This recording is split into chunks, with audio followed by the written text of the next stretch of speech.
Right, good morning. Wow, that's a bit bright. Let's turn that down. There we go. That's marginally more sensible. Um, this morning I received a bunch of new music tracks from Peter, which means that as of about an hour, 2 hours ago, Hive Time is music complete. We've got final tracks in for everything. We might do some tweaks. I don't know. This is the first time that I'm going to have listened to everything in context, so this may or may not be an interesting stream. This is mostly just going to be me playing the game and stopping to sit back and listen to the music for a bit. I might offer some commentary. If Peter wants to drop by, I've let him know that I'm streaming, but I'm not sure what his availability is right now. But if he drops by, we might have a bit of a chat about production and inspirations. But the sort of primary goal for me at the moment is to just have a listen to it and get a feel for, like, holistically that everything is doing what it should do. All the gears are kind of meshing properly, and everything is doing what it needs to do.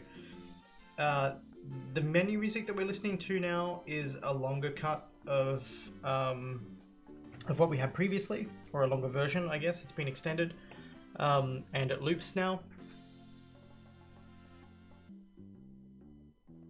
So the bum bum bum is on the end of the track, so that you get the ukulele and bongo. I'm pretty sure it's bongos come in at the start, and that's pretty good. I'm enjoying that. We've got a new version of the credits music as well that I haven't listened to yet. Oh, hang on. Let me fix that flicker while I remember.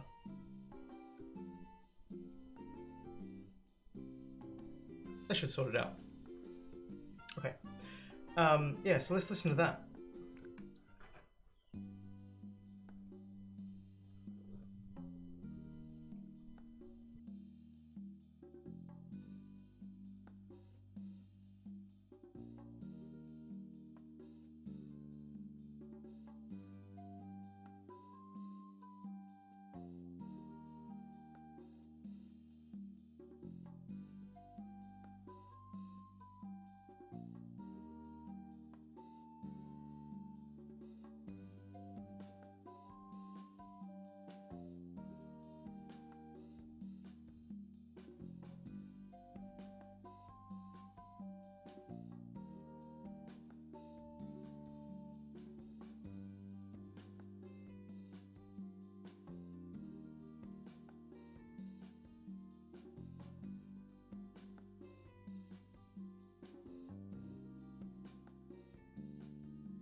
Yeah, I hadn't heard this new version loop yet. Yeah, it's good. I think it's doing what we need. The other thing that I want to think about is like volumes. Is everything kind of fitting together volume-wise? But yeah, so let's dive in and see how we go.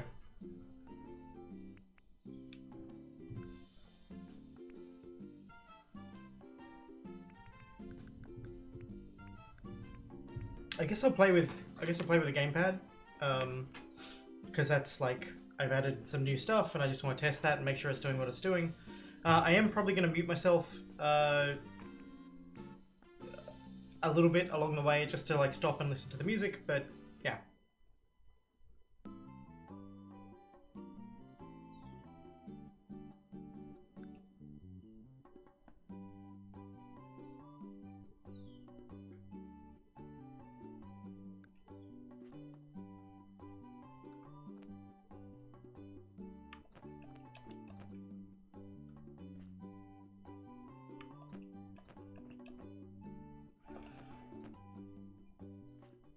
I find these so uncomfortable.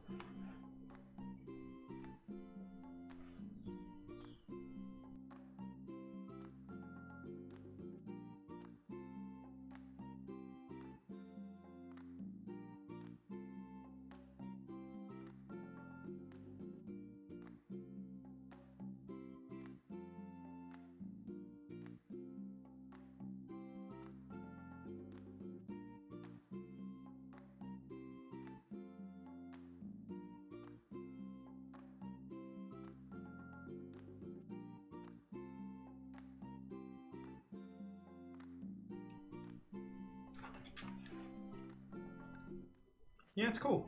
It's got a different feel to the track that I had, which is fine. Like, you know, I wanted to make sure that the reason I didn't keep working on those tracks was because I wanted to see what Peter came up with, right? Like, I didn't want to be limited to whatever it was that I had in mind, and what I was intending to do. So, yeah, it's like takes a bit of getting used to, but I think that track's doing what it needs to do, and I'm feeling pretty happy about what it's doing.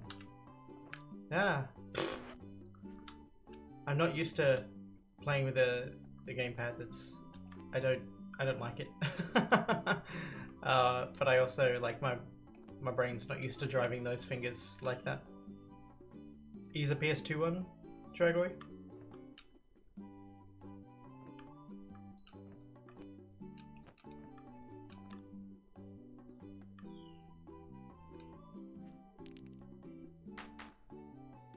So I need the clap that comes in when you get a hatchling following you, I'm gonna have to just like record some new claps. The stuff that I've got there is just a placeholder at the moment.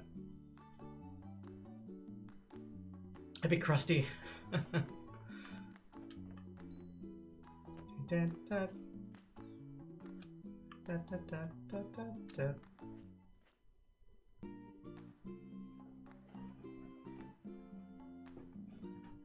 on, this doesn't need to be wasting my stuff. There we go.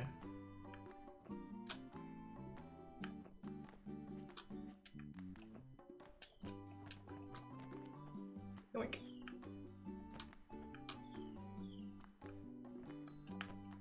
I also kind of want to take some time to learn to play all this stuff on guitar.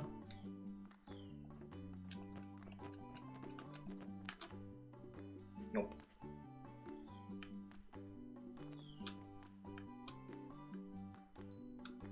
Yeah. It's gonna get bright enough that I'm gonna have to shut the curtain eventually, I reckon.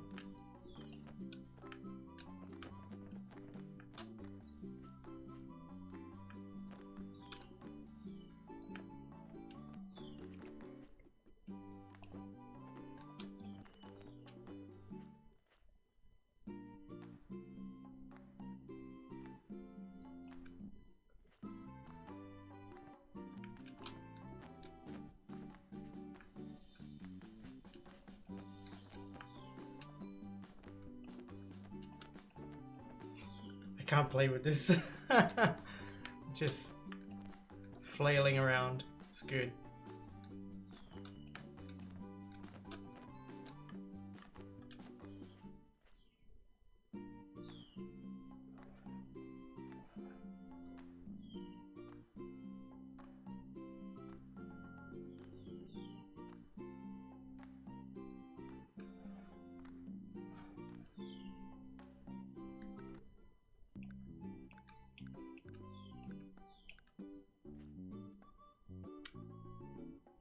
That said that we got 3 Gs.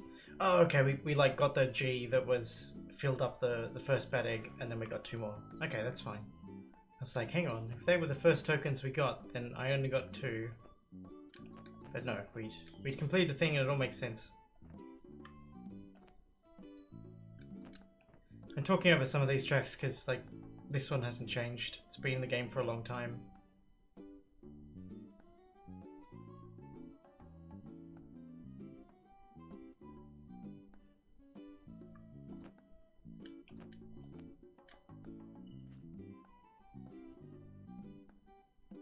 I really like this one. It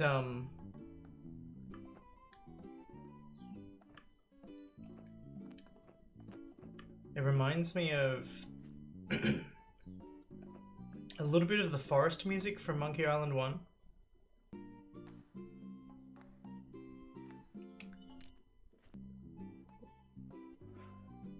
Alright, what happened there?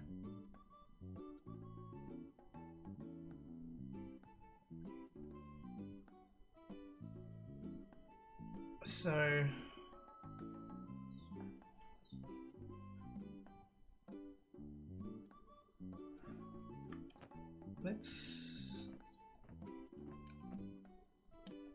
Let's keep an eye out. If there's no egg on this level, then I know what that sound was.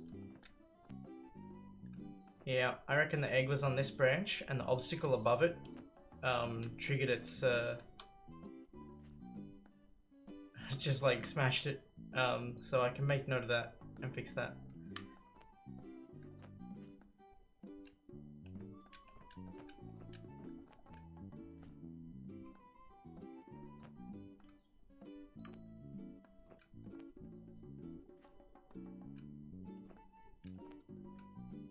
Okay, yeah, let me just make note of that in my my notes here. This is a level generation thing.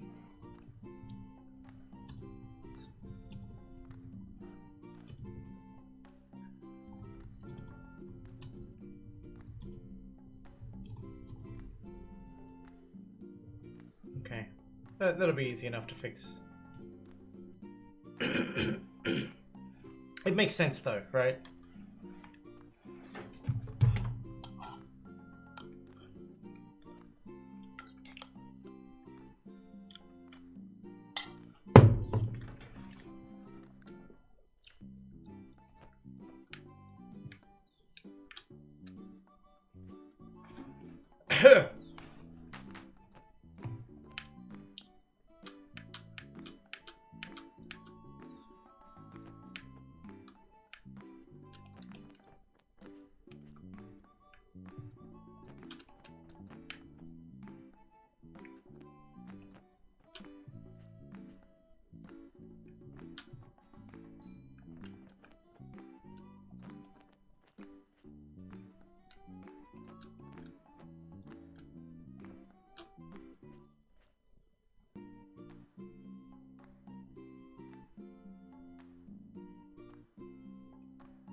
Doo-doo-doo.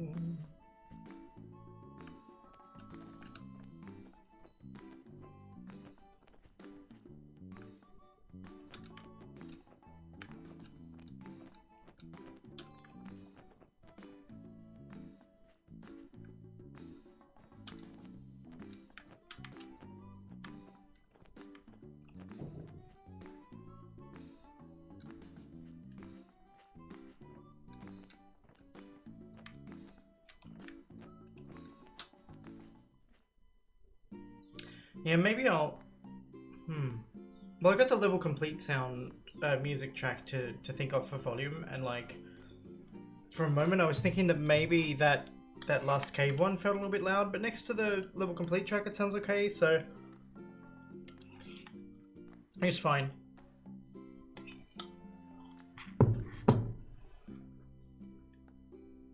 Oh, I pressed space with my elbow.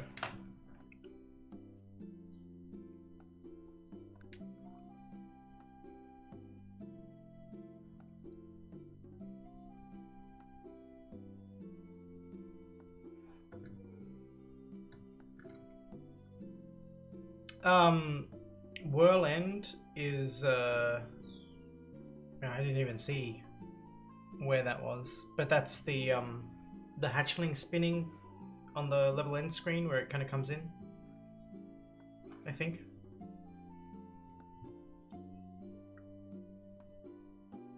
Yes, it does twirl in, starts here, and then finishes here. Yeah, the end screen shows the hatchling on the end screen, and that plays the same animation that it plays when it spawns in a nest. So that should happen every time you get to an end screen that's got a hatchling. I really like this piece. It reminds me a little bit of one of the Hive Time tracks, and I can never remember which one it is. I want to say that it's Midlife Crisis, maybe? Hang on. I mentioned to Peter that it reminded me. And I think I said it had DNA in it. Half-Life B, yeah, the Midlife Crisis event music has some similarities to this, just in terms of the way that the percussion and bass and ukulele work together. But I like that this feels kind of... It's kind of carefree a little bit. Like, it's not like super carefree, but it's laid back, right? Like it's kind of relaxed. And I'm meant to be playing with the joystick. Keep pressing the D-pad instead.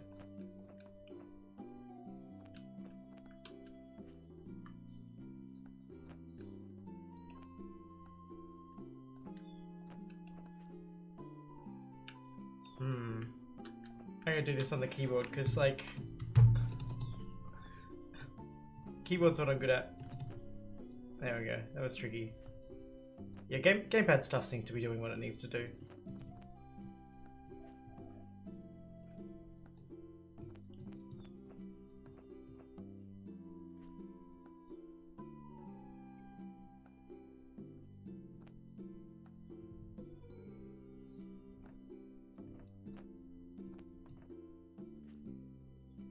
Like these two little mushrooms next to each other. It's like, what are you doing, little guys? Just hanging out?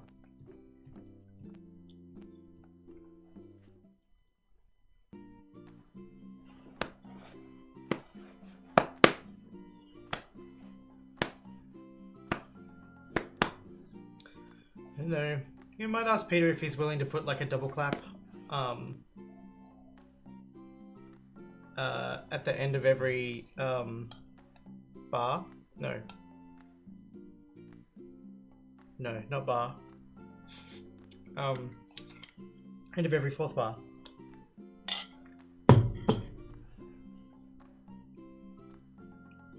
I think. My brain's not very good at time.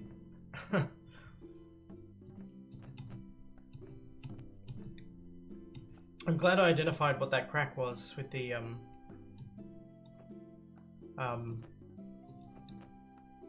hatchling disappearing, because I'd noticed that before, but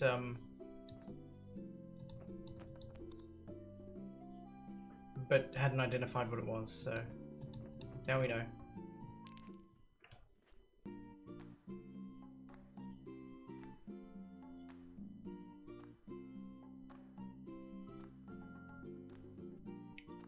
My first Amiga joystick only had one button, and I never really felt like I was missing out, but we had one that had,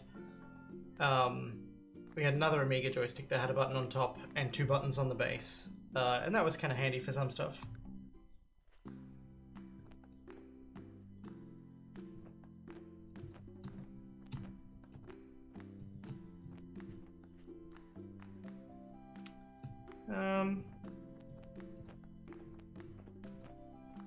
Just gonna make some notes on music stuff here.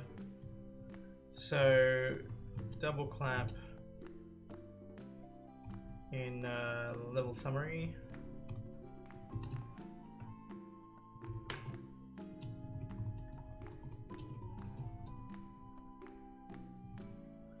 I'm just wondering whether or not the claps in this track might have just a little bit too much reverb on them.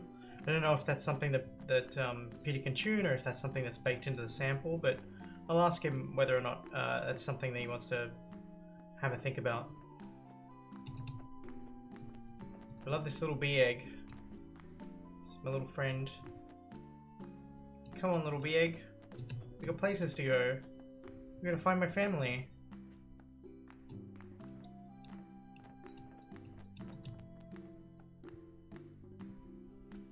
Yum yum yum yum yum yum yum.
I never really listened to this track so much.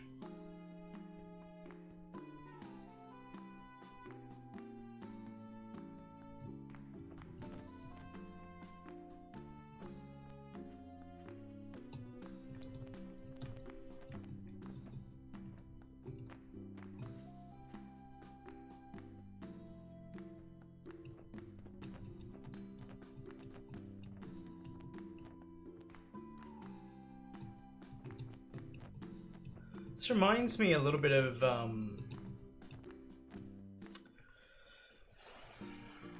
some RPG that I can't think of.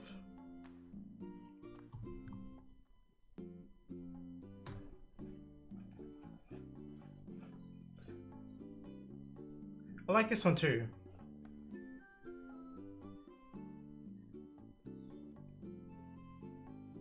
And I don't have the words to describe how or why.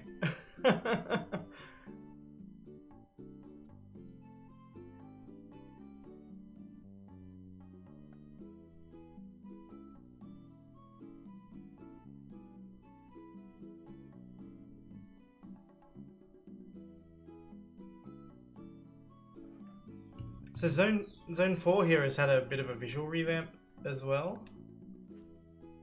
I've updated the edges of the leaves here to have like a subtle sort of peach color on them, which helps tie them in with the ceiling a little bit more and the sort of autumn theme going on, which I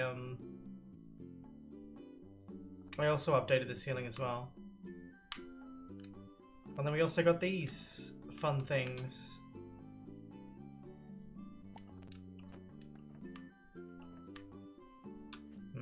Is that something that I need to care about? I don't think so. I'm busy.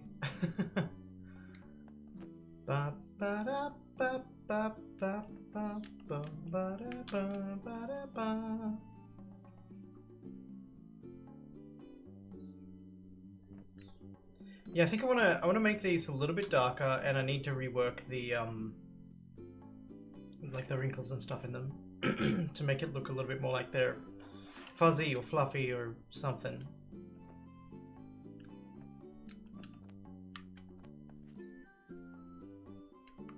These water hot dogs. Don't eat them. Bad things happen when you eat them.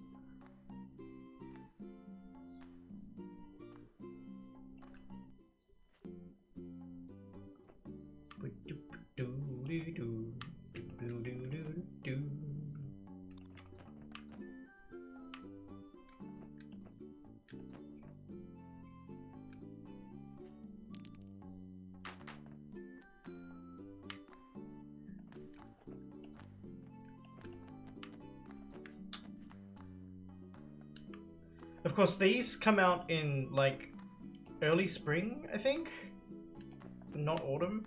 So, whoops.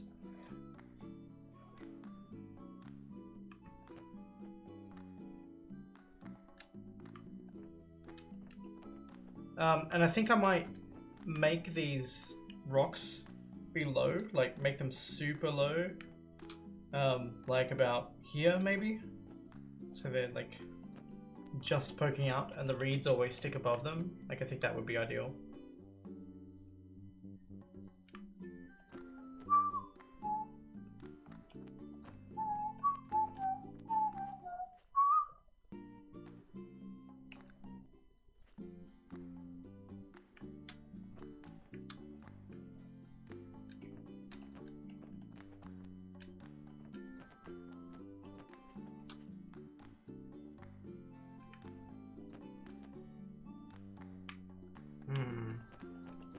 Let's go back and try that again from the top. This is the sort of thing that I wanted the game to evoke. It's like, wanted it to encourage people to... Oh, I love that.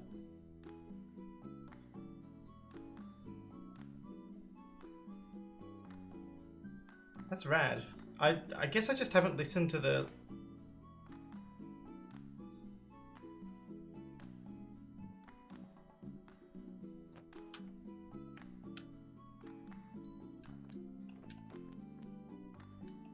Haven't, yeah, some of these tracks I haven't listened long enough for them to repeat, so I've just sort of missed out on some bits.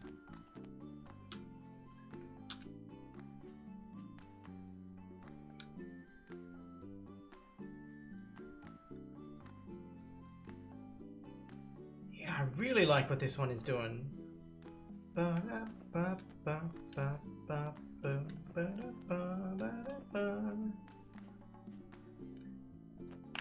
Whoa. Alright, let's go back and get him. I think I want to tweak this behavior so that the travel speed is determined on affected by how far it's going. Like, we don't need to tie it to how fast the player is reaching its destination.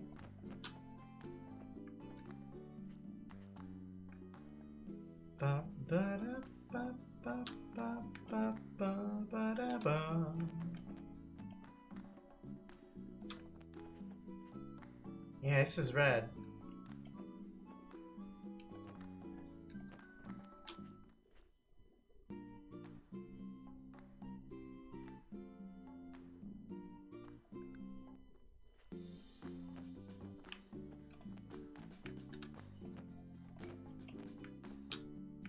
It's a lot faster than the other tracks as well,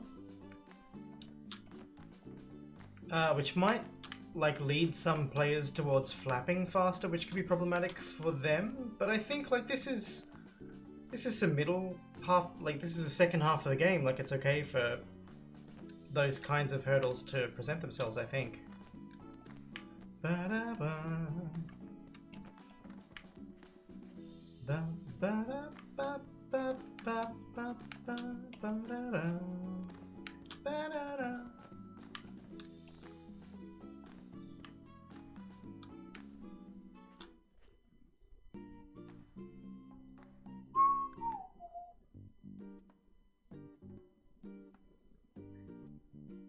This one also reminds me of the forest music from Monkey Island 1 a little bit.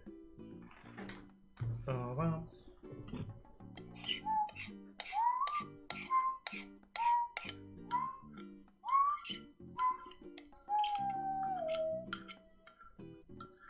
So this is a new version of this track, so I might listen through till it repeats.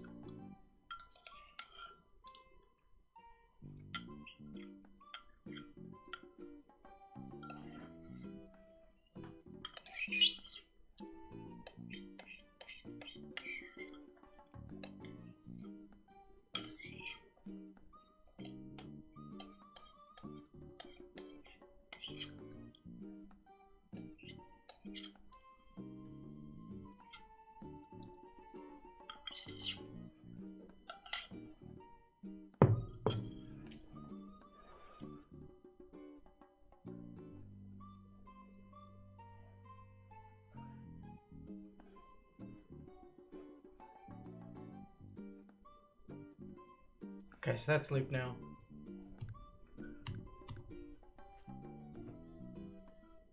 Oh, or maybe it hasn't.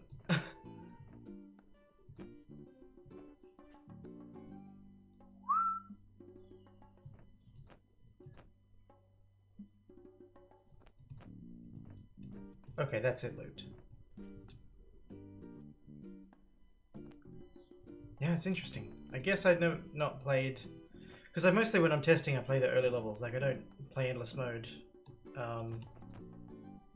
super frequently, so I don't often get to hear all this stuff repeat. And it's good, right? It's good that it's got technical stuff that if you're... Sorry, when I say technical, I mean stuff that is slightly more complex and requires a little bit more brain power to engage with. It's good that there's that kind of stuff hiding if you are playing endless, because you discover that and you're like, oh, rad. Hey Ash Toasty, how you doing? I just got a whole bunch of music from Peter, and I was playing through the game, listening to all the tracks together, seeing how everything feels, including this one. This is new.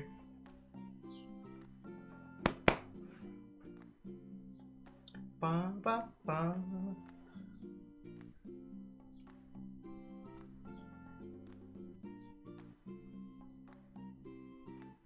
Yeah, it's great. As always, Peter has done an amazing job. It's like most of the tracks have a fair bit of reverb on them, and I think in the, like, particularly this one and the cave, like, that fits and it's fine. But I think in that meadow track, just the reverb on the claps just feels just a touch too much to me. I'll let Peter make a call on that because, you know, his work. He should probably have final say. But yeah, I'm gonna bring it, just sort of mention it to him and see what he thinks.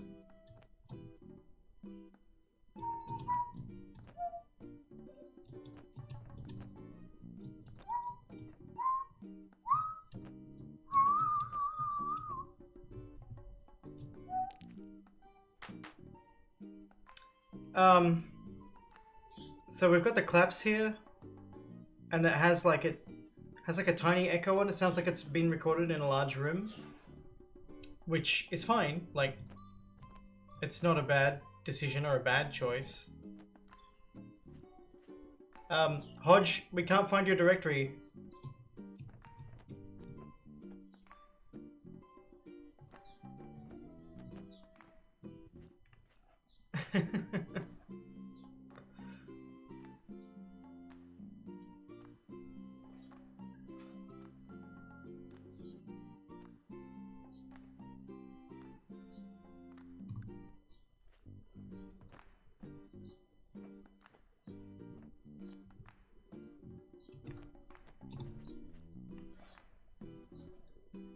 No, it's so good. So good.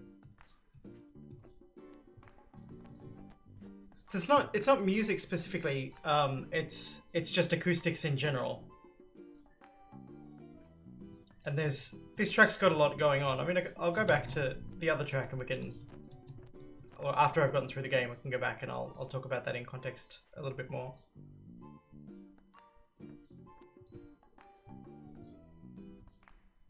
This one's... I didn't do that. Someone else did that.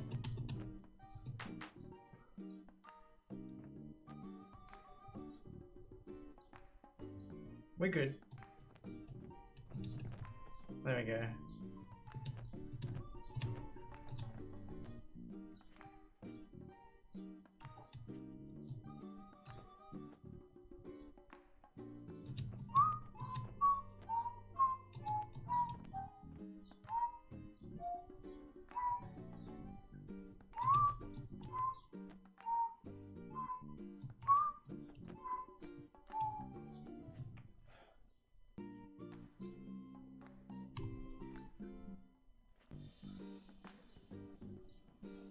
I just want to stop and listen to this one before we get to the end of this.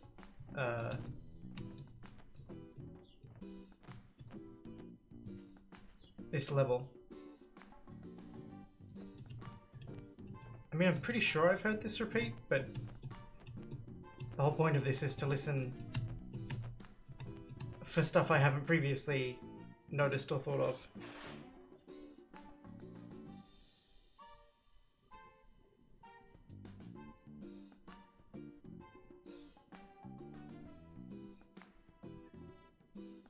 All the levels are generated. Except for the tutorial. Yeah, except for the tutorial, that's it. Everything else is generated. And so like the intention, the core game is this is an endless experience. But I've also got a story mode in there that's just like the first six zones.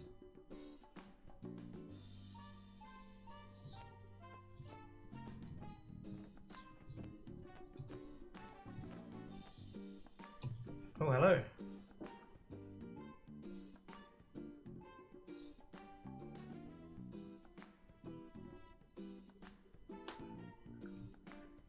So, how big is sequence list here? 436.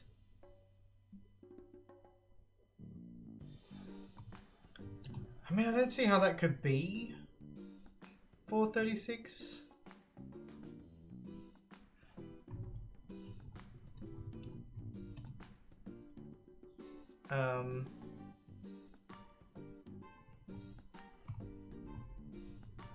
I mean, this is easy enough to fix, but...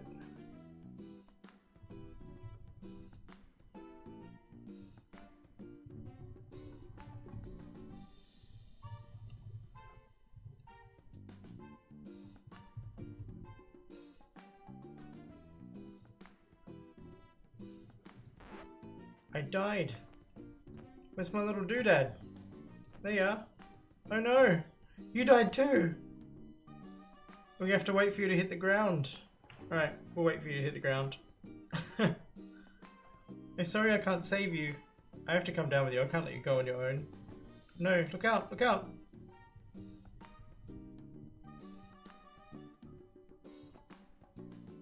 Where are you going, little dude? I think that... excuse me, I think this one's stuck in a state where it won't collide with anything, so when it gets to the bottom it probably won't, it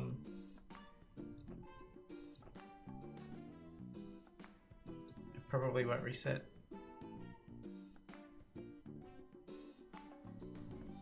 No. I'm sorry. Heh.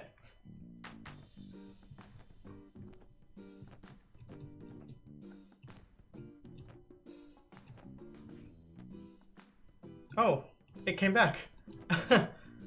But it's attached to me now? That's unusual.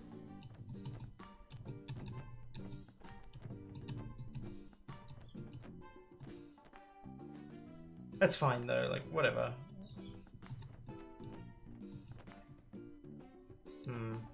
Let's have another crack at this.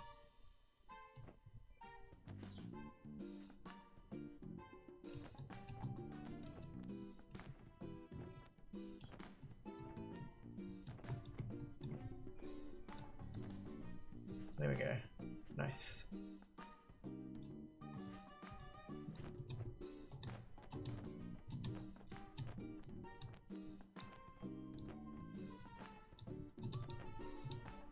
Ah.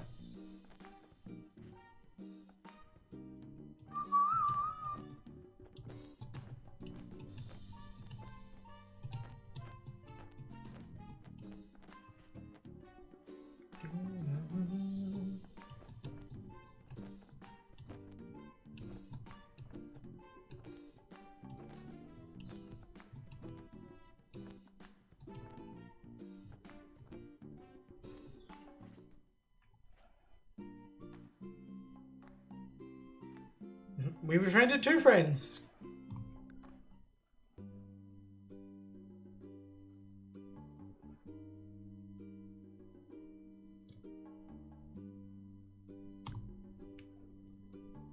My mouse cursor on there. I know that bugs some people.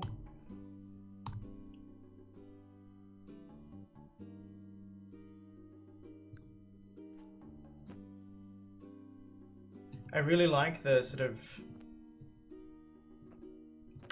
There's like loneliness and determination in this, and I really like that. Like, I think it fits a lot with what's going on thematically. It's going on, you know, fits a lot with what's going on visually. Wow,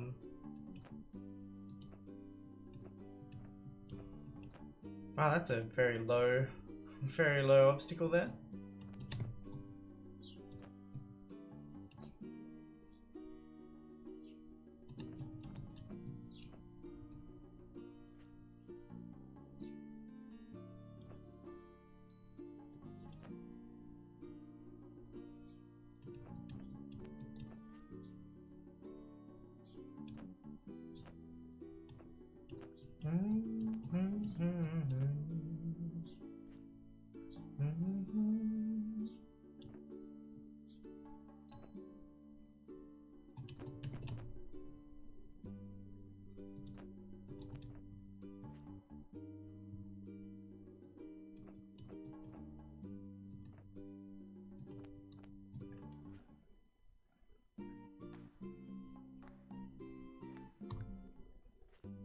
Okay, so from this point forward, there are going to be some spoilers, and they're probably going to last 10 minutes. So if you care about spoilers and don't want to get spoiled for the ending of the game, then go away for a bit. We'll listen to the music. I'll use a cheat to get to the next bit.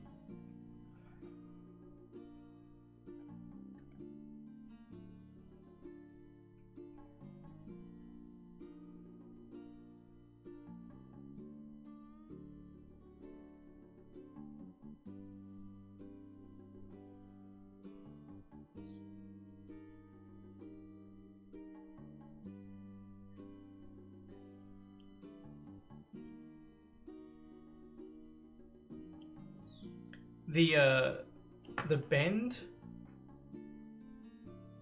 in this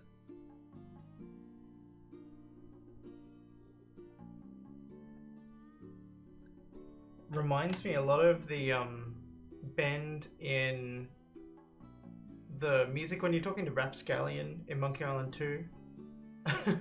Like the characteristics of the track are completely different, but there must be something about the bend that's similar. Either whether that's its duration or how much it's going up and down by. I don't know.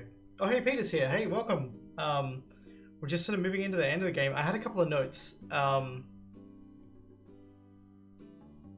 We'll come back to them after I've gone through the end.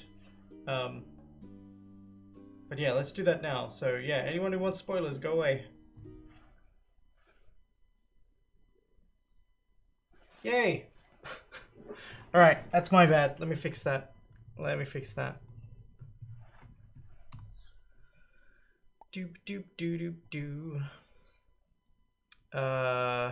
This is gonna be in family ending, and it's bad egg ending. Don't do that, come on. Is that the only occurrence? Oh, we got 2 occurrences. Yeah, right, because we've got two cutscenes.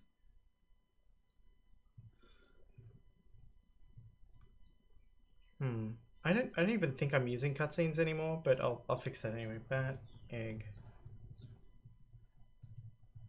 I just forgot to update the JSON file here. Alright, that should sort it out.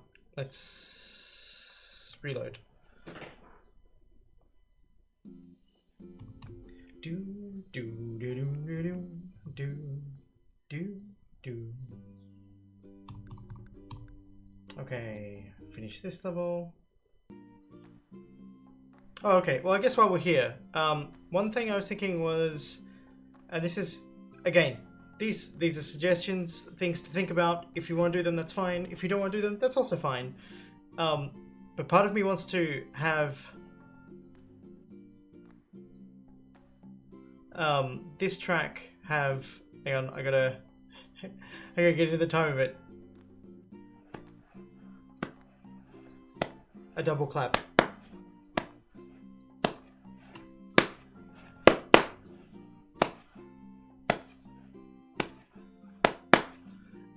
I don't know if you think that's a good idea, but that's what my brain expects to hear when I'm listening to it, so maybe that's something to think about.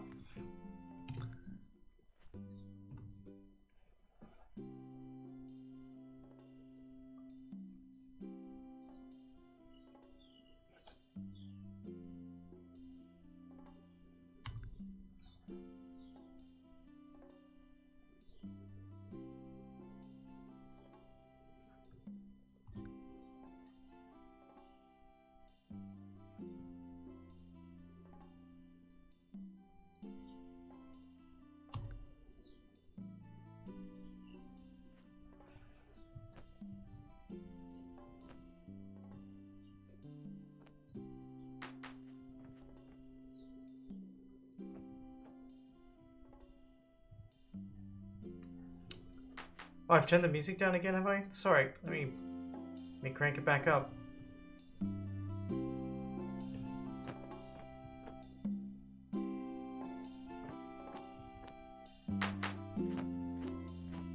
This is the first time that I've played the epilogue level with the game over music, like this new music behind it, and like thematically, what I want the epilogue level to do is like recontextualize the game, like the music that you've previously been experiencing as the game over music, the end of. Oh, you had a double clap in there initially, but you took it out. Well, that's fine. If you made a conscious decision to remove it, that's fine. I brought it up in case it wasn't something that you had considered, so that you could consider it. But if you have, yeah, no worries. And I am enjoying that this iteration of the music, or this I don't know, is iteration the right word?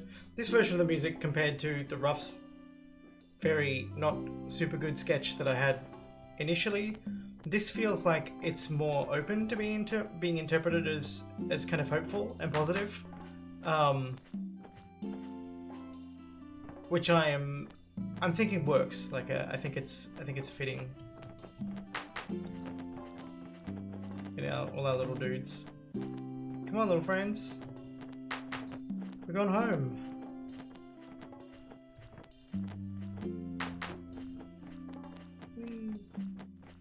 I'm tempted to make this smaller.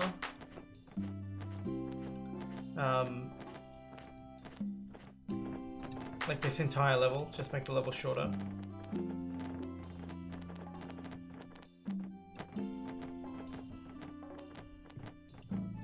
Oh no! We gotta go and rescue our friend.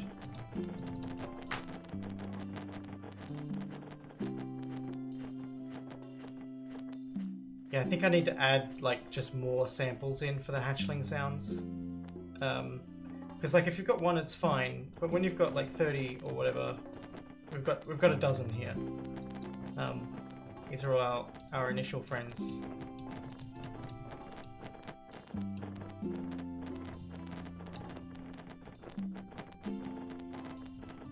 Gets a bit crazy when there's too many.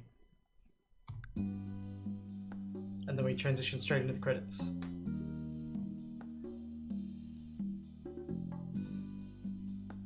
Which I think works. I think it's all together and functioning as it should be. I feel like the gears are all meshing well.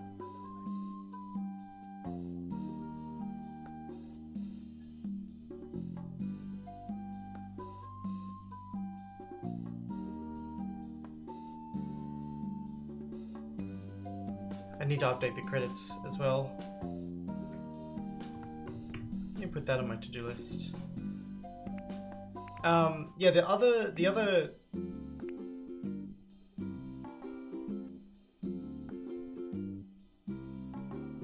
Oh, the reed seeds? We call them bulrushes here, but I don't think they're bulrushes. I know people call them cat's tails.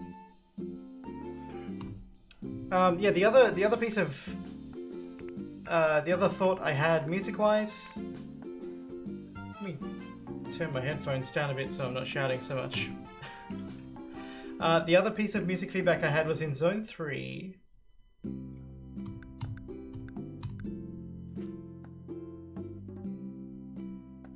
In Zone 3, when we've got a hatchling,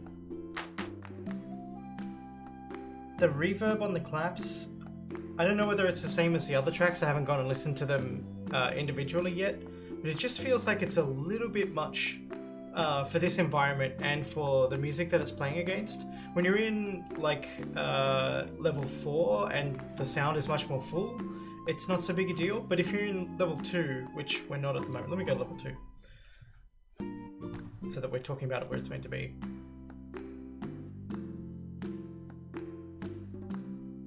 It just sounds like it's got a touch more reverb than fits, I think. And again, that's something for you to make a call on, something for you to consider. But it's something that stood out to me while I was playing. I think it works really well in Zone 2, which is meant to be this underground cave, and Zone 5, which is meant to be this spooky kind of feeling forest. And it didn't sort of stand out to me in any of the other tracks either, in the other zones. But here it just kind of feels like it could be toned down a bit. But other than that, all the volume's sounding okay, everything seems to loop fine.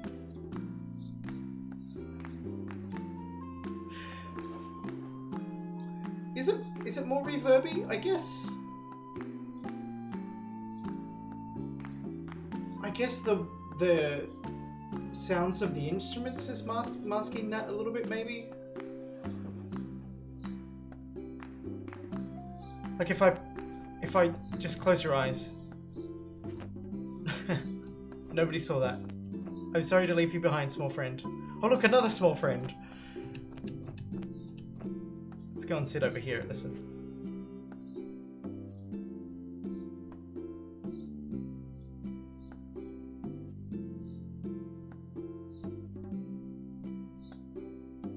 I don't feel like I can hear it as much on the drums, which is like the only other like really percussive what do you call that when a sound has like a sharp end, like it's not an attack, the attack's on the beginning.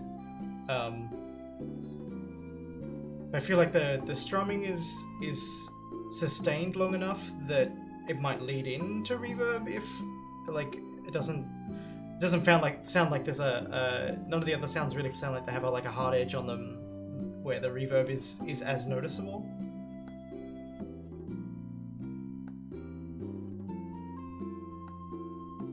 So yeah, I think from what I'm hearing, the stuff that stood out to me, it's only on the claps. I'm not really hearing any of that in the other tracks. But then again, I didn't listen to the other tracks without the clapping in the zone.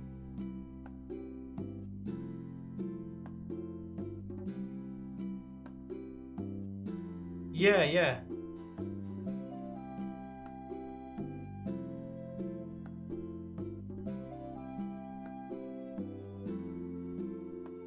Yeah, like the rest of the music doesn't sound bad to me at all. Like, not that it sounded explicitly bad. The rest of the music doesn't have that same quality that grabbed my attention.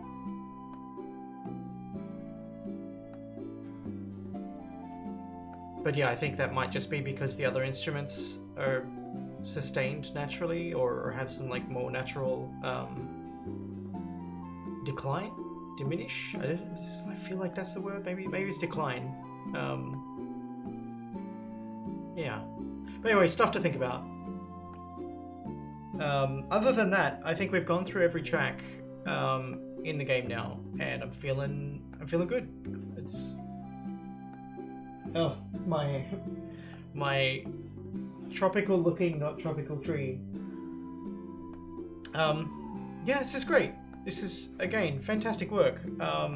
If you want to talk about anything in chat, if you want to talk about process or inspirations or anything else, feel free. I've just been absolutely waffling garbage for most of the stream. But yeah, always happy to hear your thoughts and feelings. But yeah, those two notes were the only things that only comments that I had. No, just two things. The level summary. My brain was expecting to hear double claps every. I want to say every fourth bar, but I don't know what time that music was in, off the top of my head. And zone 3 reverb might on the claps might be a touch more.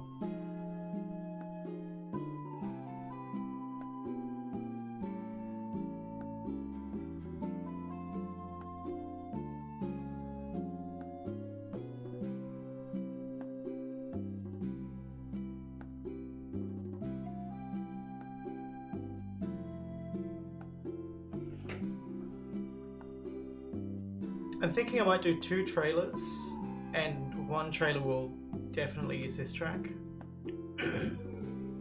I think.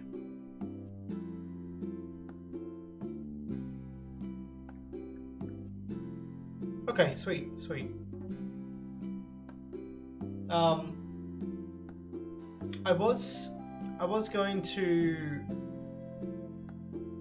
I was thinking of asking if you were interested in expanding the summary track, or this not the summary track, the game over track, since we had a miscommunication about what was going into the epilogue track, but into the epilogue level. But honestly, I think it's working well enough. I mean, we played through it just then, and it felt right to me. So I don't think that's important.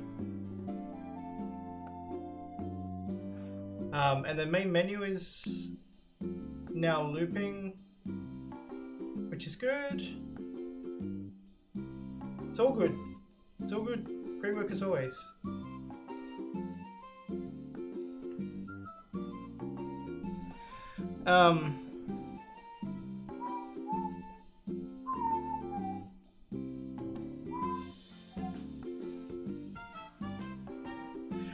Yeah.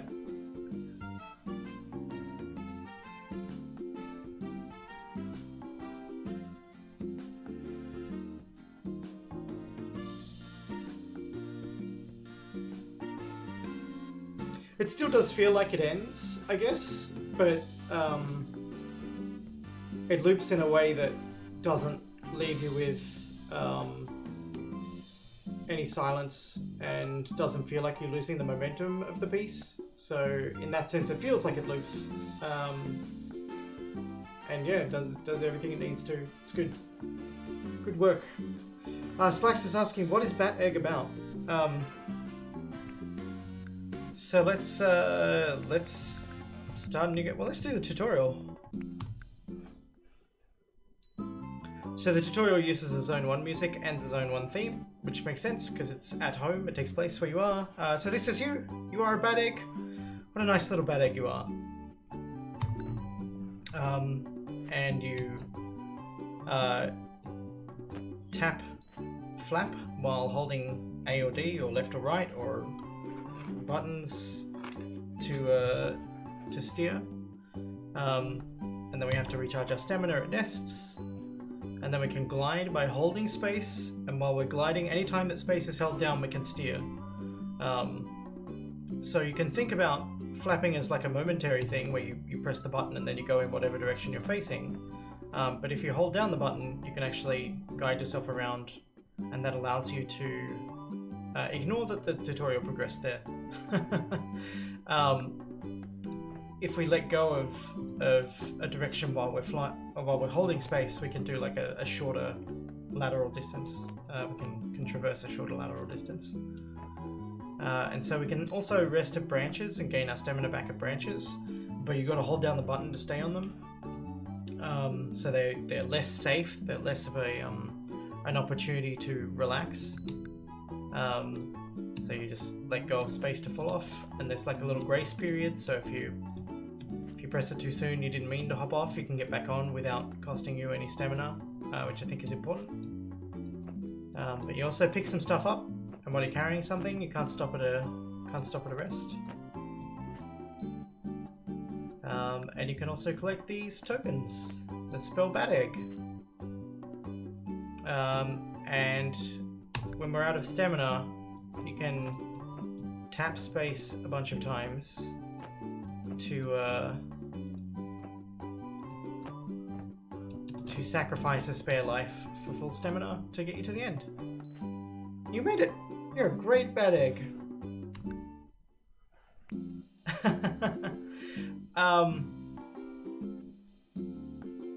It's not an easy game.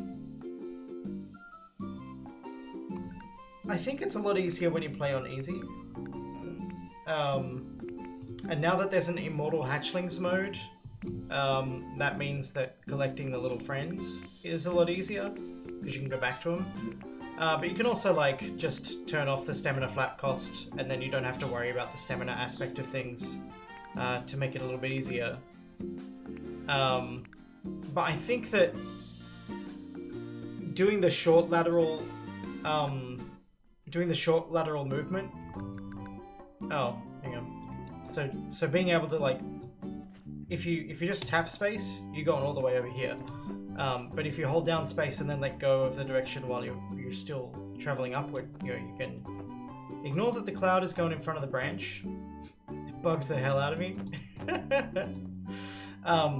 Yeah, like knowing how to do that short lateral jump is an important part of playing effectively. But when you play on easy, there's like much fewer obstacles, and it gets a bit easier. But I wanted to do the story, because Slacks asked what the game is about.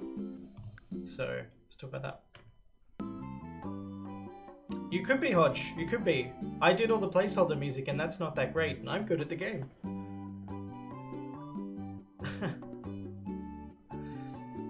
Once upon a time, a bad egg slept in its nest, the last of its kind. It dreamed of a family. The bad egg knew it was alone in this land, but a trail of nests led off toward the hills. Surely there must be other bad eggs there. And so you're on a quest to go and find more bad eggs. That's your goal. That's what the game is about. And yeah, just follow your way all through the game. The gameplay itself doesn't change a lot. Every third level is backwards, which gives you some like variety from what you're doing. The last level of every zone is always vertical, which recontextualizes the kind of stuff that you have to do. Like, you still use the same flat mechanics, but because you're working against gravity in a different way, it asks you to do different things. And you can also find these lost eggs and take them to a nest, and they'll hatch into a little friend that'll follow you around. How nice. Whee!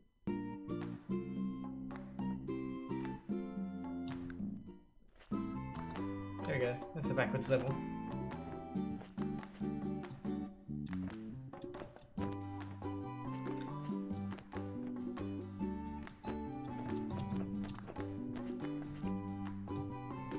But yeah, so it has a story mode that has 6 zones. And each zone has 2 skins that you can unlock. There's lots. It's a whole bunch.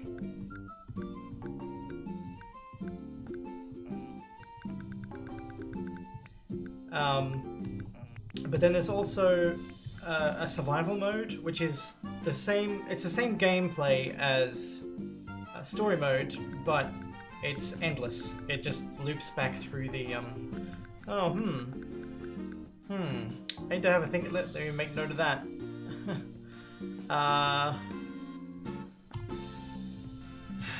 Should skin level selection in new game screen for endless modes mention unlocks past zone 6.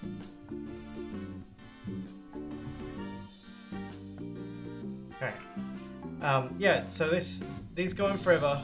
You can go a long way. I guess 15 is the furthest I've been since I last reset my stuff. There's more unlockable skins than you can find in story mode. So there's some stuff that you can find. Well, technically you can find all of it in story mode, but you've got to play it a whole lot. Whereas in survival, you get more opportunities to find that stuff without having to do specific things. So, for example, the first friend that we found was that blue spotted egg, which is this one. That's the first one. If we go into level 1, into zone 1 with that egg, then the moss egg will be there instead.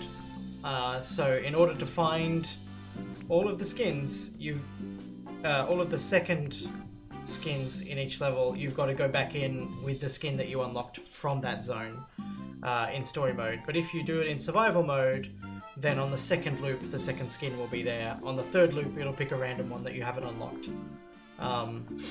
And there's 6 zones. There's 12 that are specifically tied to zones, so 2 for each.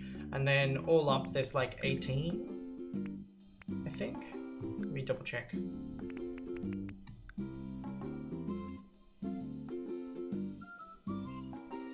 Yeah, 18. So 18 dudes. 18 friends to collect. Friends to befriend. So yeah, that's the game. That is the game. Alright, so unless anybody wants to listen to any of the music again, I think I'm feeling good about where all the music stuff is at. and there's a couple other things I want to work on this morning. This is great. I feel really good about where the music's at. I hope that you feel proud of your work, Peter. I'm certainly proud to have it in the game. And yeah, it's a hell of a lot better than I could have made on my own. By a long shot. I have not seen the Stop Waiting for Godot jam. Let me turn the game down just a touch. Fantastic. And you said you weren't sure whether or not you wanted to do a soundtrack release. If you change your mind on that, let me know. I have something in mind that would work for cover art.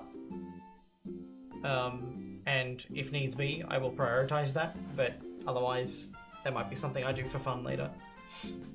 But yeah, no stress and no pressure on that front. You know what, since there's daylight hours, I'm going to turn this bird off. I'm going to put my cup in the sink, and then we're going to come back and I'm going to do some work on some textures. But in the meantime, you can listen to the credits music and watch the credits go by.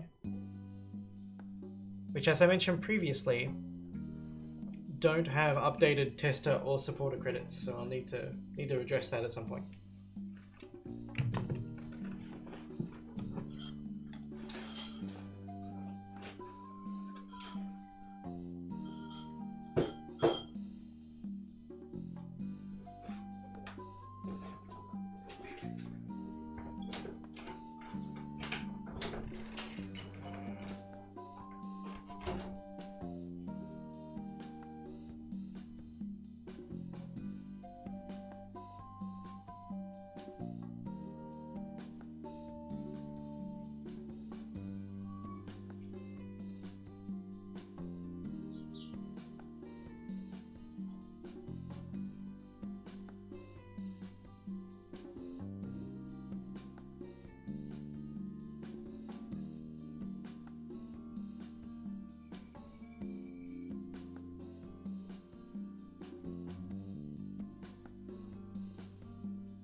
Oh, Terry Kavanagh is doing the Stop Waiting for Godot jam?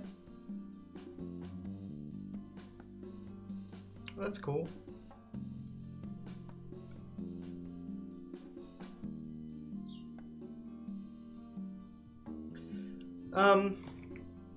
Yeah, like, I guess it's tricky, right? Because a complete soundtrack, like, definitely logistically, the question becomes which variants of the music go in there, and then it's like, well, do you want to do multiple tracks for each zone's music, or do you want to do one long track that encompasses like the different layering in sequence, or do you just like pick the middle one and or the most dense one, or what? Yeah, like I understand how there's like a whole bunch of possibility space there that's got to be mapped out. You can decide how you're going to do it, and there's the lot of work version and the not very much work version, one of which may not be very satisfying to do. So yeah, no, I totally understand and relate to why why that's not an easy thing. I also need to update the attribution credits and stuff for Godot engine. I don't think I'm meeting the license requirements for all of the dependencies and stuff here. Yeah. Alright. So we're doing Zone 4 stuff. Let's go and find a nest where we can. I hadn't listened to this piece until it looped, Peter, and I think you were not here when I was very excited by how the more layered versions progressed in the the later levels in this zone. Oh, it is. Thank you for the reminder. I'm terrible at remembering to take that down.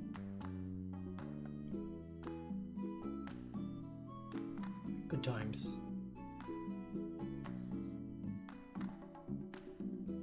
This Sonic game's not even out yet, is it?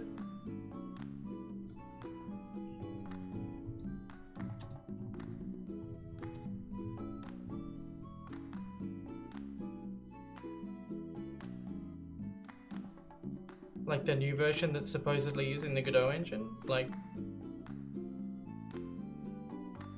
yeah, it's like scheduled for release next week. I don't think it makes sense to be grumpy at people. Well, sure, there's playthroughs on YouTube. That's what people do these days. They send out pre-release stuff to other people. If it's not credited in the credits, sure, but if the game isn't released and they haven't talked about what tech they're using, that doesn't seem particularly important to me, I guess. It does seem premature.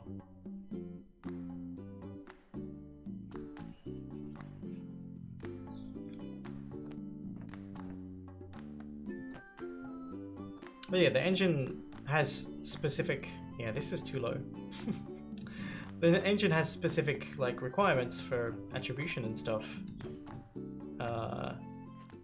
So if they're not meeting their license obligations, then yeah, definitely there's a problem. But like if the game's not released, then there's still time for that to be sorted out.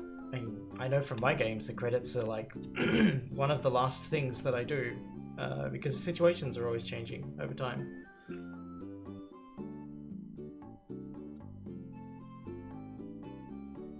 Yeah, I don't think whether or not there are playthroughs out there really matter for that concern. It's just whether or not they're meeting their requirements, and most playthroughs don't explore that deep. Like I'm pretty sure I can get by. I don't actually have to stick stuff in the credits. I just need to include those licenses with the game in a format that can be read. So that may or may not be in the credits. In fact, what I think I'll do is summarize what's going on in the credits and redirect players towards a folder that's got all the various licensed bits and pieces in it, which is what I do for third-party assets in general.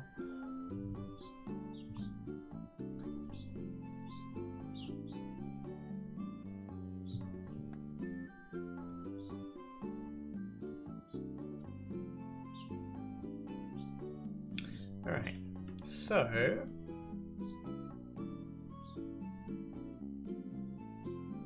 let's go into Blender and have another look at the UV for this.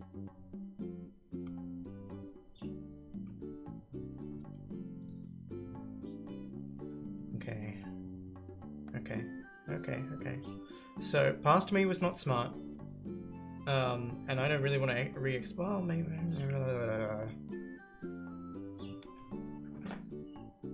It's fine. I can work with this. It's fine. Let's start by getting these to do what we want to do. So I decided that I want this to be darker.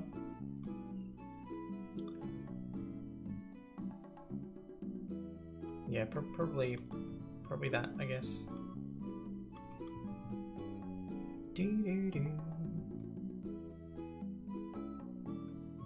And then these can probably afford to be darker themselves. We're gonna tweak them up in a bit.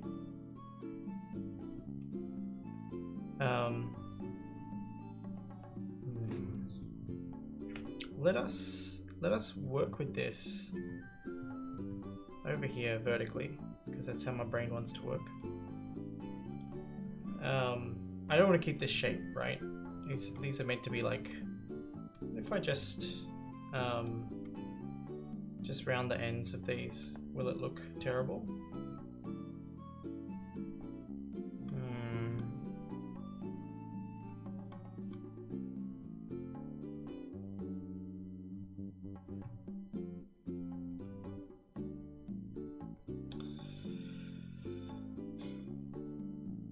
Yeah, I think that's better. Alright, let's get rid of all these others. We don't need them anyway. I wasn't going to keep them anyway.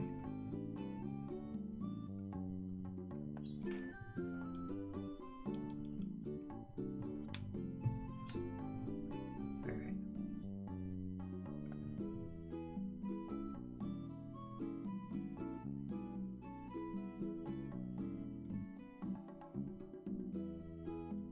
Yeah, I really like what this track does. I feel really happy with how it came out.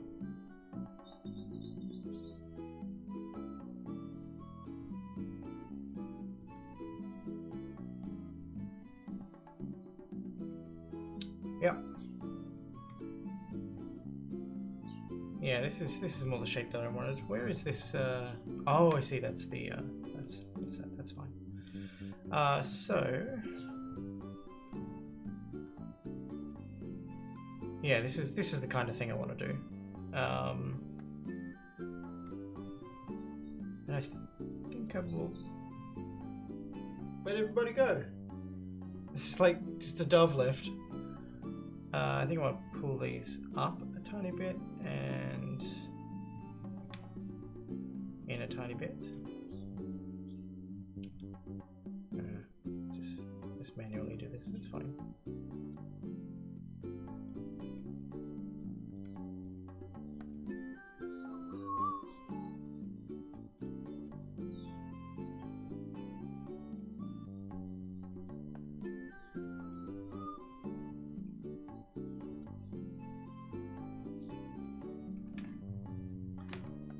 Yeah, that's perfect. That is exactly what I want. Let's group that and paste them all over the place.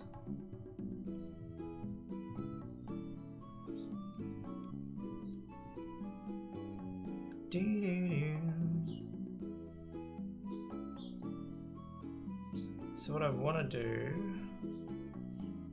is vertically align those and try and get them, just eyeball it. I think it'll be fine. Like, never really going to get much of a chance to look at this stuff anyway.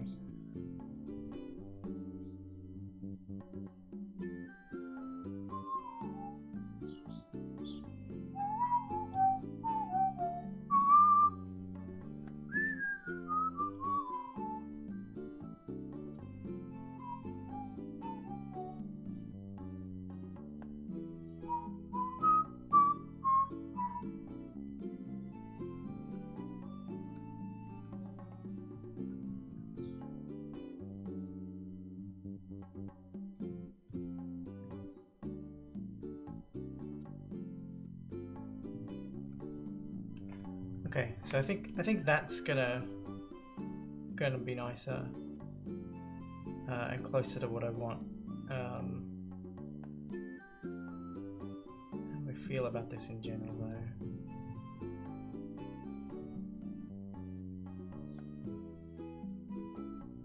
I want it to be like slightly more dense.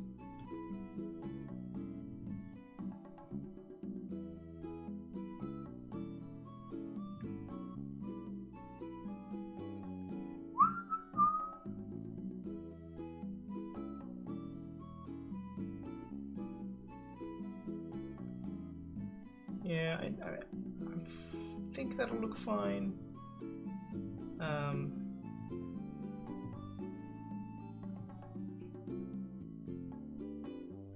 Perfect.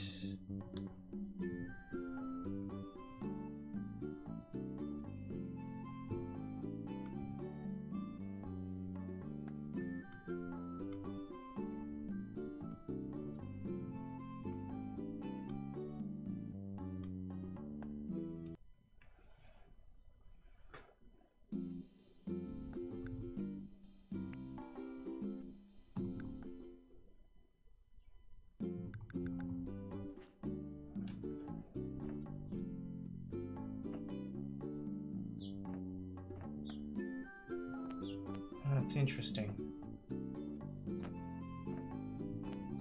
I think I want the shadows to be darker. Which isn't the call I was expecting to be making.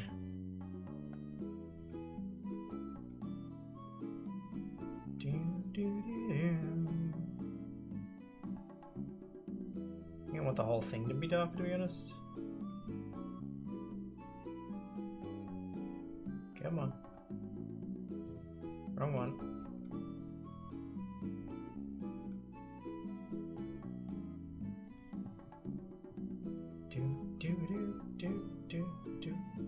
No worries. Thanks again.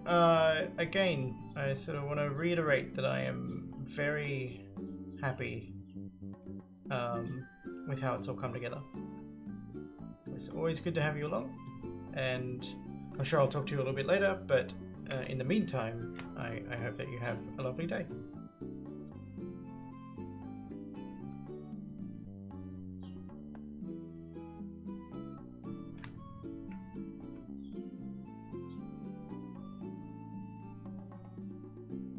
Sweet.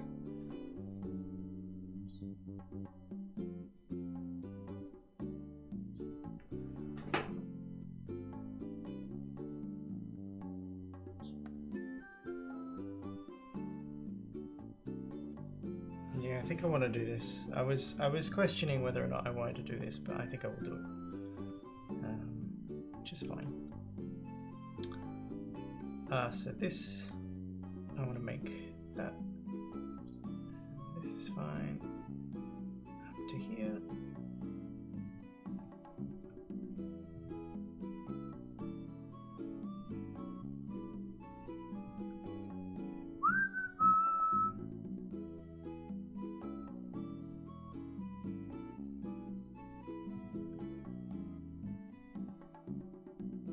Yeah, I think that's gonna like feel better and fit better with what's going on in the rest of the game.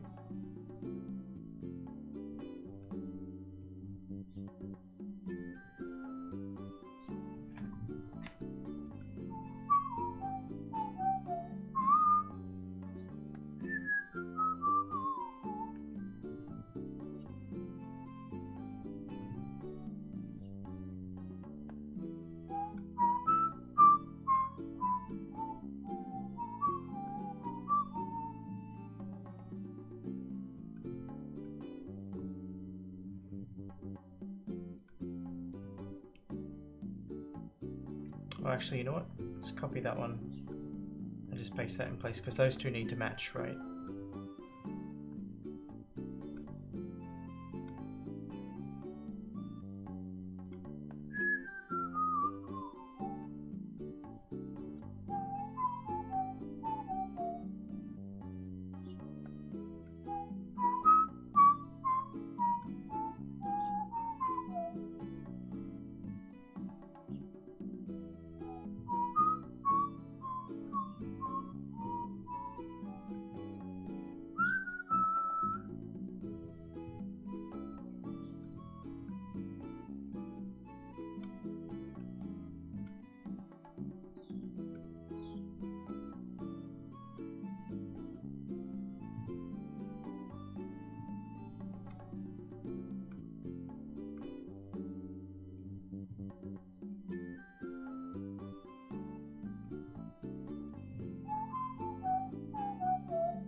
I could probably have just copied and pasted all of these again, but whatever.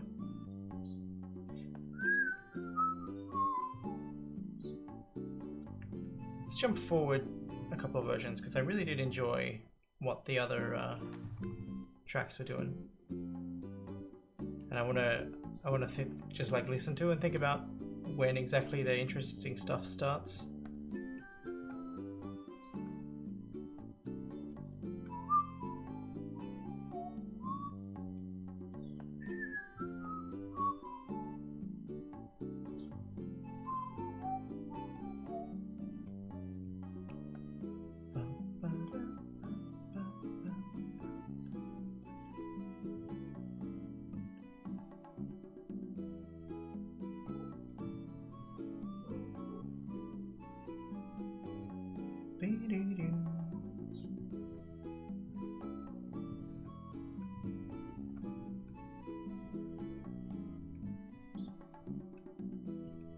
Alright, let's see how that looks.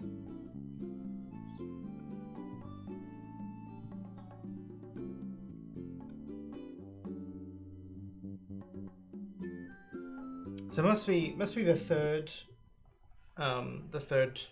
layer of that is doing the stuff that I thought was really interesting. All right, let's see how this looks.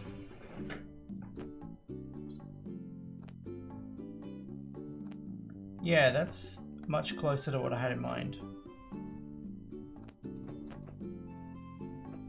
I like that it skewered that bush there. It's kind of fun.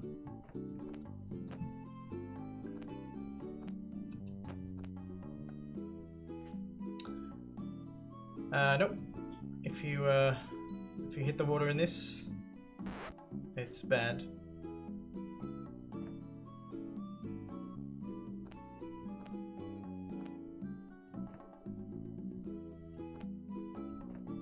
Yeah, okay, so in general, I'm feeling good about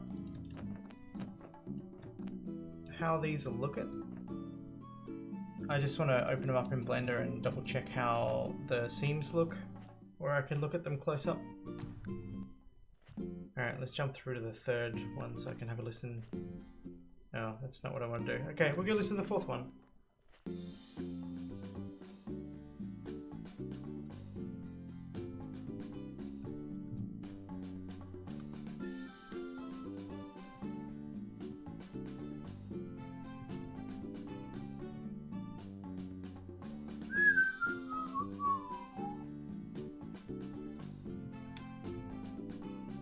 Where's the seam? There it is.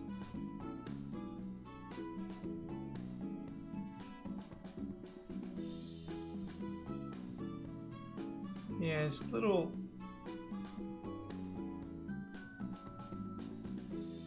Yeah, a couple little bits. I'll tidy them up. I mean, I don't have to. I don't see any reason to be super fussed about it. But I'll tidy them up since we're here. So the bottommost one,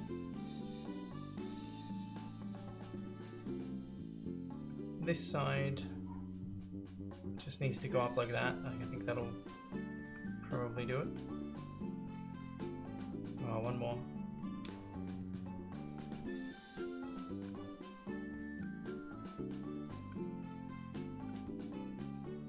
Yeah, looks fine. Moving up. Let's go to the other side here. And which way does this need to go? This needs to go in several notches. Probably that. Let's see how that looks. Oh, there's the sun. Wrong way.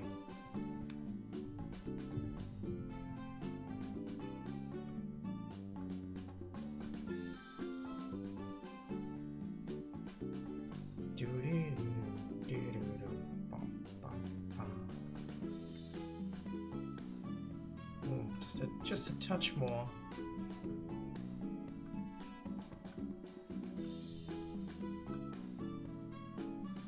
Looks good. And then this one of these, this one needs to come in a couple notches.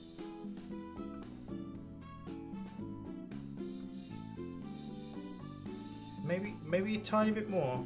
Maybe a tiny bit more. It might be too far. We'll find out. Yeah, one too far.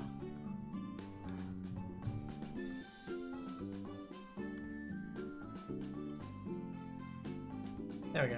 Perfect. Yeah, so this is what we end up looking at, and I think I'm pretty happy with that in general. I'm gonna.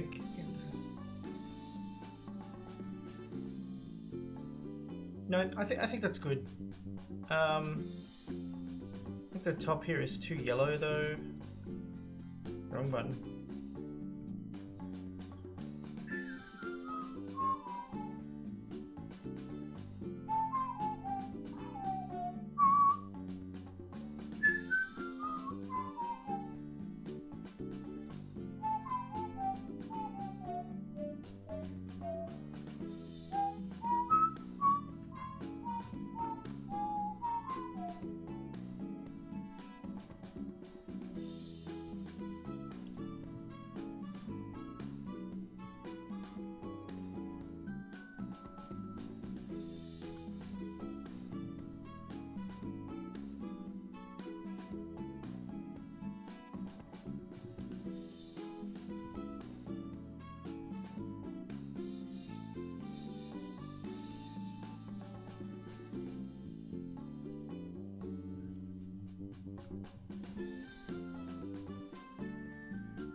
This area here feels quite empty. Let's pop something in there. So we have to first work out where it is. And I think the seam is here.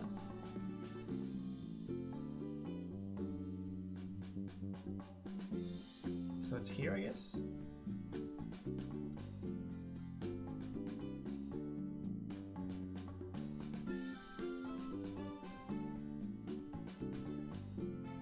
Yeah, it's pretty good.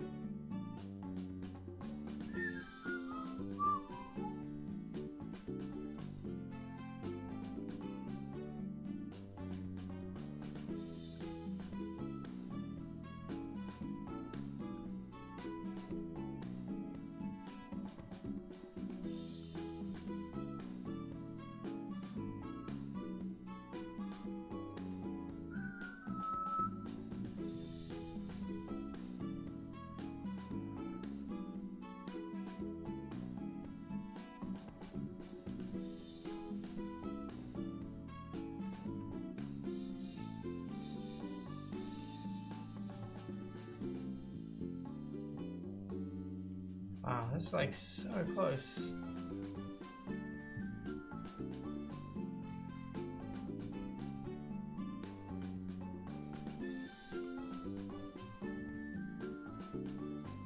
Oh, I see. Okay, it was probably fine then. So I want it to be down a bit further. And this way a bit more.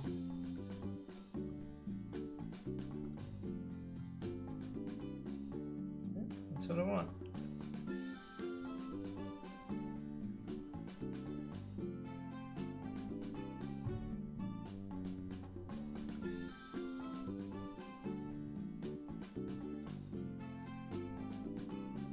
Okay, that's cool.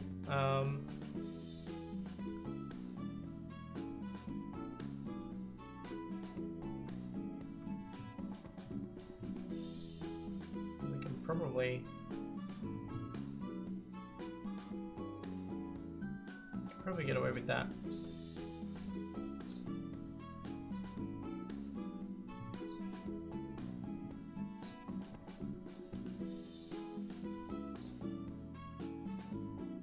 Yeah, that's fun. I'll put some at the top, and then let's get some like right down at the bottom as well. Let's just grab these, I guess.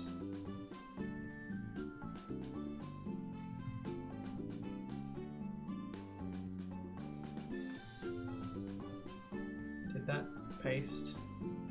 Nope.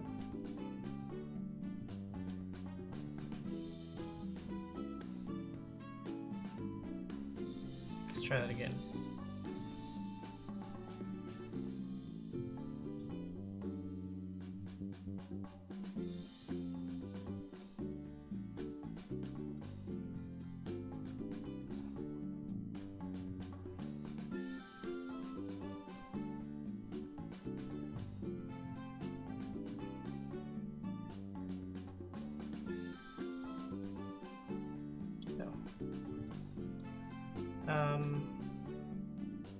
Just try that again.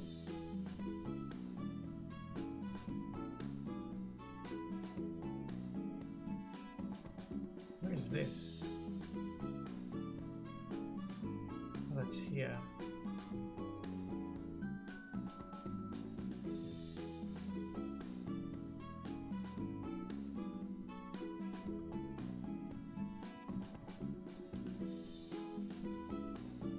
Yeah, there we go.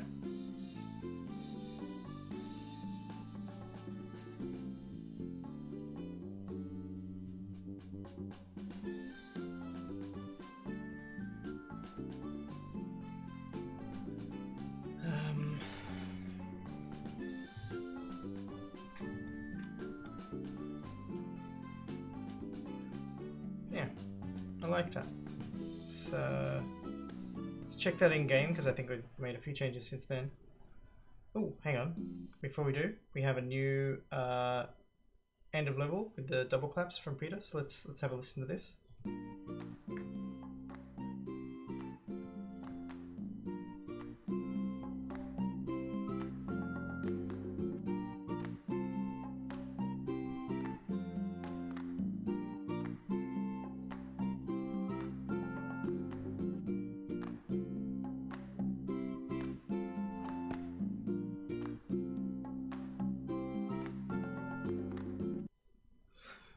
Yeah, that I think I like that a little bit better. So I'll pop that in. Let's pop that in now. And the file names ended up being a little bit different. So this was level end, bad egg underscore level end. Where is that? There it is. Of course, they sorted by date modified, which is why it was not alphabetical. So let's bring that over in here. And that's going to replace summary. There we go. Very nice.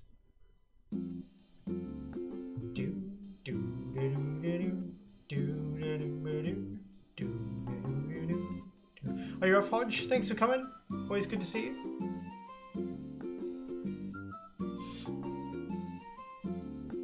It's just a touch too bright. I'm sorry for scaring you away, bird friends. I'm sorry. They're all sitting on the fence looking at me, wondering why I could do something like that. How I could do something like that. Let's go big.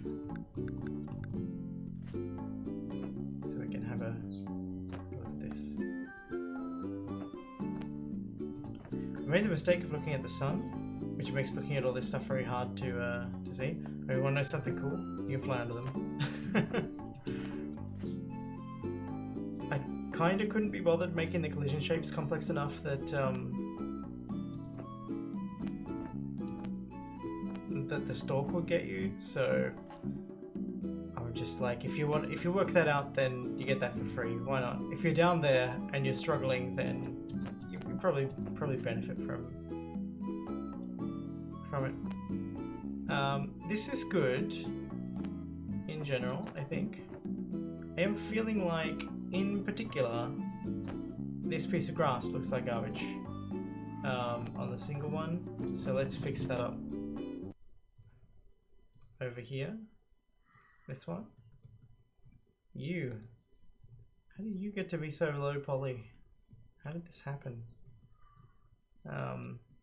So let's try and get a feel for. Oh, I see. What is? Oh, well, I messed that up, didn't I? That's my bad. That should be something more like that, I guess. Oh, goodness.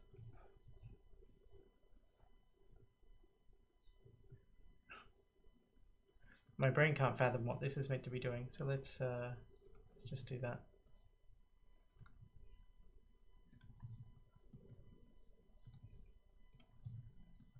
Alright, yeah, that seems more sensible.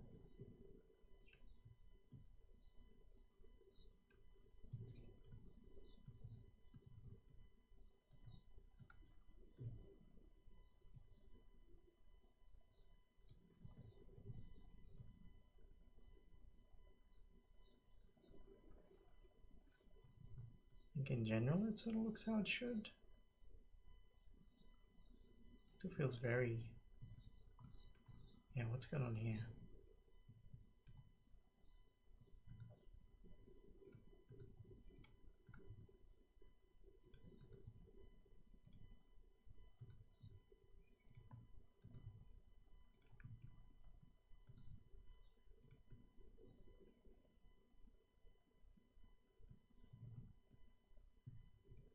I feel like we'll need to rotate that way a bit.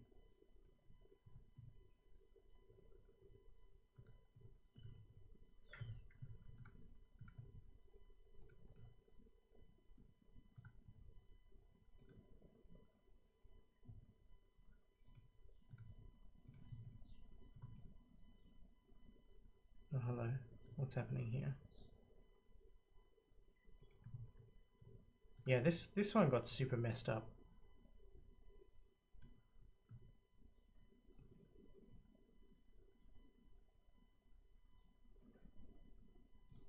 Alright, Peter sent me another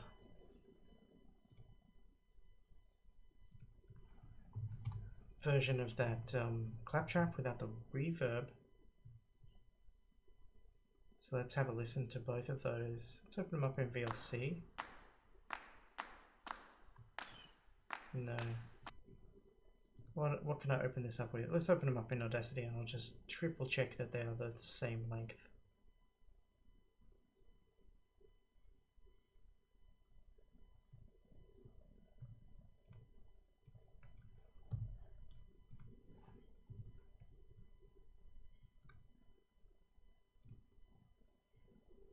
And I'm sure they are. Like I entirely trust Peter.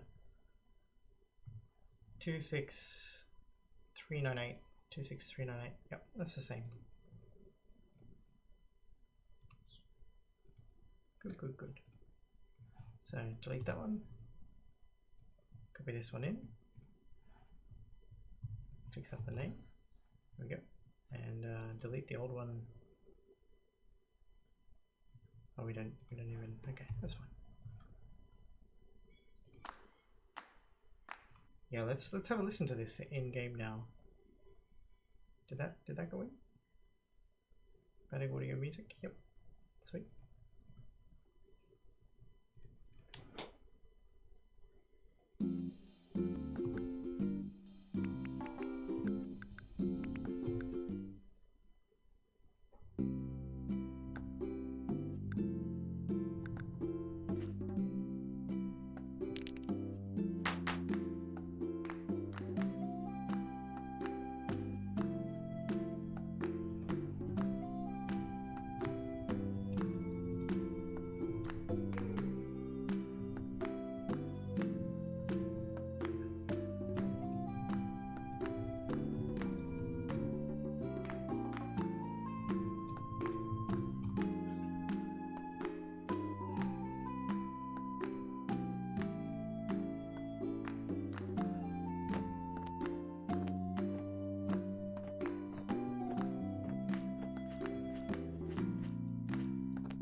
Yeah, it's good. That's good. Alright, yeah, we were trying to fix up whatever the hell happened with this.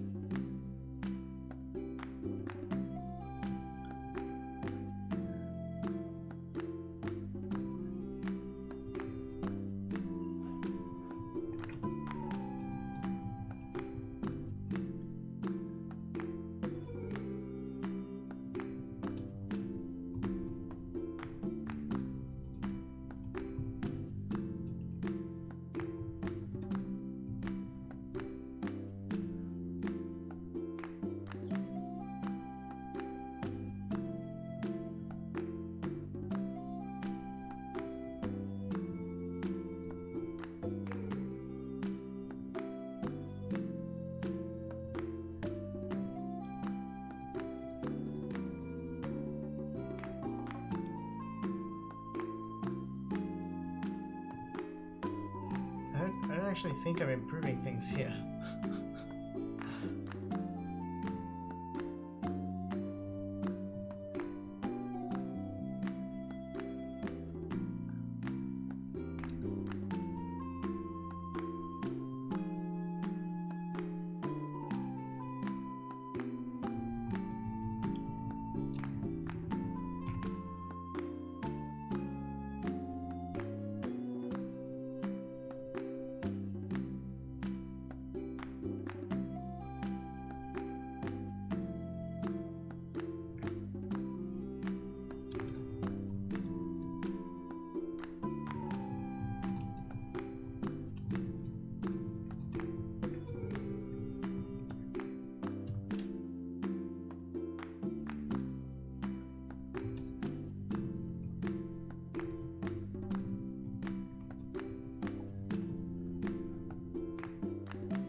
opening up the wrong window there.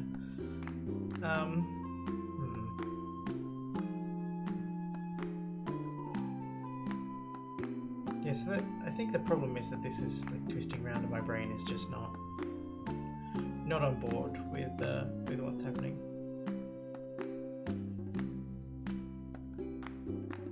I think it's fine. I just need to just make this less extreme.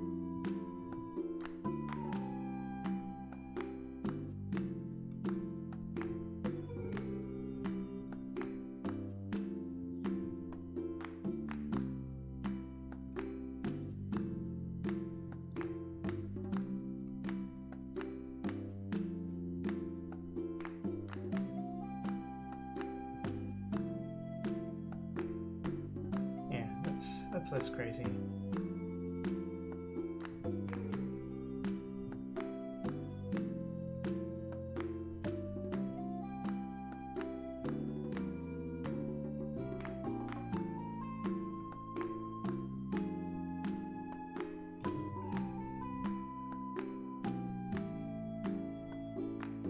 This is reads 2. Sweet.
Just bear with me 1 second. Need to double check some stuff.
Yeah, so I think I would like all of the rocks to be this kind of height.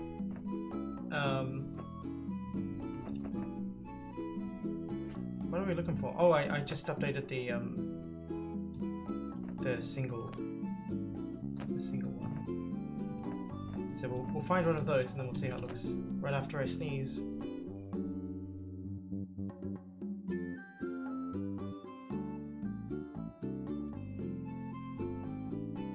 Alright, we're good.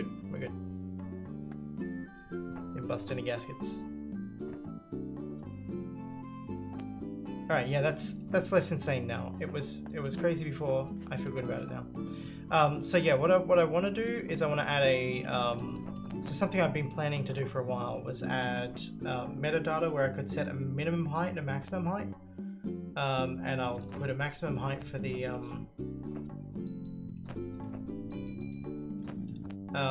I'll put a maximum height for the rocks that makes them, you know, around this height, and I'll put a minimum height for the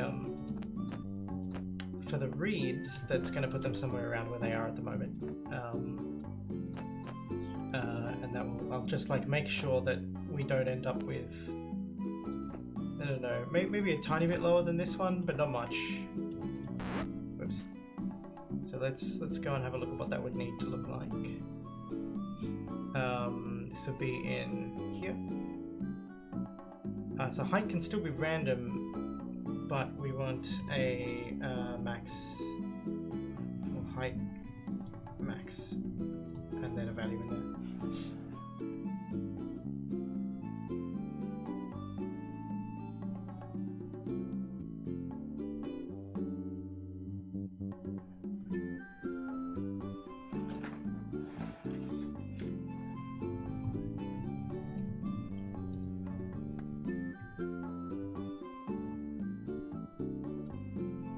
Yeah, bear with me 1 second again.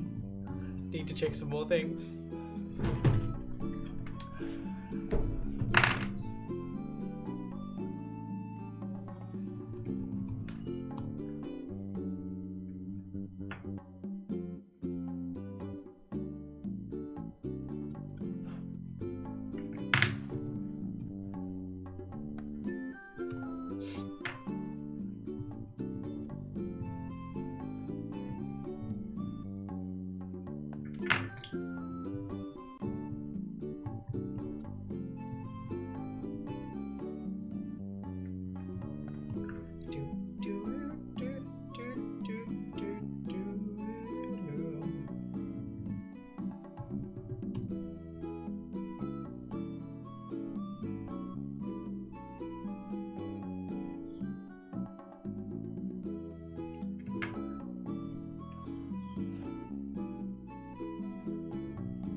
Right, sorry about that. So height max. Now height max is going to need to be relative to the floor, right?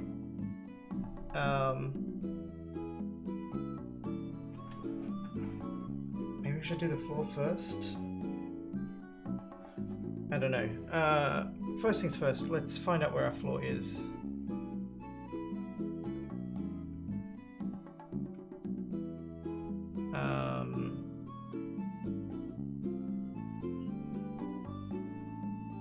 This has the floor in it. So let me double check what the code wants to do.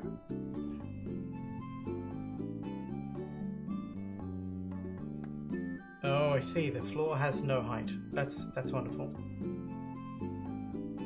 In that case, I suppose what we care about is actually how far down can the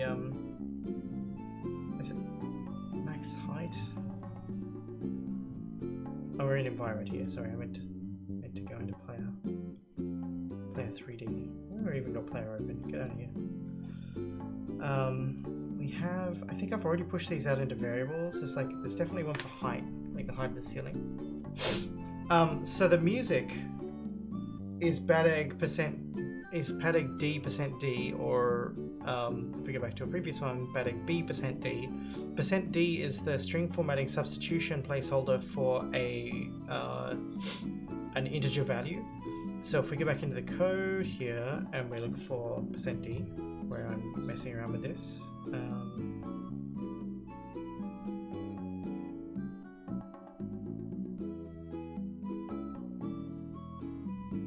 Oh, hang on. Yeah, here. So we actually get the level count and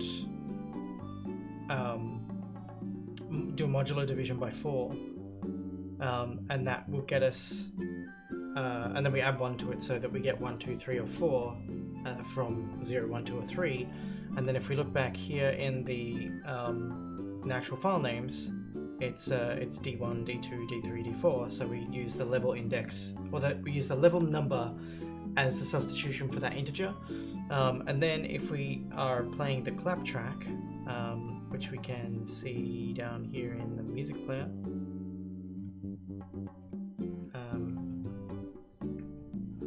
here I just replace percent %D with nothing, like if for the clap track or the extra track or whatever, we get rid of the percent %D and then we just put underscore extra on the end. So if we look here, we've got D underscore extra, or Batic D underscore extra has a clap track in it, and that's how we get that. So yeah, the idea is that we only define one thing in here, and we can use it to do everything else for us, which is really nice. Alright, so yeah, let's find out how high one of these obstacles are, and we're going to see if we can work out which one it is.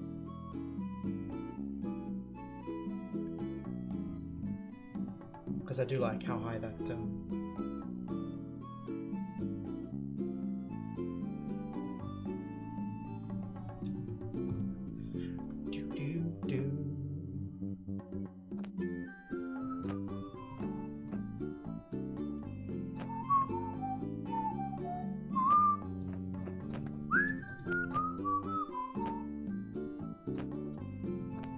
Okay, so it's the first rock. Oh, hello! G-Desecrate is raiding, and the sun is blinding. That's it's like right in my eye there. It's real good. Welcome. Tell me about your stream. I hope you had a good time and did many things that would make for a happy stream. I'm terrible at this. Hey, Soundsbeard, how you doing? Good to see you. So we're looking for the 1, 2, 3, 4th obstacle in here.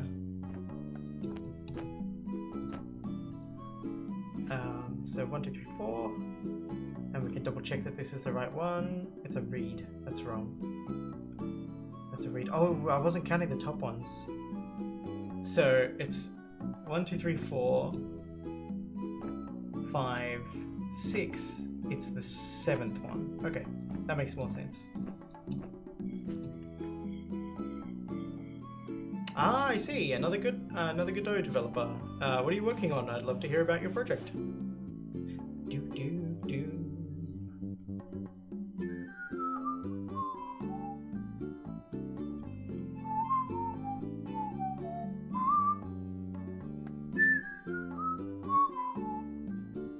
Okay, so this is minus 1.5.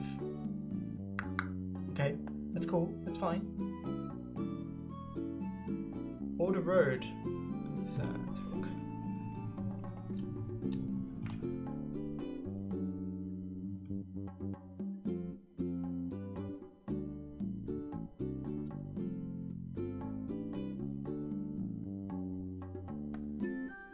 Let's pull this out over here and have a squiz. Here's hoping I'm looking at the right one. So we live in times where it's hard to come up with a unique name these days. But I imagine this is it. Yeah, sweet.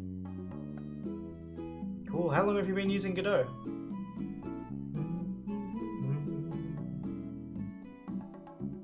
early access. Came out in into early access in August.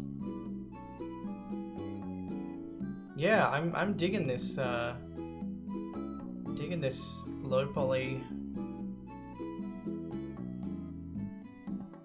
bright and dark, I guess. But yeah, I'm digging it. It's nice.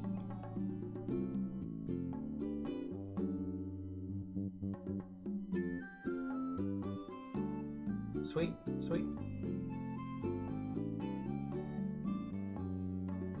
And you have Linux builds as well. That's wonderful to see.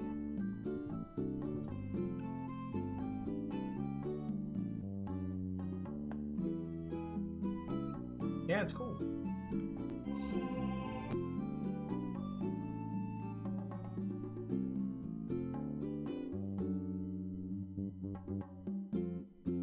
These spiky guys.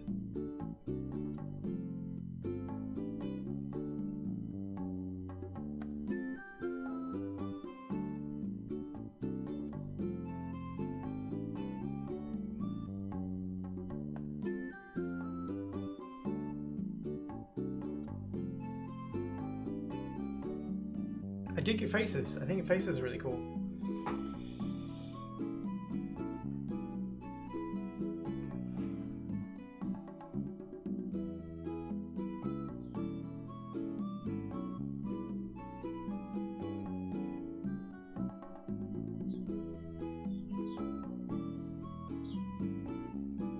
Yep.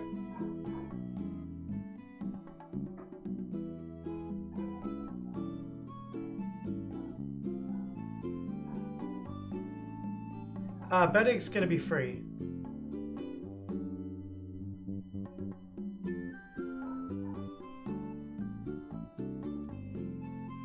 I love this duck.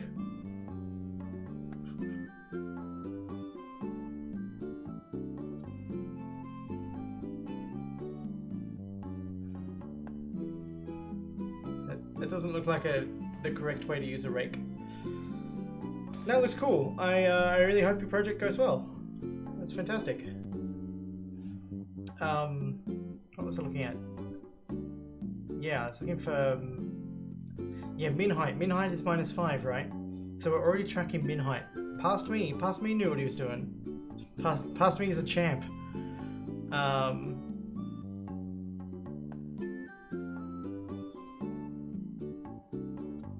Yeah, that's all fine.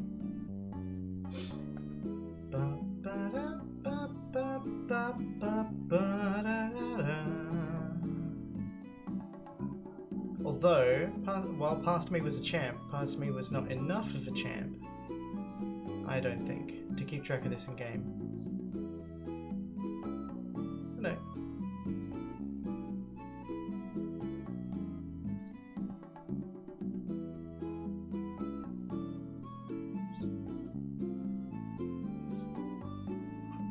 I love this. Make this less hard-coded. Past Me being a champ is it's a spectrum, right?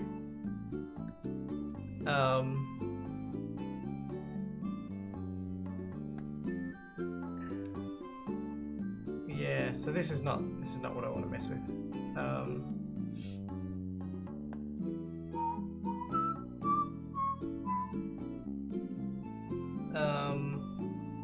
So I think I've got get obstacle position or something here somewhere.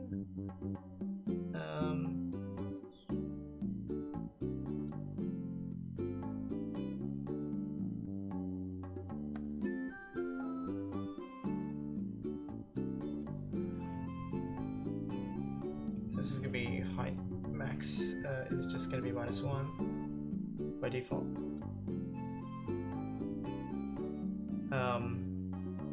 And we know that if like let's just work out what the number has to be. So if it's -5, minus 1.5, sorry, and the maximum is -5, then 3.5 is going to be the max height for that. I think that works.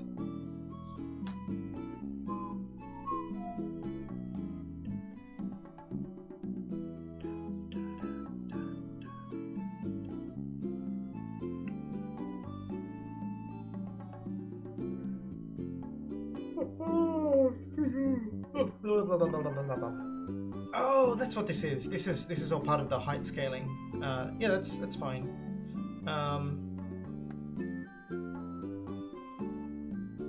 Yeah, that's fine. All right. So instead, what we do here is we go. If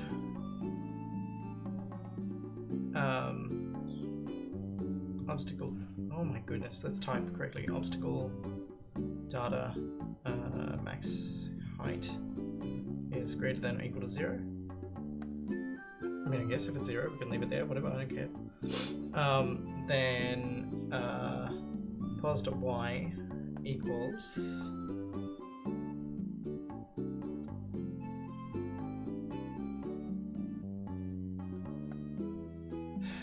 min pos.y. This will do for now. It's not exactly what I want to do, but this will do for now.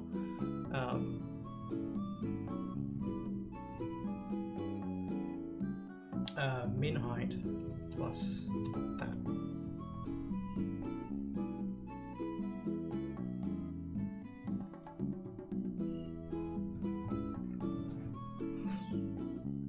To be a max that we do.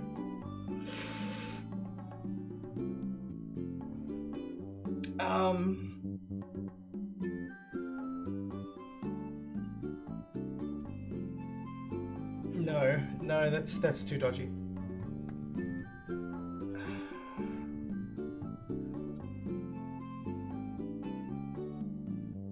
Yeah, we'll just set floor height as a -5. And back in player here, min height. Where do we pass in max height? We never pass it in. Okay, good. We'll just when we pass in player max height.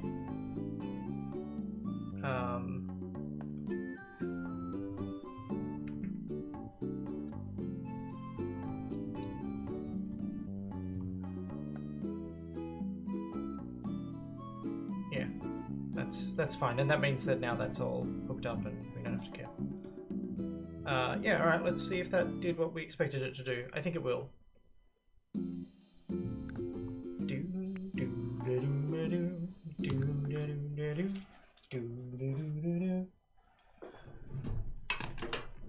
Alright.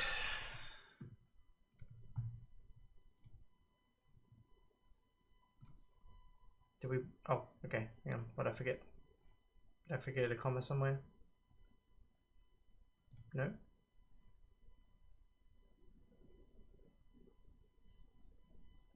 Oh, it's height max. That's my bad. Oh my god, are they still going?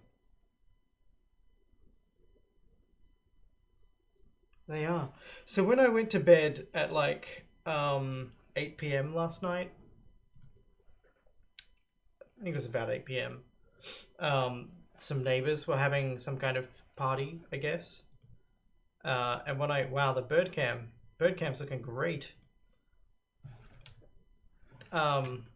Yeah, they were having some kind of party, and when I got up at like 4 AM this morning, they were still going, and now it's like 8:30, and I can still hear music. So I guess they've been going for 12 hours. Well, more than 12 hours. I mean, I don't know what time they started because I was doing other stuff before I went to bed that was loud and not necessarily making these things easy to hear. So I've gotten distracted by an email again. Yeah, that's fine. None of that is stuff that I need to care about. And neither is that. Okay, sweet. Height max, let's try that again.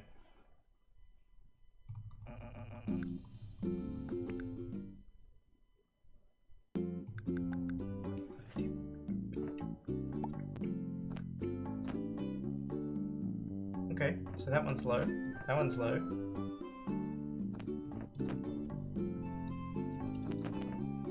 They're all low. Of course, the downside here, like this is what I was. I guess I can talk about what I was thinking. is we have set like a maximum value, but that hasn't defined the domain, right? So it's picked a random number, because get random offset int. Oh, well, that's interesting.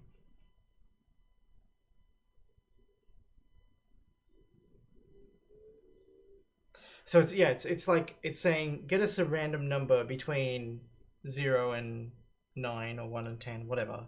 It's hypothetical number between 1 and 10.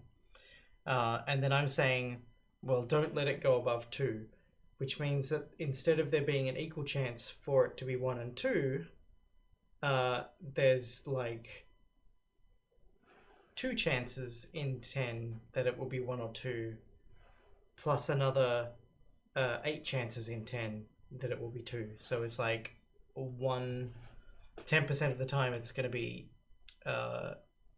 have variation, and 90% of the time it's not. So what I should do instead, these shouldn't be hard coded, these should be defined in here, but I kind of don't want to refactor all of this just yet.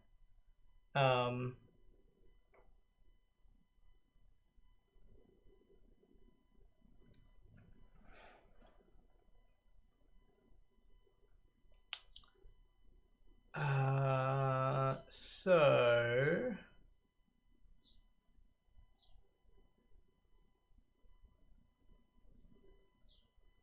what's the nicest way to work this out? Because this should affect the spread as well, right?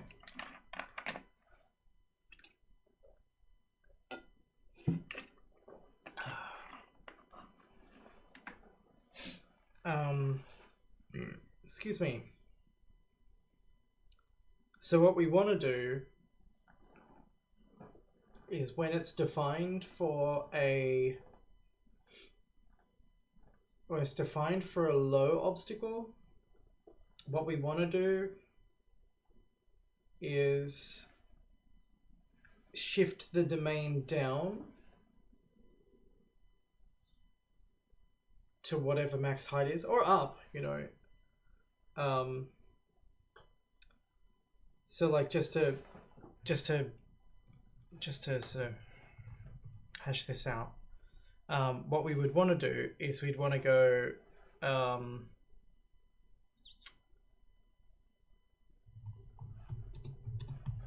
right, pos.y minus 6 is our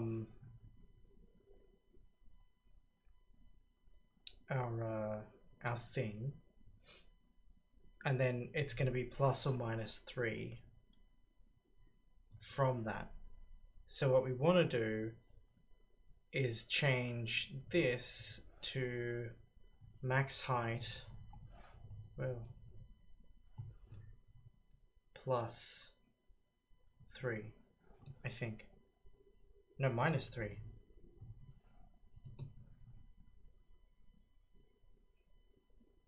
Let's go double check that this is... Oh, okay, it's not even that, it's plus 1.5. Oh, minus 1.1. Because it's half of the spread. And that's fine. I think that works. Alright,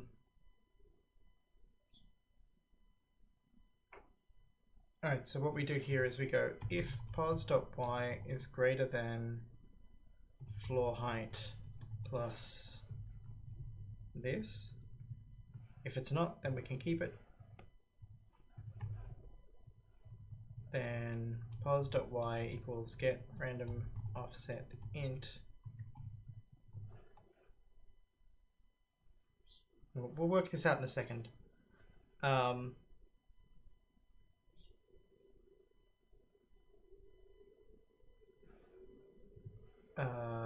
Floor height plus this minus 1.53 is what we would want it to be. And so No worries. Thanks again. It was good to see you. Um, and yeah, I might grab some soundtrack reflections off you at some point for a blog post, but I'll give you a nudge, and I'll also let you know when I make some forward progress with trailer stuff. Okay, so let's do this. Let's do some hard codey type stuff.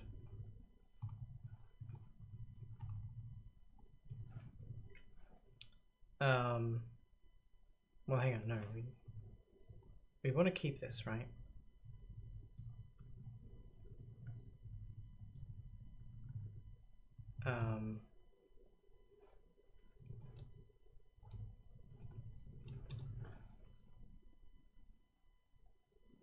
Okay, which means we don't need it else. That's fine. And then this is if mid target is greater than floor height plus obstacle max, right? So if we're aiming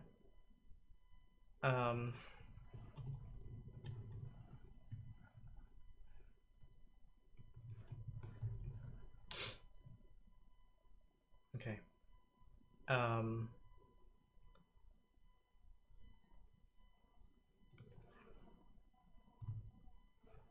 Mid target equals minus spread times 0.5.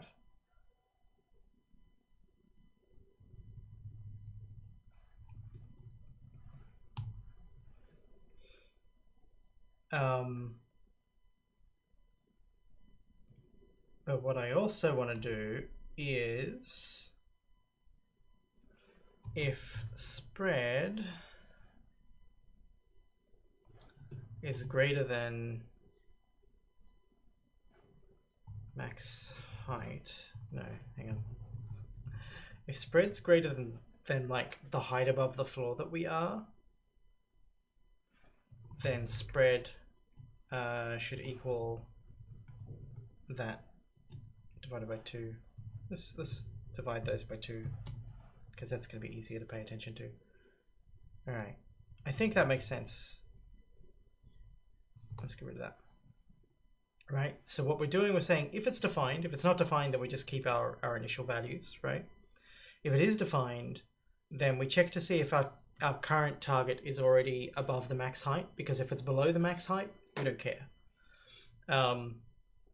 And then if the spread is greater than the amount of space that we have between here and the floor, then we should divide the spread by 2. Make the spread be the available space divided by 2.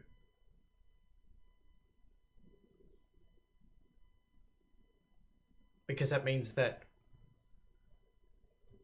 we're doing spread minus 2. Yeah, that makes sense. And then we just do our normal stuff, which is great. That is fine. Let's check this and see if it works. I think it will. I don't have any reason to believe that it doesn't. But that's like programming. The things that you assume will work will often not work. Okay, so that one's really low. That's fine. It's okay for there to be a couple like super low ones. That one's really, really low. Oops. They're so low that I can't fly low enough to see them.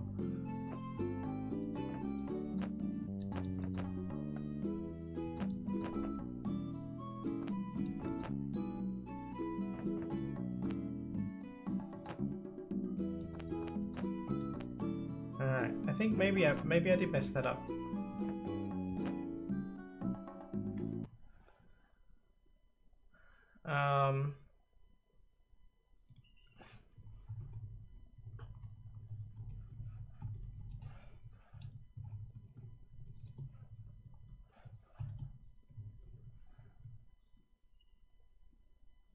Let's just see what the values are coming out at.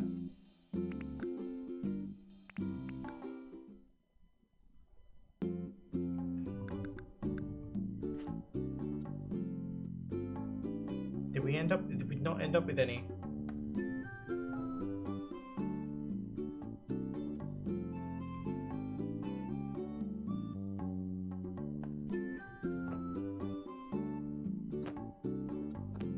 No, this one. Yeah, it's got a decent height.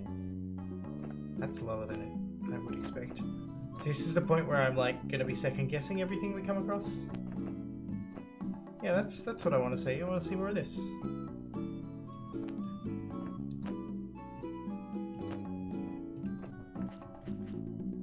That really low one, was that pushed down by a nest? Or a branch or something? I think it was. Yeah, so it's pushed down by a branch. That's fine. That's normal.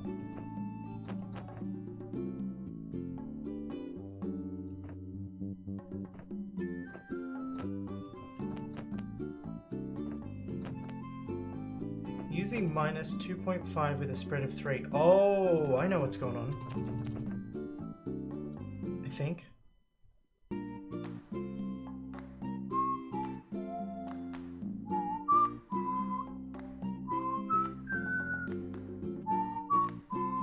Oh no, that's fine. That's fine. Yeah. Yeah, that's fine. That's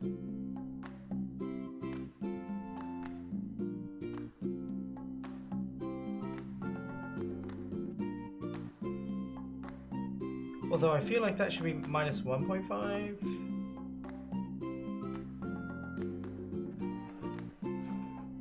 Because,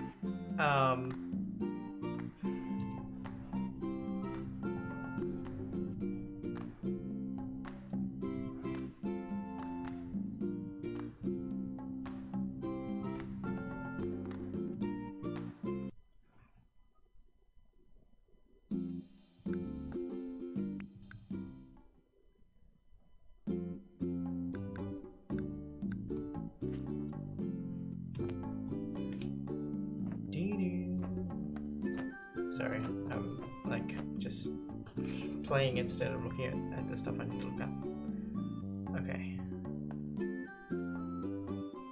Oh, it's 3.5.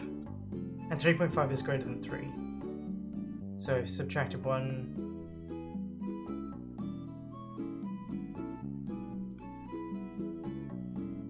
I think that might be being truncated to an int. So let's trust my first instincts and do that.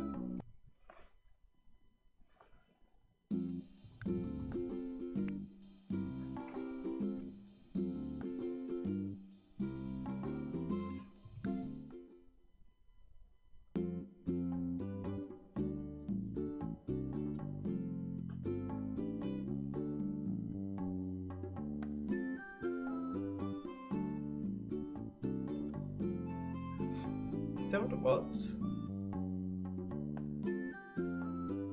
I'm so confused. So like from this, where are these numbers coming from? Because spread started as 3. 3 times 0.5 is 1.5.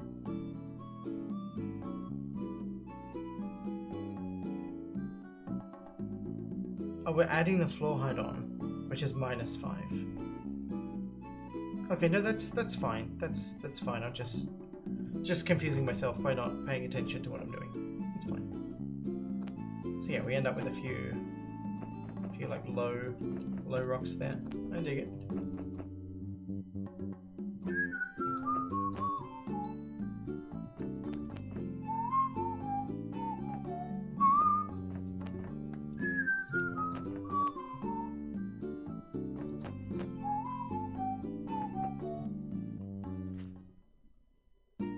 Okay. Well, I guess we should set max height for everything else. And that's gonna more or less be the same kind of thing here.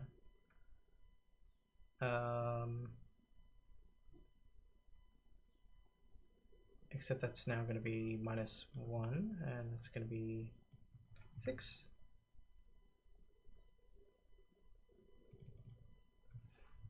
And I think we can just use the same calculation.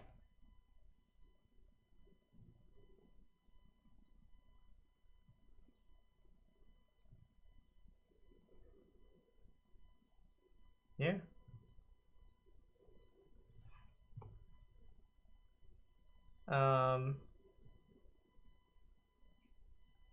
And you know what?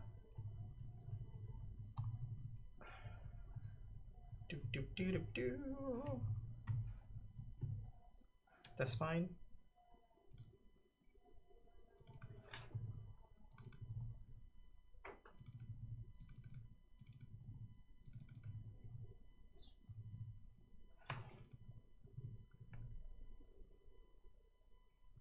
We've just totally simplified what we're doing here. And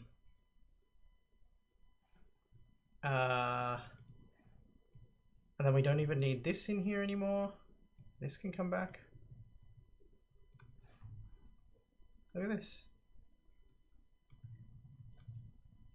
Spread is 8 plus 6.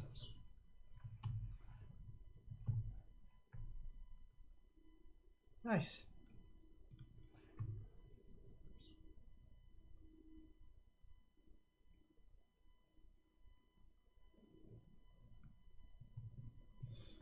Looks good. Looks good.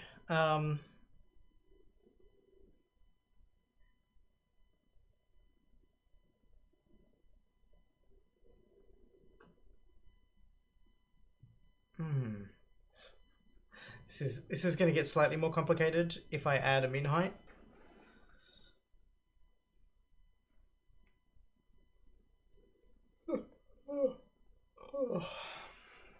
Yeah, let me check my to-do list.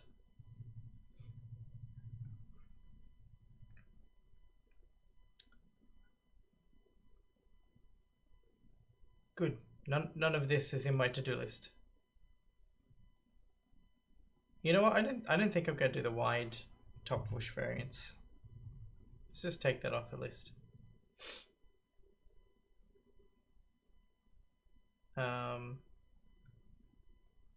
Yeah, so the stuff I'm working on right now, the thing I'm thinking about is like if I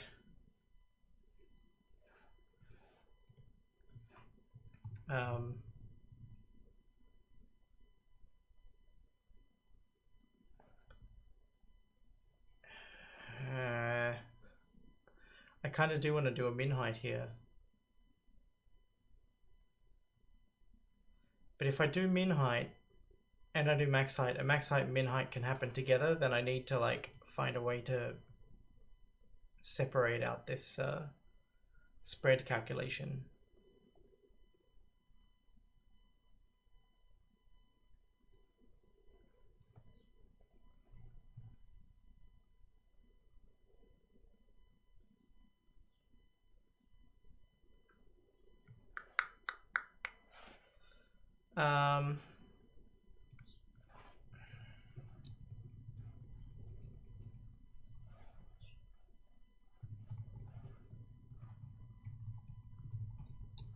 Yeah, that's how we spell max height. Are we already using max height?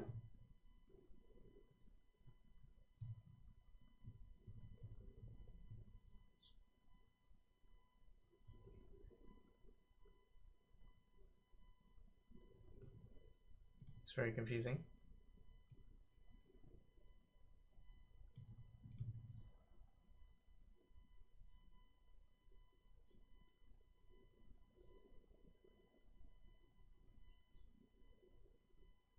Oh, that's here.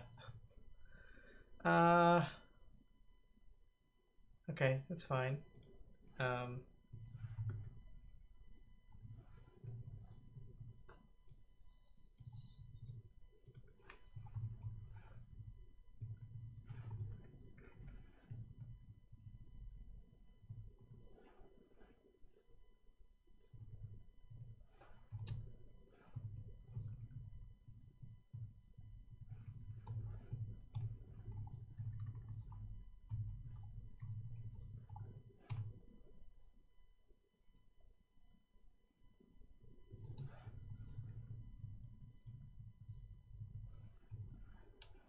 Okay, so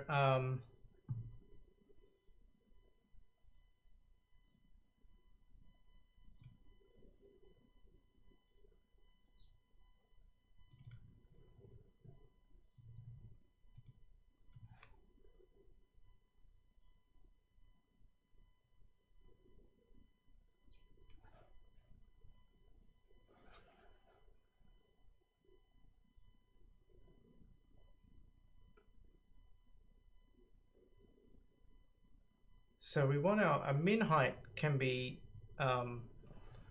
floor height by default. A max height can be I thought it was ceiling height.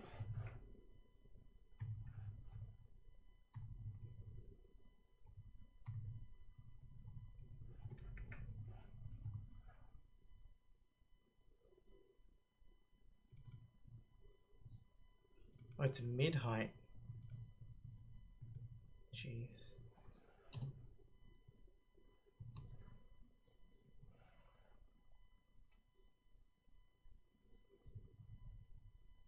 Is that how we spell height? It's a weird word. Height is a weird word. Okay, so we don't have access to the height here. Jeez.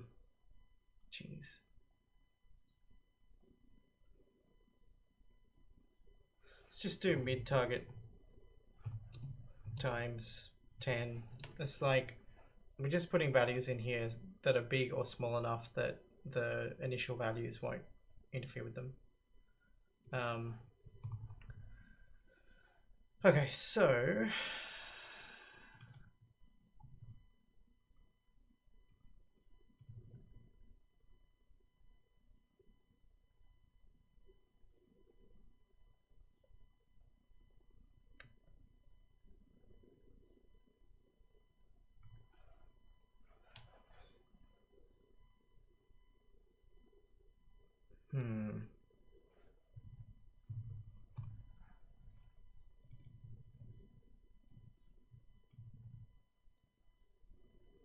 max height override my min height override.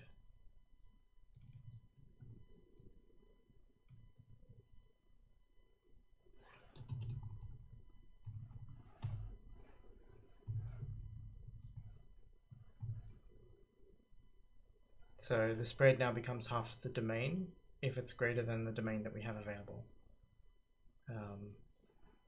This is good. This is what I wanted to do.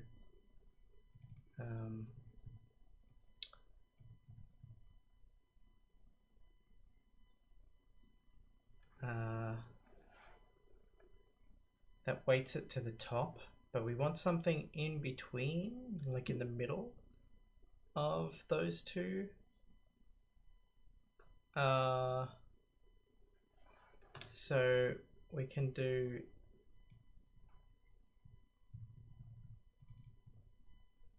this, I guess. That's half of the domain.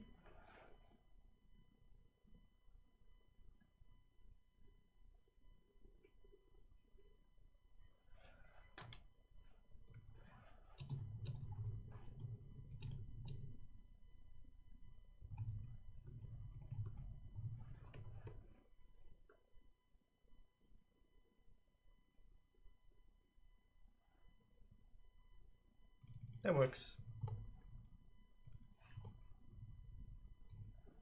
Goodness, we made that more complicated very quickly. So we want is it get obstacle data? Let's just put values in for min height as well.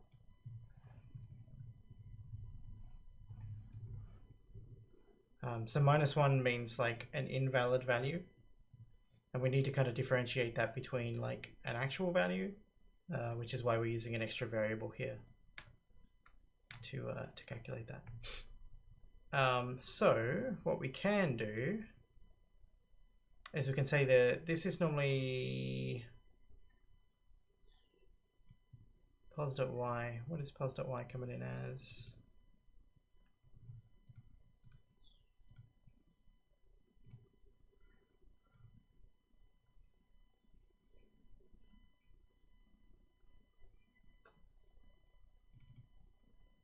Temp is mid height. Yeah. It's mid height minus 6. What is mid height usually? Mid height is 12. Yeah, okay, that's fine. Okay, so mid height is 12 minus 6. So our mid target by normal is 6. And then we have a spread of 3, which brings it up to 9.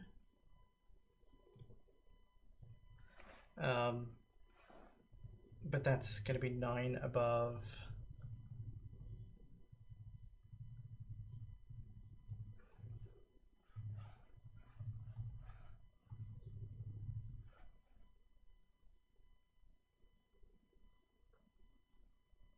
Nine above minus 5, which is 14. See what that does for us. It feels like too much. Feels like 9 is probably the value that we want. But we'll just like see what happens. Okay.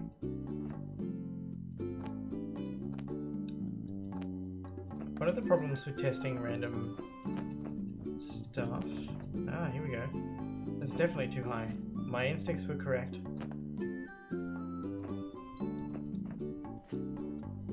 Okay. So I think 9 is more appropriate.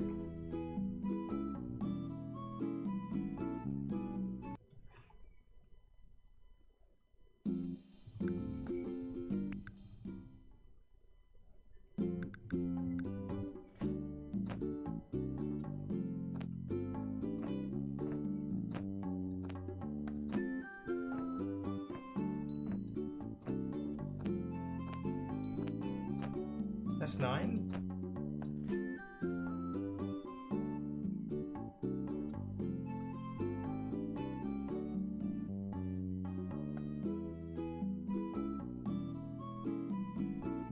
Oh wait, hang on. Let me think about this. Maybe I forgot about something. It's a max height override. Oh yeah, okay. So max height override should be mid target plus spread times 2 times 0.5. Hey Splurp, how you doing? This is I don't know if you've played Bad Egg before. If this is the first stream, this might be the first time you've sort of seen what's going on. But the music increases in complexity as you progress from level to level. So what we're listening to is like the most simple version of this track. If we jump ahead a couple of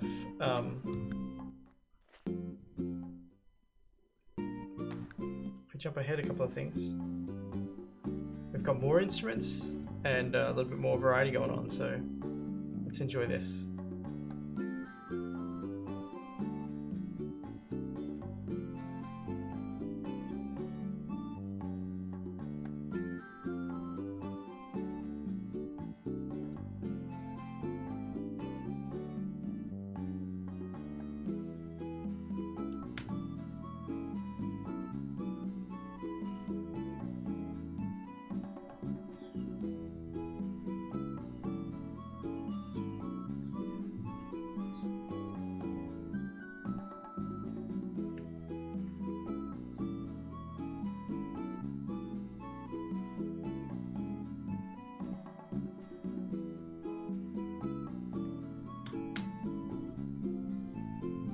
And then we've also got some dynamic stuff where if you have a little friend, we got like a little clap track that comes in.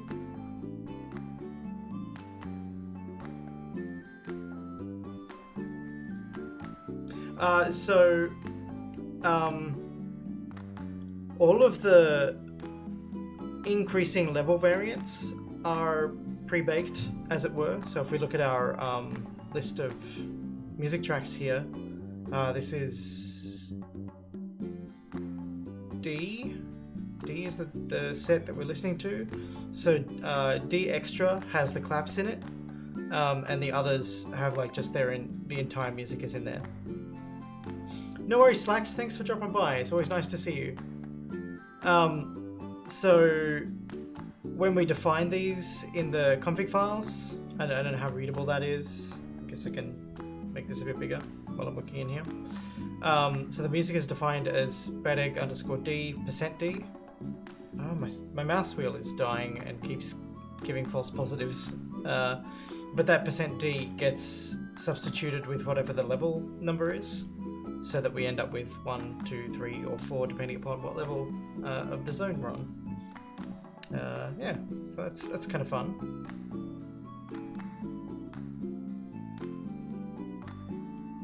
And then each zone has its own music, and yeah, like all up, how big is that music? It's like 56 meg worth of music. Out of how big is the entire project? Oh, how big is the entire project not counting... Wait. Have I got show hidden files on? Why have I not got show hidden files on? That's disturbing. Yeah, so it's like 50 something meg is music. 56 meg I think it was, out of, it's like half the game. And then the rest is probably models, I guess. 30 meg worth of models in here. Why are these so big? 4 meg. Yes, all the stuff with all the animations ends up being bigger. Although I suppose the trunk doesn't have animations. Why is the trunk so big? I wonder...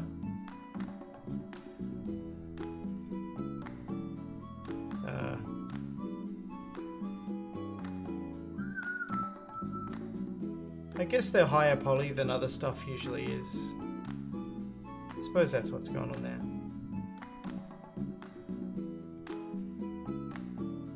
So it's like 14 meg for the trunks and the bad egg. Letters are tiny. Well, I guess there's also some sound effects. How big is all this? That's only 2 meg. And then sprites is... Wow, sprites are smaller than I thought it would be. Skins is half a meg. Well, there you go. What was I doing? Oh yeah, we were going to check and see if this fixed up the max height and min height thing. So I'm currently updating my where'd Genie go? There it is. I have definitions in here which say like what type of obstacles a zone can have, and so this one has, for the high obstacles, it's going to use the autumn variant of the bush obstacle, and it's going to pick a rotation from this array of 2.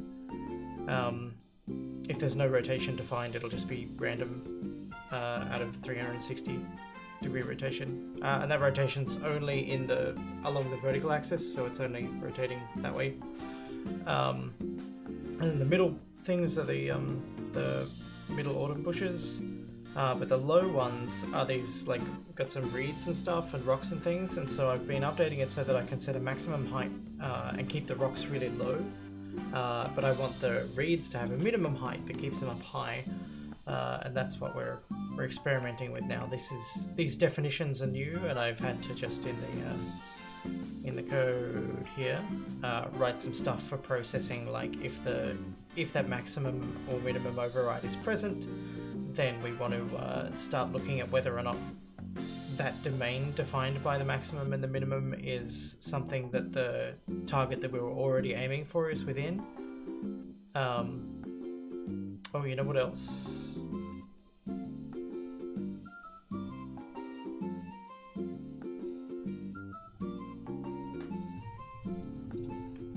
This is not very efficient.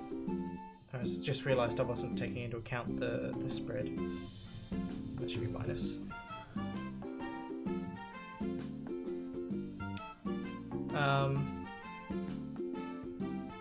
Yeah, I don't care. It's fine.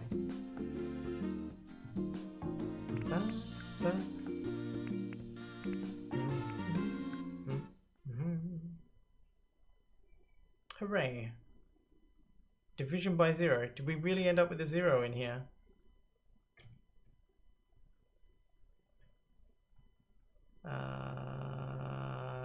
We want to look for mid-target and spread. Minus 0.5 and 0.5. Oh yeah, this is returning an int. We're passing the 0.5 in as an int. That's coming out as 0. Well, that sucks. I mean, it's fine. We just min spread 1.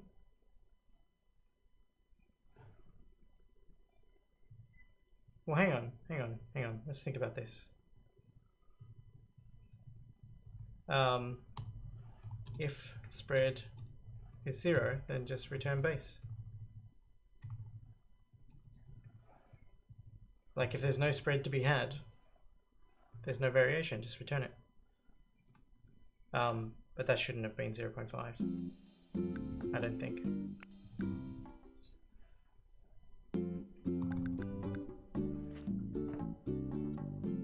Oh, this is good.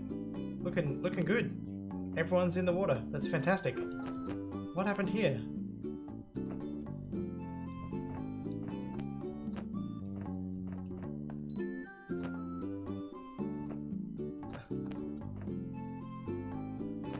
Well, it's not right. That's okay. We'll work this out. What am I looking for anyway? Let's generate defined level.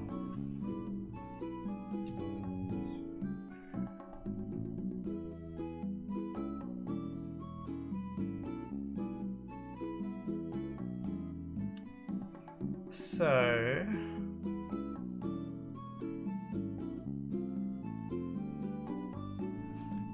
let's have a look at what is going on here, because I'm not printing anything out anymore.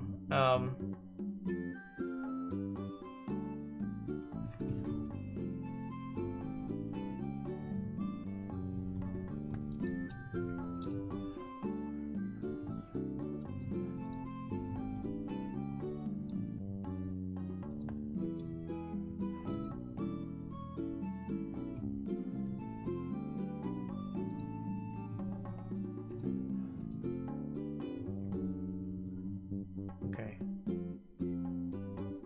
Let's just regenerate a level. What do we got?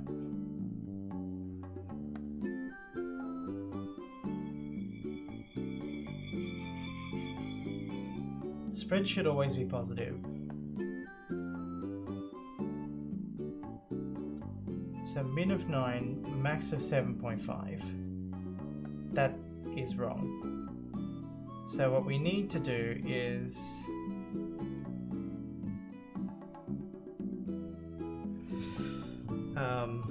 if min height override is greater than or equal to max height override,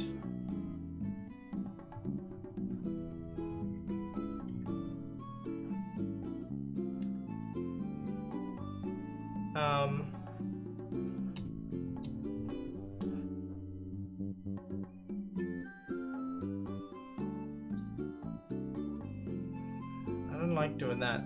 That's not what I want. I don't know. We'll just say we're always going to try and guarantee you 3.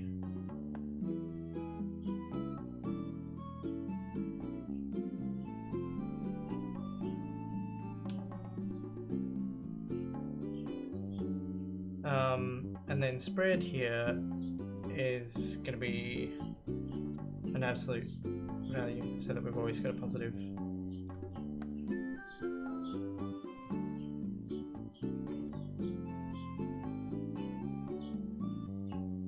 What is this?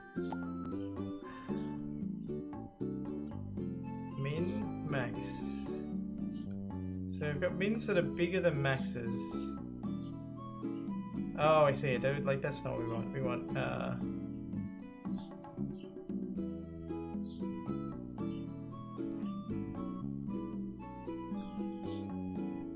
well, which way do we want to go? I guess we can, well, We'll always go down.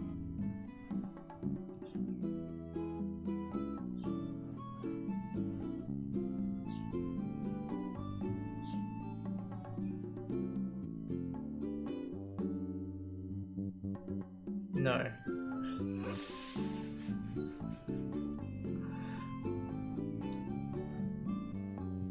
There we go.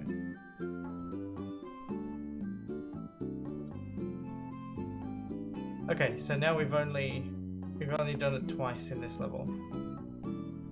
Why are we stuck here?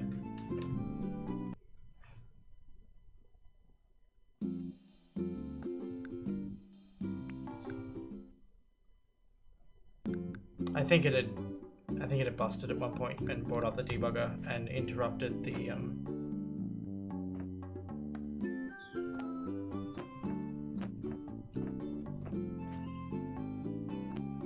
Alright, yeah, this is still wrong.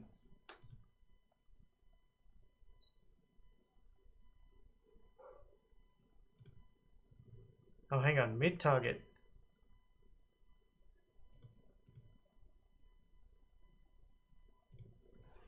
Minus floor height.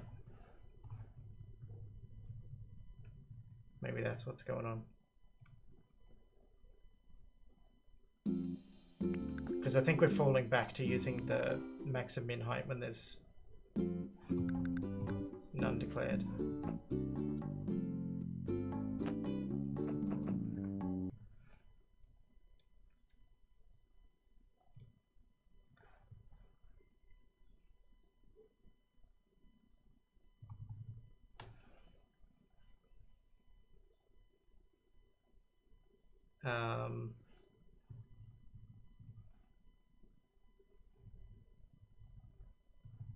So what we want to do then here is, if we're doing this, then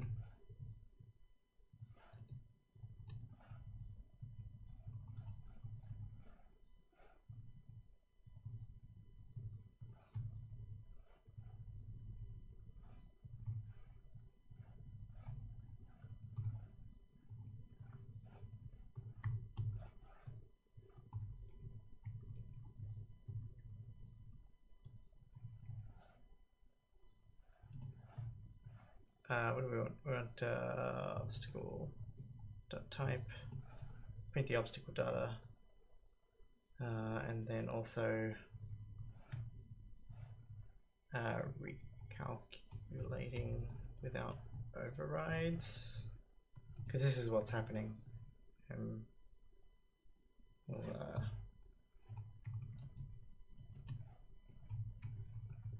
That's fine. We just want a breakpoint that's after the print.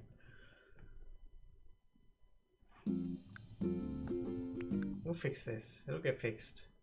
Okay, here we go. So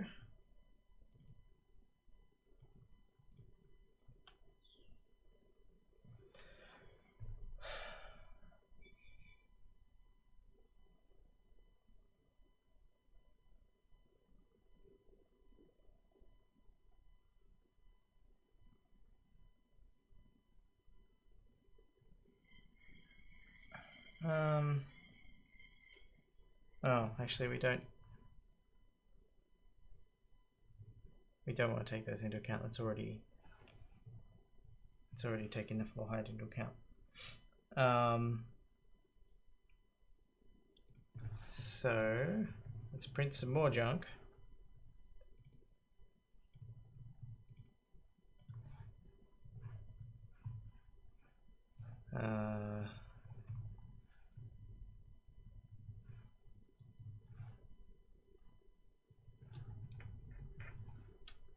Max height check.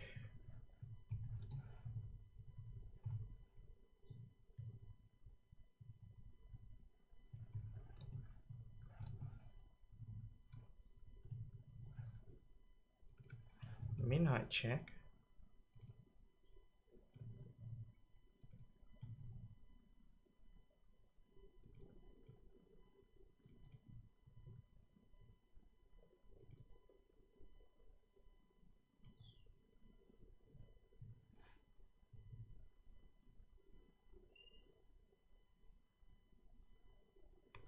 So you know what we should we probably should be doing this.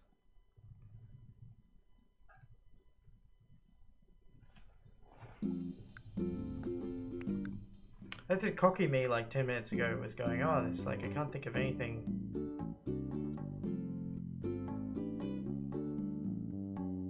Are we not breaking here anymore? We're not breaking here anymore.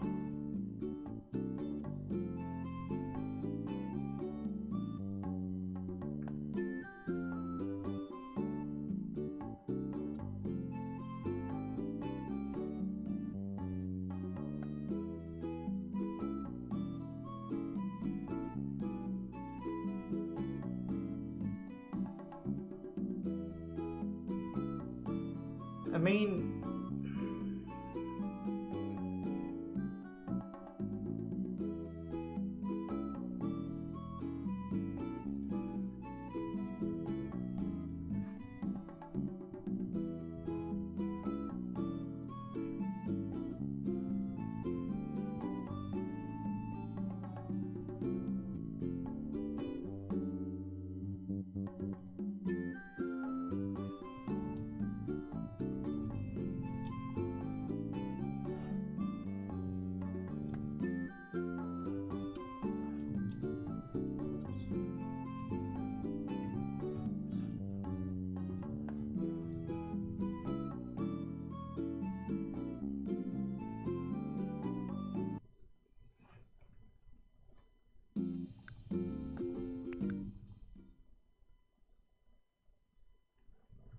okay.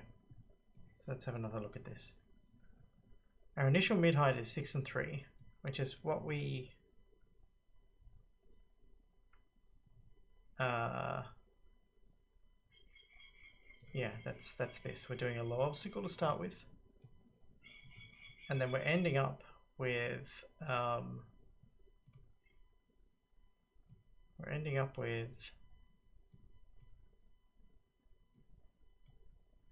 max height check of 7.5.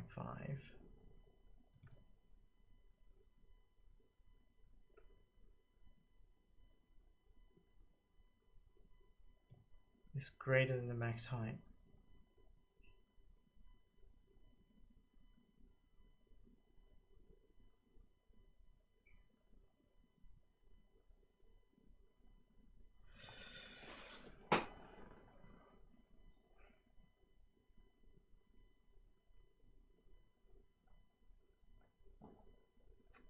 Maybe we just do need to add the floor in here.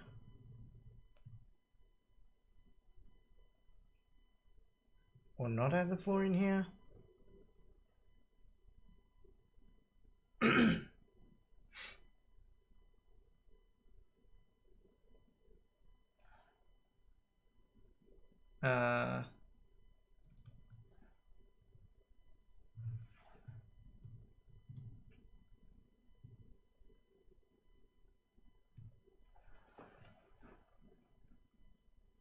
Yeah, the floor is what's messing us up here.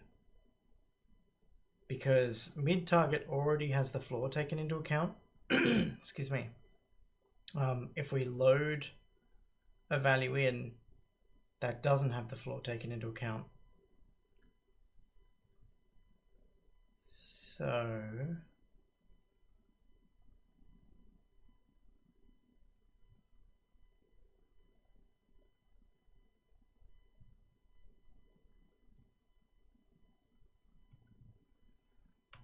I think we can just remove this from here and put it in here.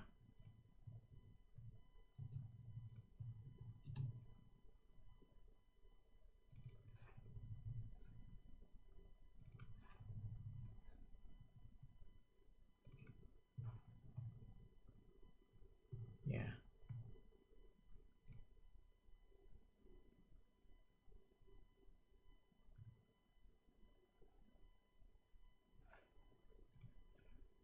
Well, that didn't seem to work.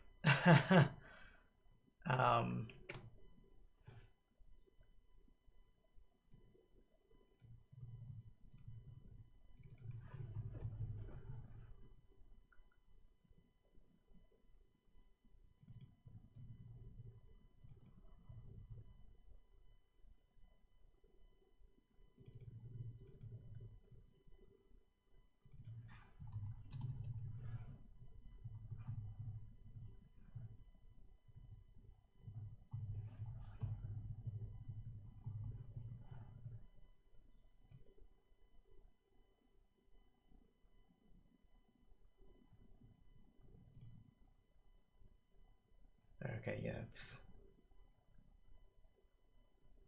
just needs a restart. Okay.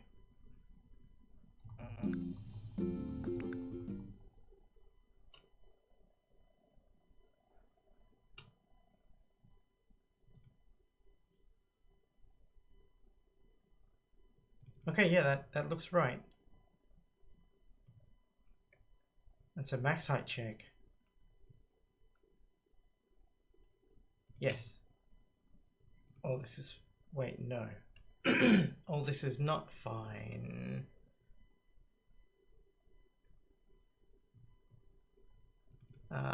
This wants to be an end.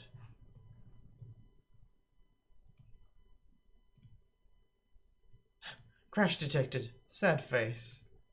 I think the debugger just gets weird when I add or remove debug symbols while it's in the middle of breaking after I have saved the document and it's trying to reload the symbols, so or reload the script into runtime to override the thing that's already got breakpoints in it.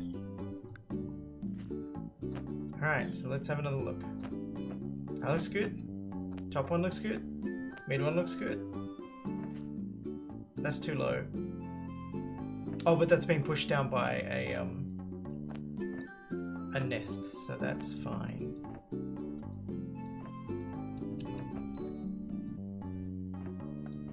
I don't get many rocks here. Is that just...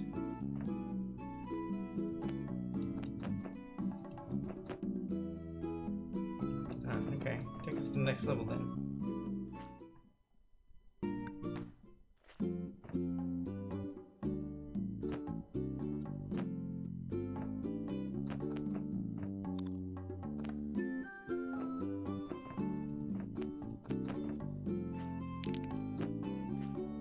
Come with me, friend.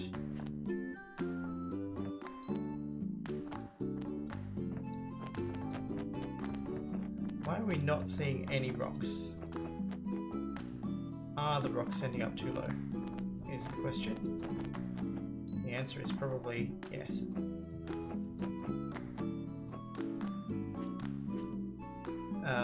And the best way to check that out is going to be to fly back this way.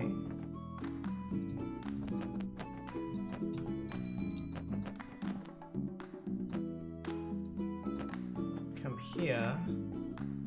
Go into the remote thingy here. And down here. And down here. And then I think we can just turn this off. Yep, so we just removed the sky and ground.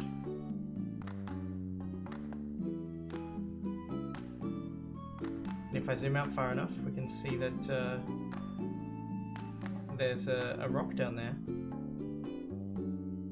And a few more rocks down here. But if I turn the ground back on, that's much lower than what the ground is. So that min height or max height is not counting the domain for that correctly.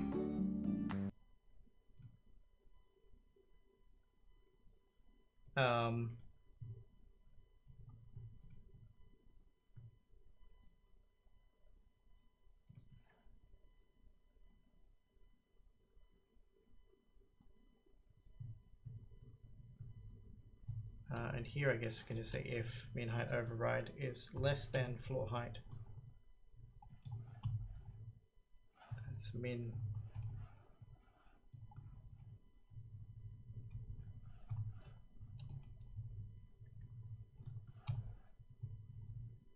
I guess we should do this out of here.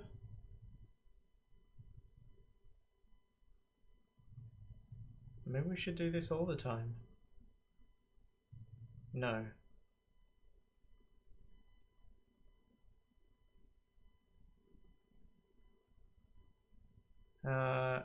Yeah, actually let's only do these when we're adjusting these. Let's see if this brings back our rocks for us. It's because the rocks have max height applied to them, and the max height was not being calculated correctly. Or sorry, when the max height was being calculated correctly, it wasn't setting a good default minimum, and the minimum was ending up below the floor, so it was picking a random position between very close to the floor and very far below the floor, if that makes sense. But I think this will sort us out. Whee. Let's go find some things.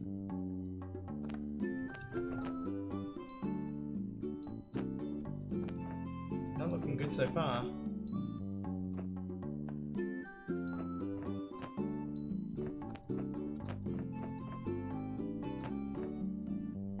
Alright. I feel like let's just do the same thing again, where we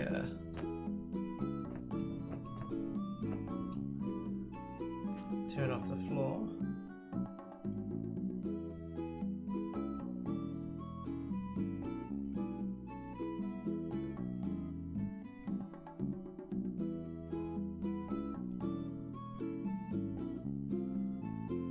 Okay, so there's only one.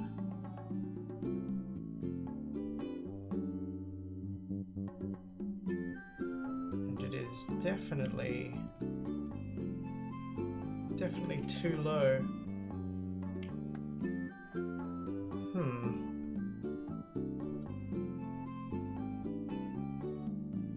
So let's go back and have a look at here.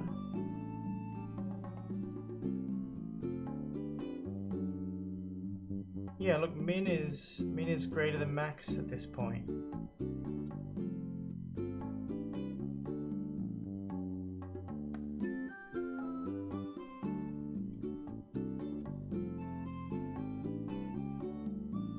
Min max. Yeah, that's weird.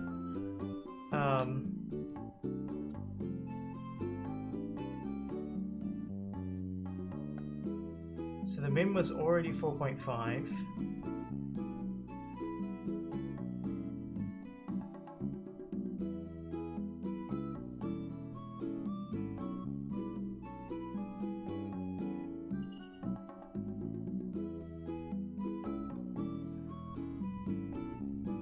Here we go.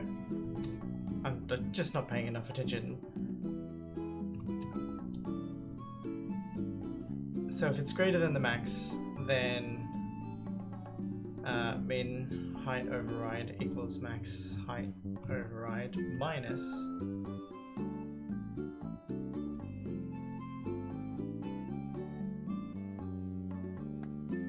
we don't know what the spread is until we've calculated everything out. So again, we'll just say -3 and then let it sort itself out. Although I don't like that. I don't like that. Okay. If this is less than 0, then we can just say it equals floor height.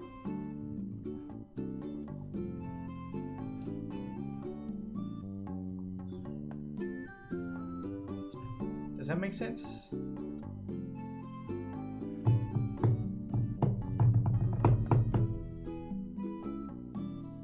So if we set a max and we don't set a min,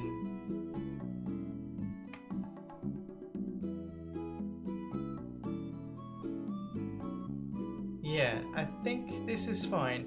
Okay, so what we've got here is if the minimum is above the maximum and there's no minimum set, then the minimum is just the floor height, which is 0.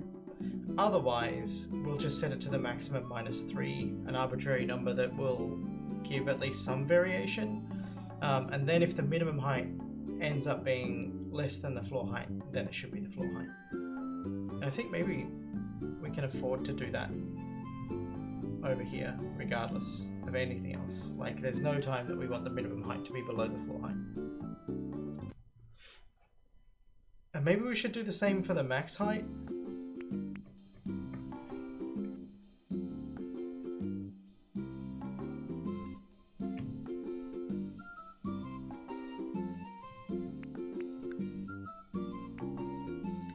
are our warnings here?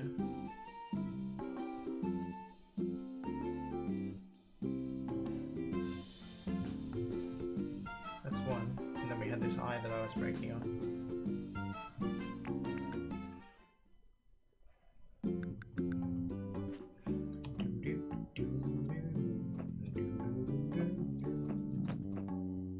Oh, there's a rock.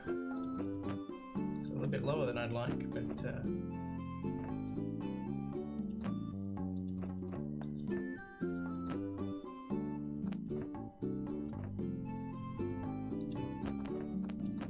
let's come back to this nest. Turn off the floor.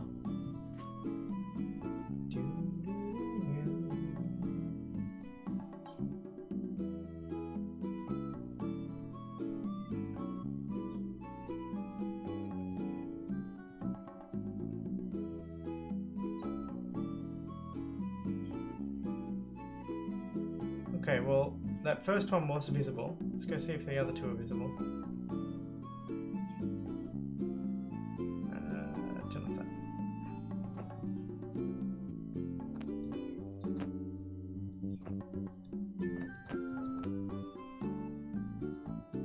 I might make the minimum one. Okay, so yeah, there's meant to be two here. Sorry, I might make the minimum the floor height plus one. As like that's what its hard-coded fallback is.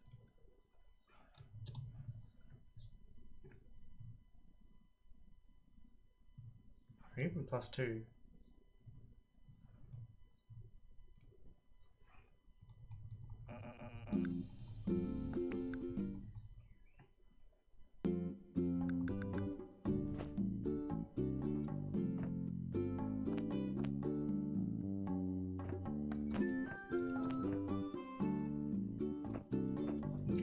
One.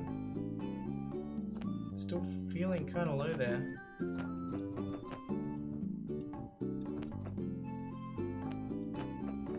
That one's being pushed down, that's fine.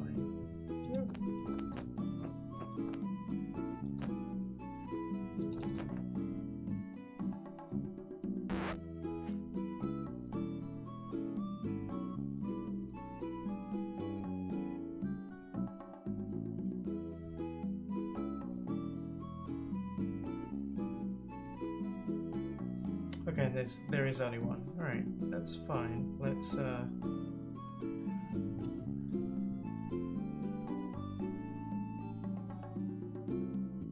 Oh, reloading levels just is broken now. Okay. I see.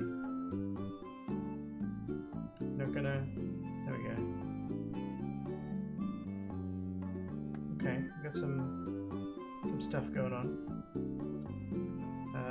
What is the best way for me to see this now?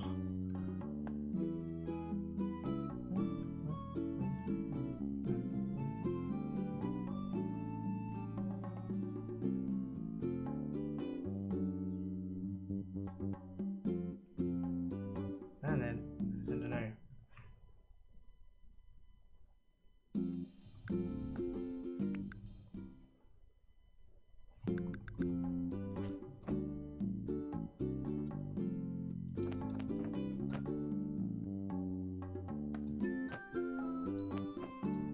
Oops.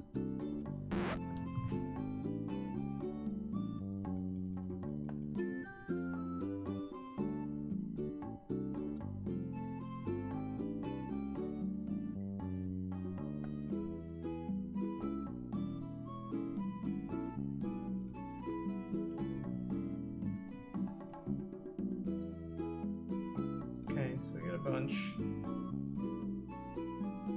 3, I guess.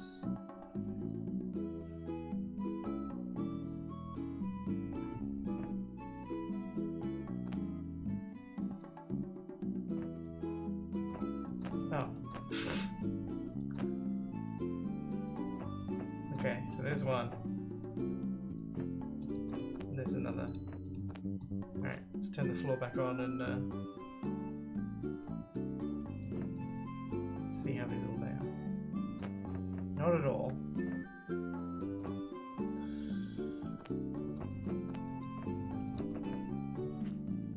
Okay.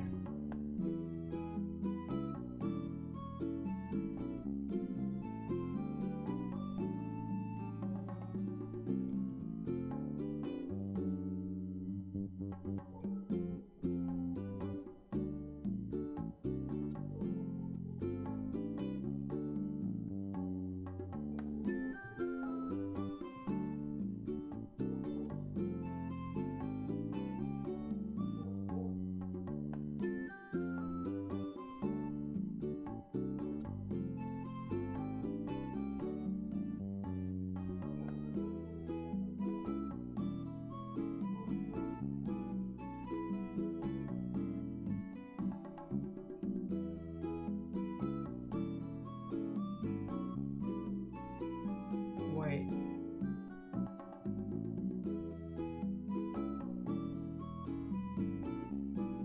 Oh no, that's fine. We don't even need this anymore. So min is -3.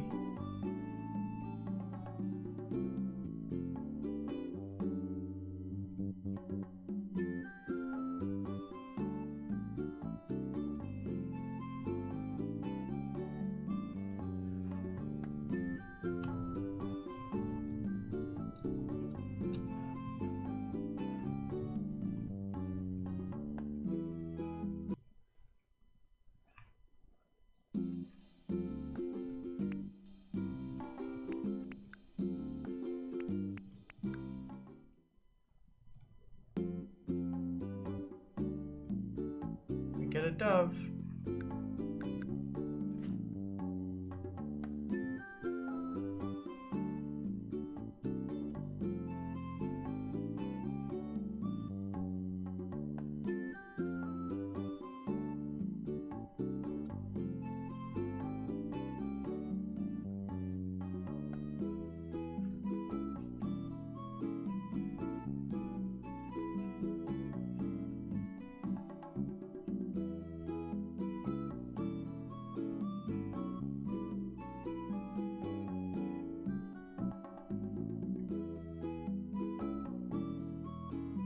So our new mid is -4, which doesn't sound right, I don't think.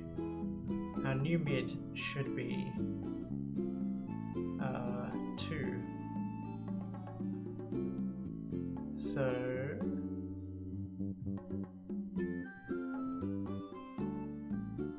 if the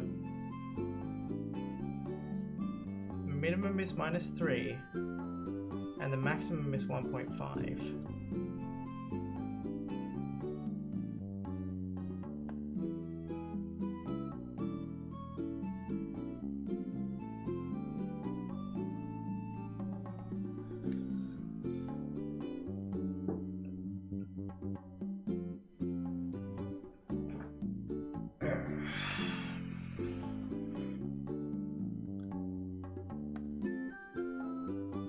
so the min is -3. Oh, I see. The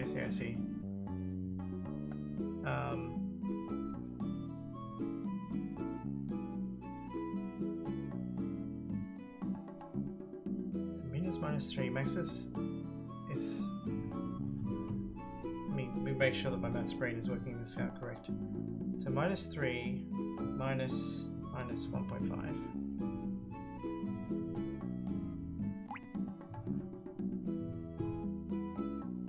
Equals -1.5, right? Yeah, that's right.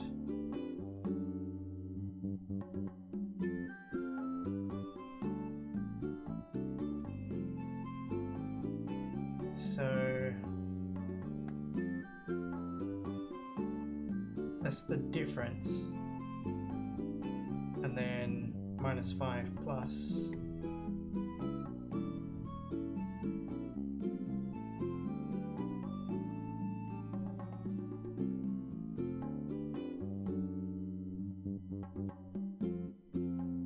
Although it's not that, it's -5. I think I need to ABS this. I think that's a part of the problem. I know, I scared away my dove friend.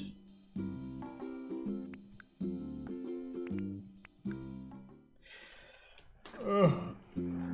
Sorry if I'm not very good at explaining exactly what the problem is. I can mostly see what's going on. But I'm not very good at holding it all in my head at once when I explain it. Or like in general. I should have seen that much earlier.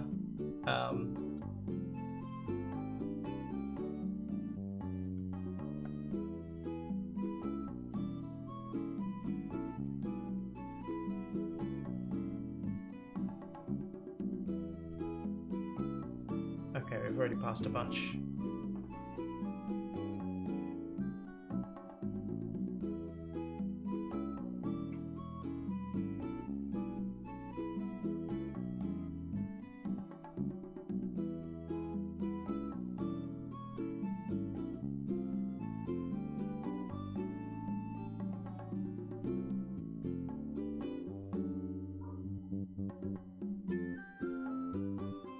The new bid is 4.625, right? And our new spread is 0.75. So if we add 0.75 to this, we still end up below the floor for some reason.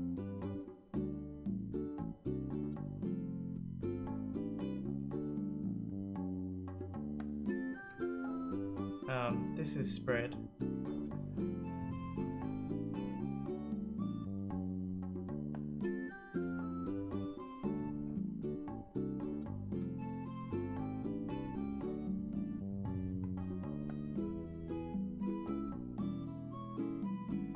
Does that work?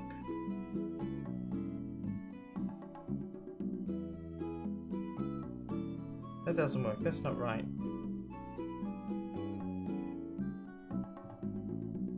And we don't need the floor height here anymore. So we want min height override. This, okay. Maybe this is what I was doing. Plus half the spread.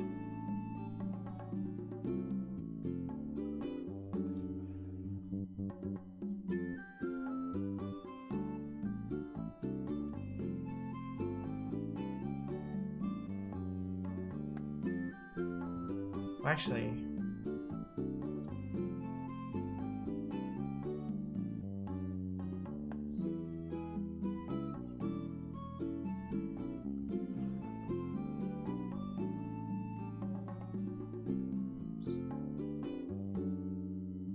no, the spread should be like the whole difference, right?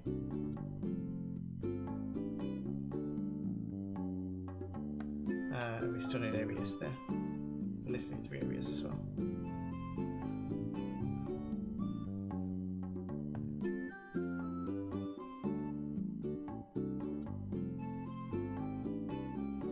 The spread is the difference, and mid target becomes mid override plus. Yeah. Okay. This time for sure. Yeah, I'm good at accidentally scaring off my my little friends. They still got seeds, right? They've eaten most of them. You eat too fast, guys. I gotta get one of those bird feeders that like drips it out to you slowly.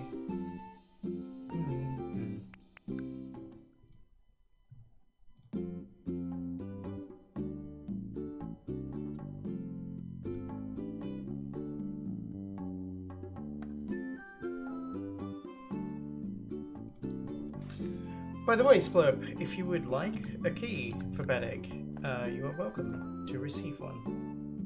You're welcome to ask for one. And then I will welcome you into... Yay, there we go. Right, so we got a few low ones. It's good, it's good. So basically I want them to be this height, but sometimes slightly lower. So I've seen 2, 3, and those 3 were all at the same height.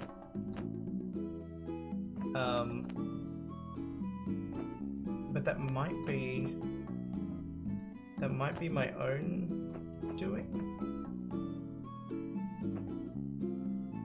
because that's a branch. Let's stop at the nest here.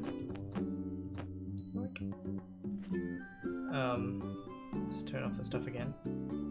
See if there are more than we could see. Because if there aren't more than we could see, then I think this is working, and we've just randomly, well, not just randomly, but 3, 4. Did we see all 4? Well, we definitely passed 2 there, and there were 2 next to each other, so we definitely saw all 4. But I think they've ended up with the same height. Because spread is getting rounded to a int.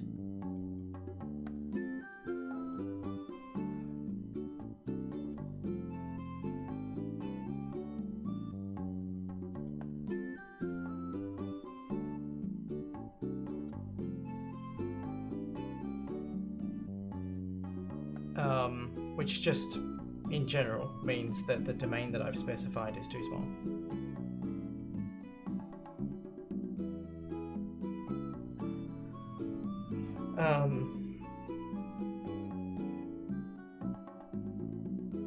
Although the domain that I've specified should be 3.5 in total.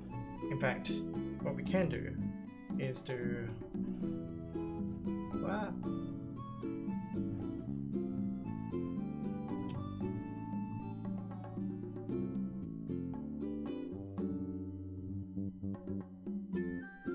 Oh, okay, yeah. No, Okay, so here's the situation. If I take this off, then the domains get bigger again. That's what had happened. While messing around, I had done that. Alright, let me hook you up with a key, and then we'll test this and make sure that it's doing what it needs to do.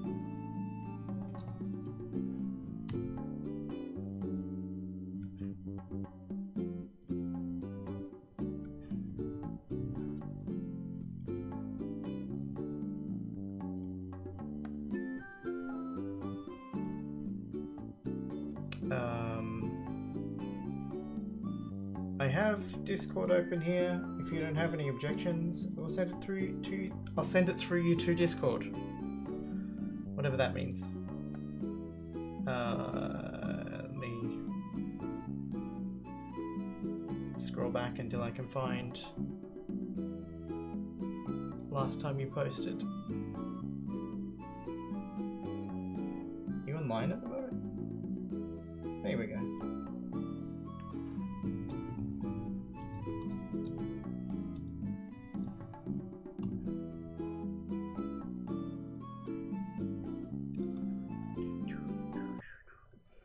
Yeah, so the floor height was adding 2, and if we imagine that the domain was 3.5, we add 2 to that, it's 1.5. Half of 1.5 is 0.75, which was the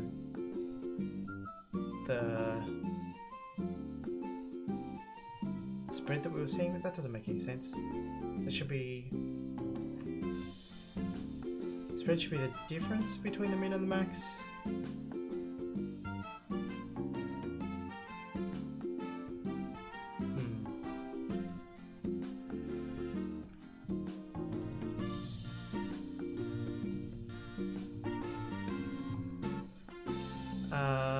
But yeah, I think that'll this is gonna do what we want anyway. So let's go and have a look.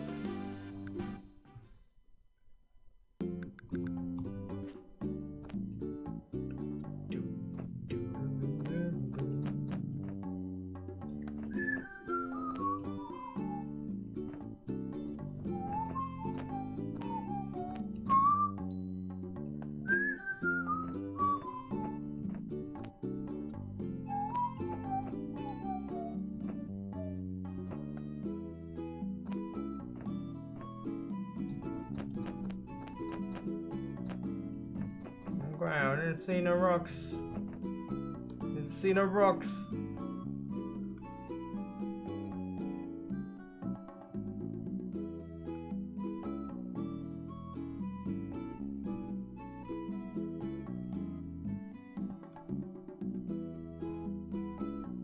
Oh, we just didn't generate any rocks for this level. Okay, next level, please. Alright, this one's got a bunch.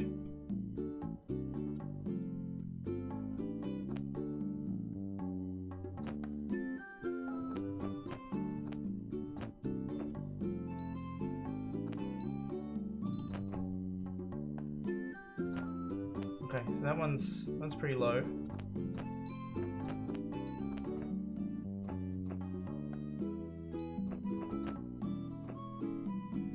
Let's get a low 2.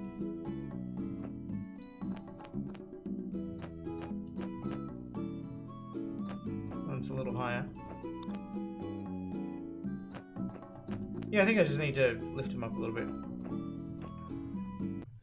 Alright, so I think in general I would like to do floor height +1 just to make sure that we're pushing things up just the tiniest amount. And then I'm just gonna give this a max height thing of 4.5.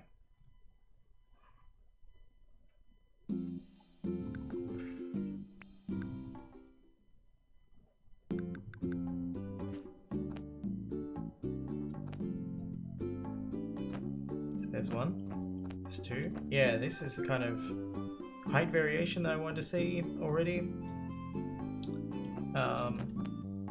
And they're kind of the height that I wanted, I guess. Maybe I could go 1 higher.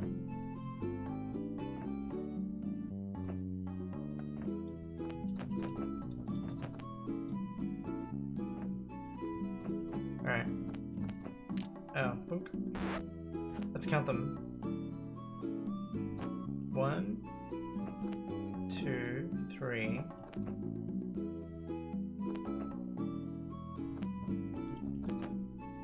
4.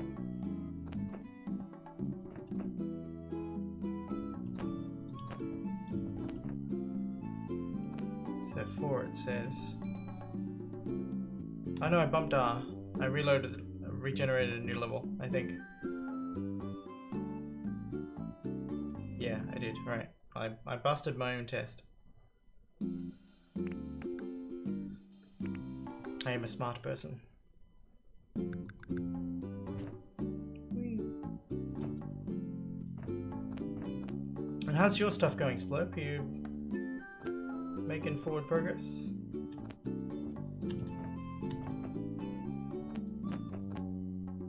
So 1, 2, they're kind of low. 3, 4.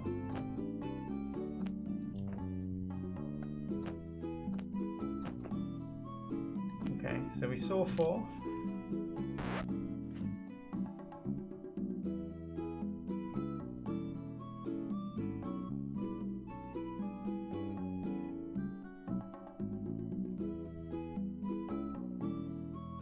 Cool.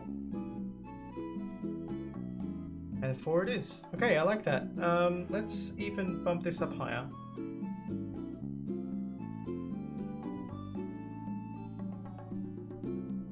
And given how low the lowest ones there were, we'll just push that up as well.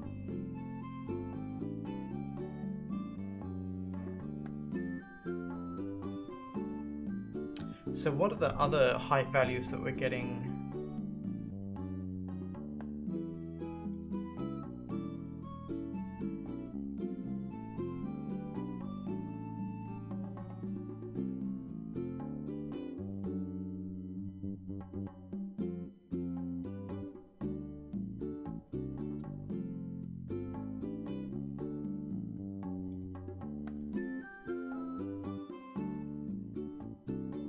Is that correct?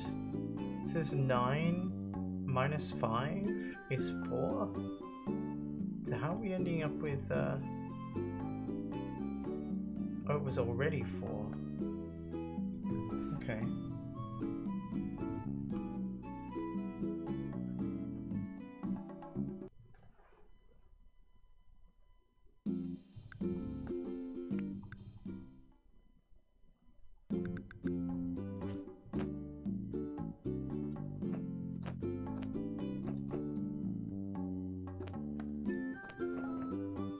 Look at this.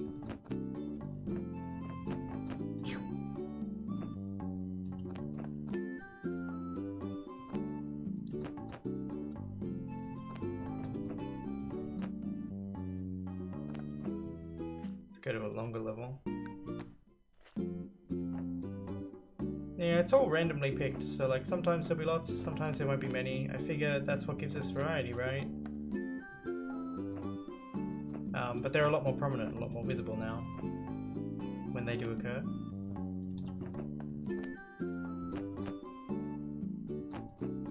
So what I'm thinking might be happening is that I'm placing the reeds too high and they're getting culled out frequently. I'll be able to look at the culling stats in a second.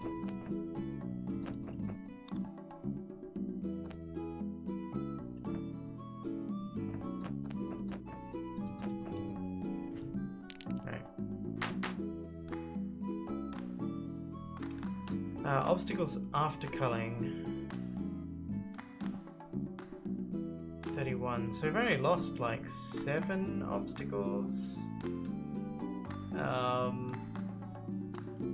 Culled 2 to rest. And 2 from tokens. Let's past me as a champ and put in a setting to allow me to control, to visualize the culled stuff, so we actually will be able to have a look at.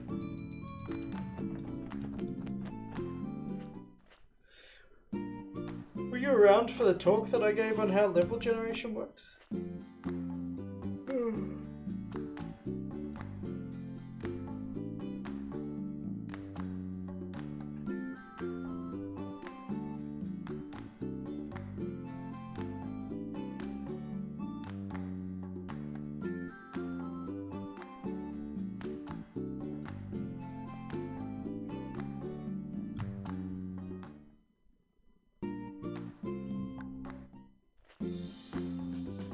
Oh, we're on the vertical levels. Oh, I have the slides available if you're interested.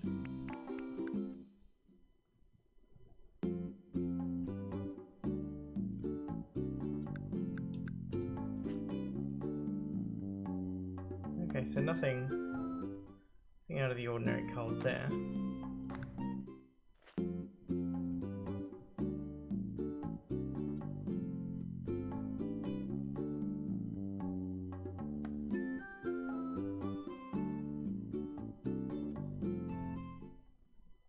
Maybe we just had like a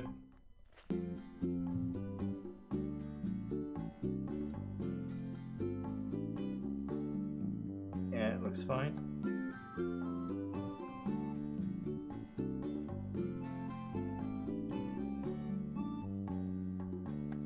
This is marginally confusing.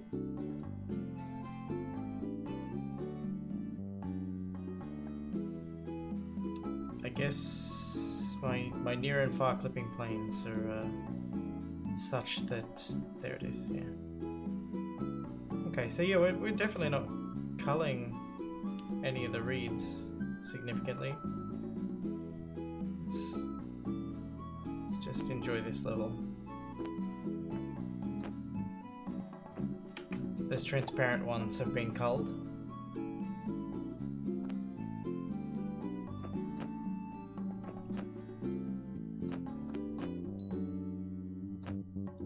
Oh, there's one that's been culled.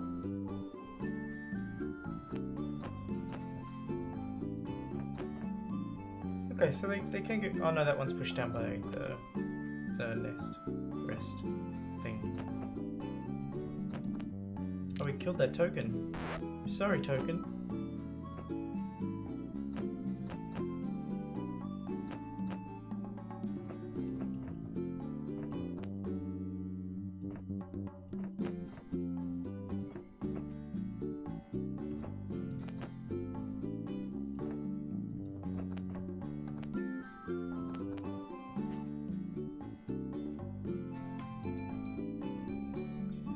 So why couldn't this move out of the way? Like it...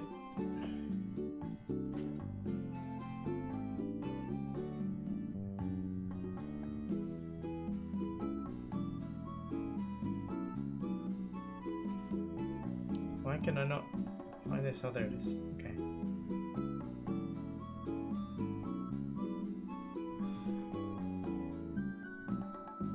Oh, okay, so I'm just like arbitrarily adding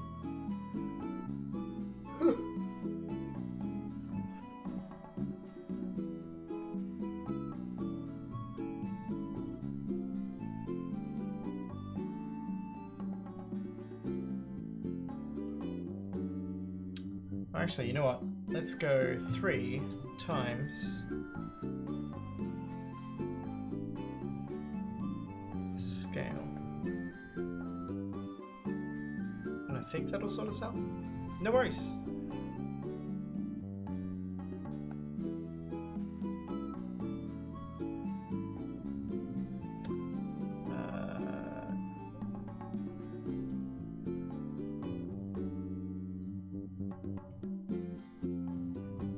There's the slides. Sorry, I just completely forgot to say that I would would share them.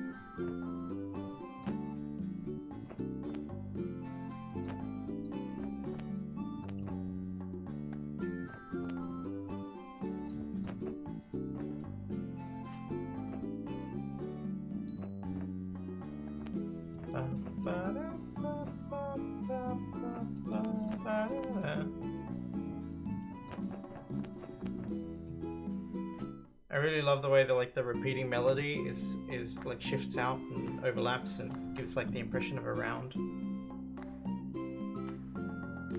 Ah, okay. That's fine.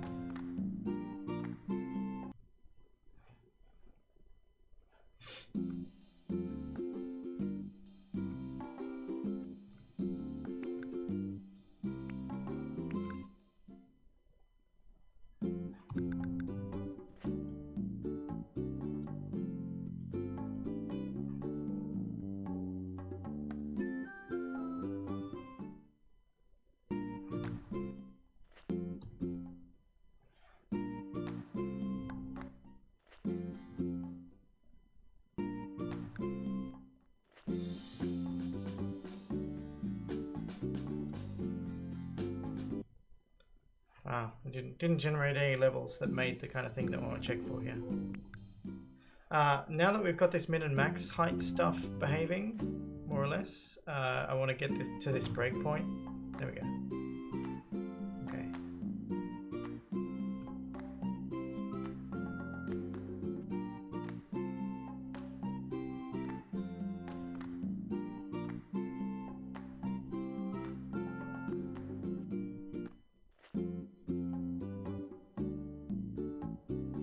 Okay, so we didn't, let's go have a look.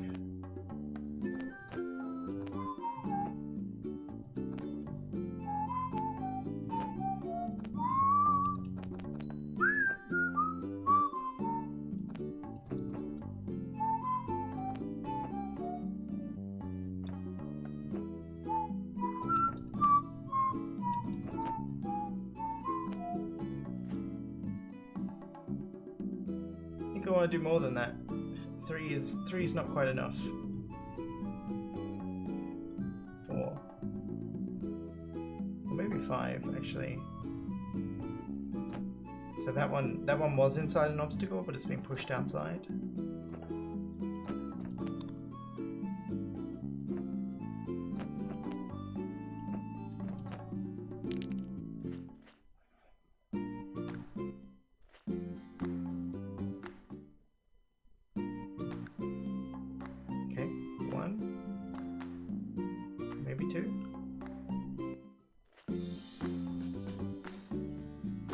Okay, so we did cull a couple of tokens. Let's go have a look at what situations they ended up in.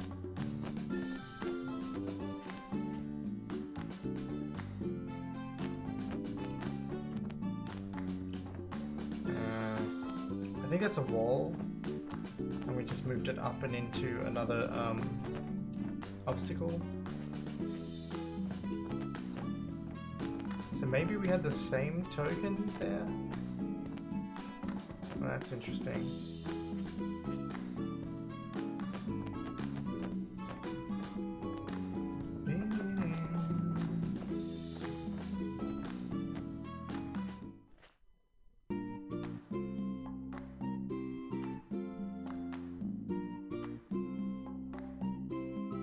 I guess that's fine. Yeah, alright, let's take that out. And let's go hunting for this situation where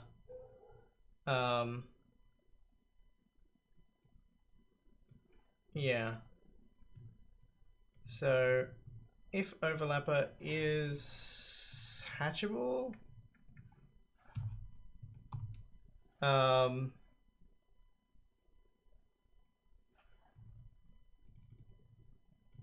We'll try moving it, I guess. So if it's a high,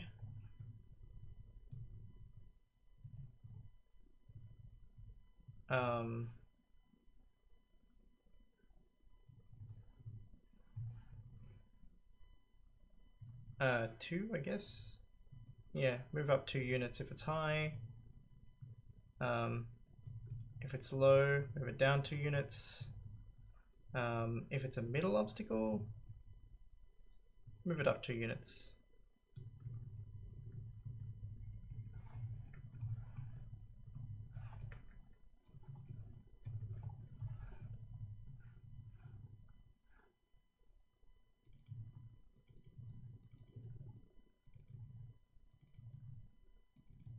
Which is more or less what we were already doing. But then back down here,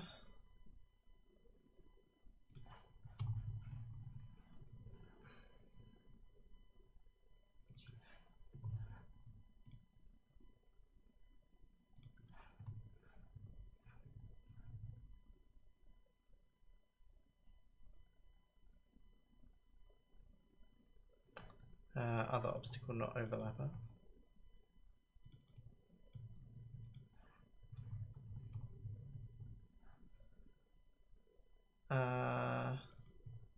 Problem obstacles are pushed back. Other obstacle.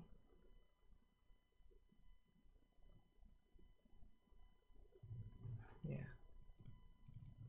We can't modify obstacles in here, so that's fine.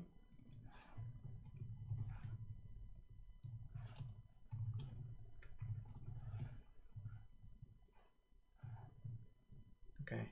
Well, that I mean, like, testing this is hard. I'll put a breakpoint in, and we'll see if we can catch it. But the chances of this occurring are pretty low. Yeah, let's go survival, and we'll just like get a massive level.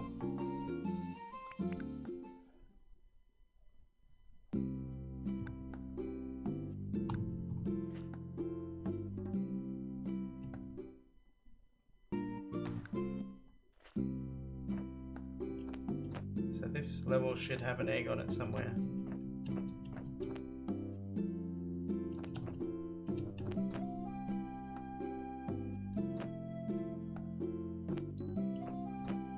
Find a branch. There's a branch.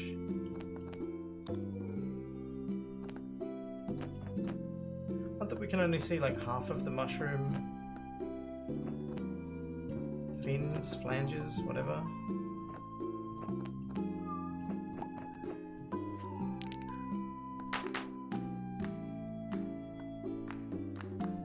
Oh, we get penguin.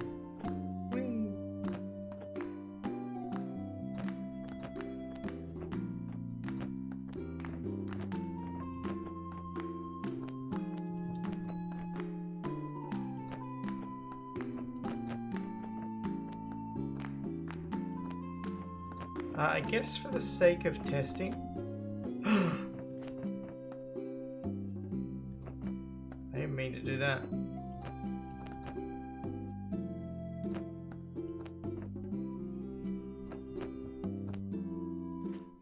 I guess for the sake of testing, yeah, the little penguin's cool. I'll show you what he looks like on the level selection screen.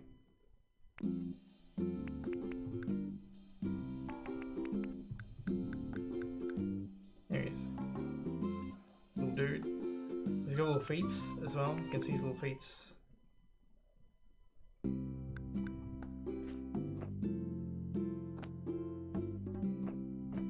They're easy to see when you're hanging upside down, I think.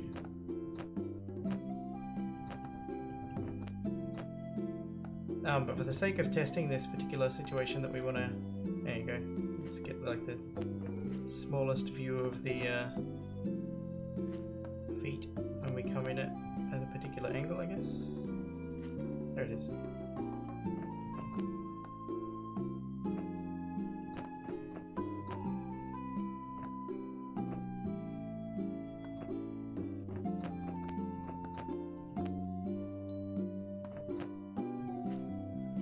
Yeah, anyway, for the purpose of testing this...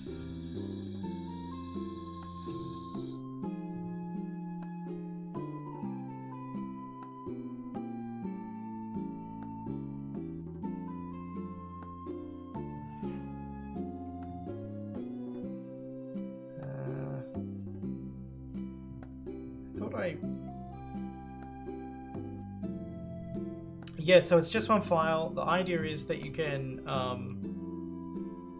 make your own skins. So the skin looks like this. Let's get something that's got some details. Well, I guess we'll just open up the penguin because there we go. So these are the eyes here. That's the back of the wing. That's the underside of the wing, or top of the wing, underside of the wing. This is the teeth. Bottom of the egg, top of the egg, and this is like wrap around the middle. What are you talking about? That's lovely. Look at that face. Look at that bum.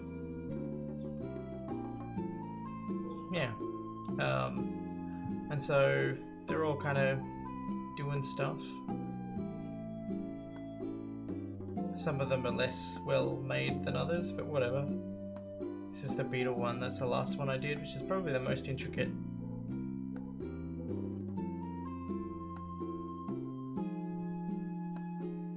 So the cheese one's pretty good.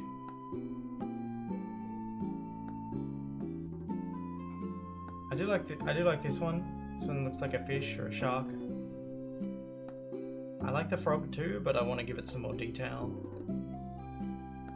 It's the ghost one, which has alpha on it that you can't really make out.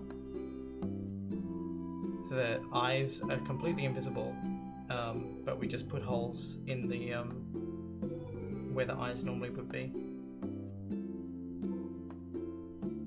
This is a watermelon one. It's kind of fun. And they're all flat. There's no bump maps. We just sort of imply a little bit of depth with shading and stuff, like the mummy here. The mummy looks really good. The mummy's probably the best looking one in the game.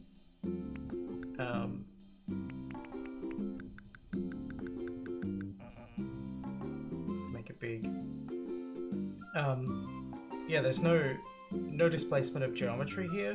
I'm just using contrast and shading to hint at depth. So these lines aren't gaps between the wraps, they're just lines, right? And then each line we can see here has like a little gradient at the top that makes it look like it's catching light from above, and does give it a bit of a, like, just your brain kind of subconsciously interprets that as the thing being rounded, even though it's not really rounded in the geometry. And so my goal was, like, and same here, like, these look like they're 3D glasses because they've got a shadow, but it's just flat. It's just a flat image, wherever that is. Where are you? It's my fancy egg. There it is. I just approximated what I thought the curve would be to give the kind of feel that I wanted, and yeah, it looks good enough. It doesn't look too bad when it rotates either. Like, you just kind of accept that it's fine. Yeah, it's amazing what you can do with like a couple of gradients, and like this one as well. This lip along here is just some it's just like just some highlights and shadows, but it kind of looks like it has a bump map on it. Yeah. I consciously tried to make it all, it's hit and miss a little bit. Some of them are better than others, but the details are also small. So, like, if we think about the cheese egg here, let's go and play with the cheese egg. So it looks kind of cool. The shadowing is definitely baked in, suggesting that it's coming from the top.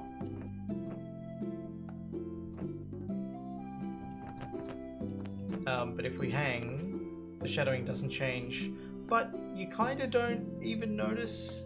Like, this is probably the one where the baked in shadowing is the most overt.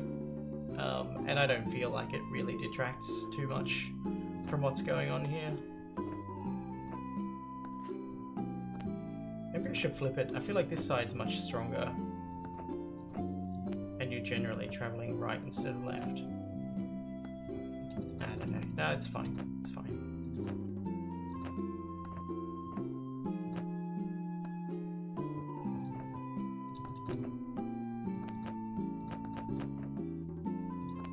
Because I'm doing all this manipulation of the collision shapes, and because Godot seems to be having trouble at the moment with concave, I don't seem to be able to get reliable results out of concave collision shapes.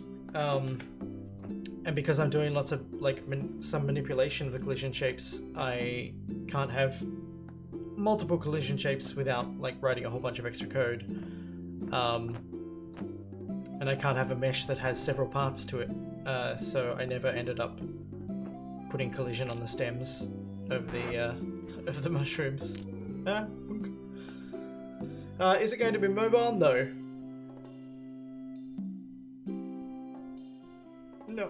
No mobile for me.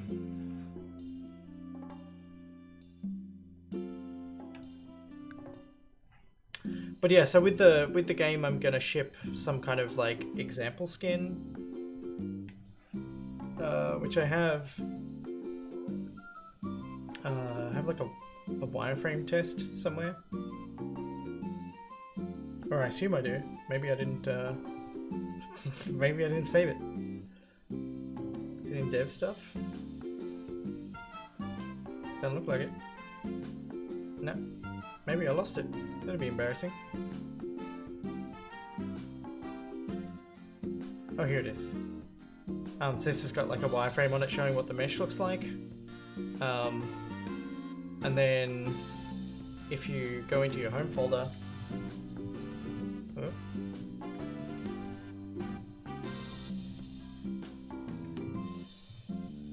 when you start the game, it makes a folder called skins. Let's just copy this in here and rerun the game. It doesn't pick them up at runtime.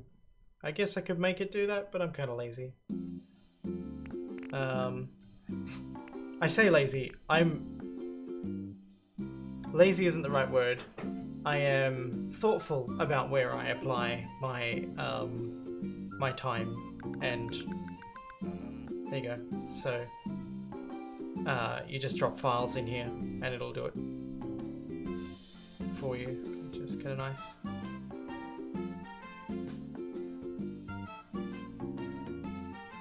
I did think about having a wireframe skin,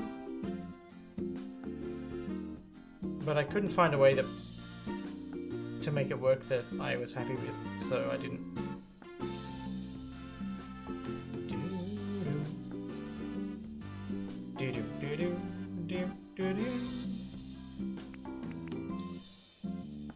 So that's the new music that I got from Peter this morning, the most recent updated version of that track. This is what I had before Peter came on board, when I was this is kind of unfinished. It's just a rough thing. Nope, that's the wrong one. This one.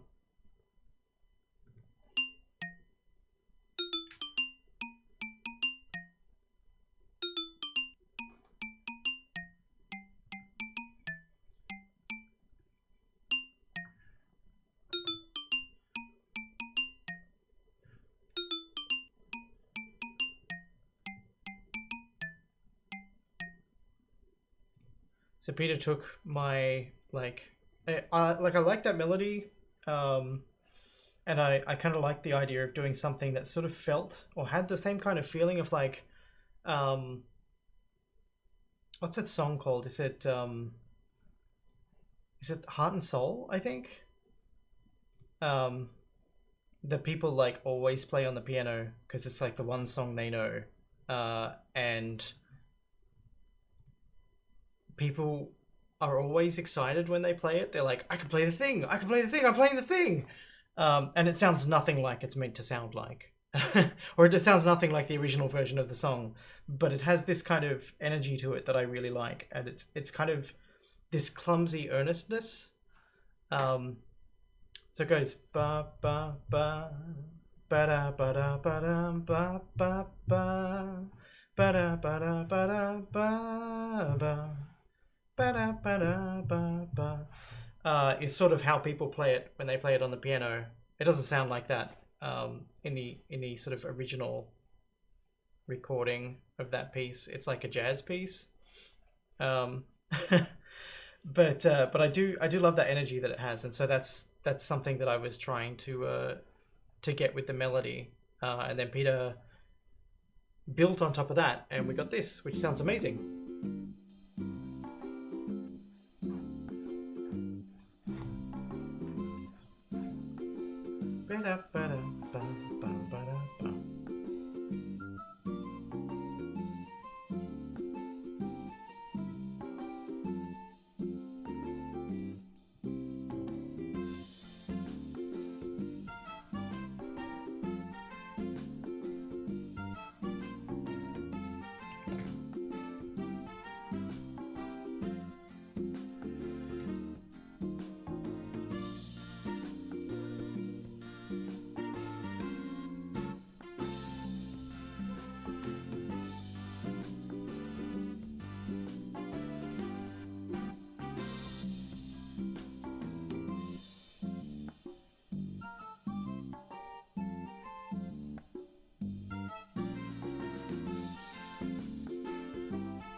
And the do at the end of the track kind of hides the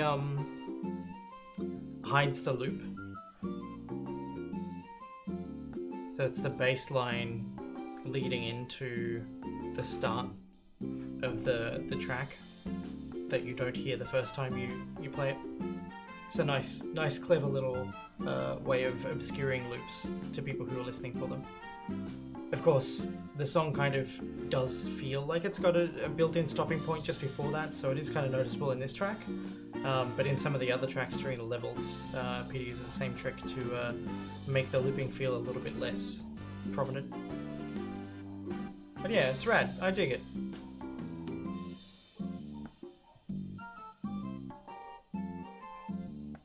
I think Peter bought some recorders to do this. I think. Let me check.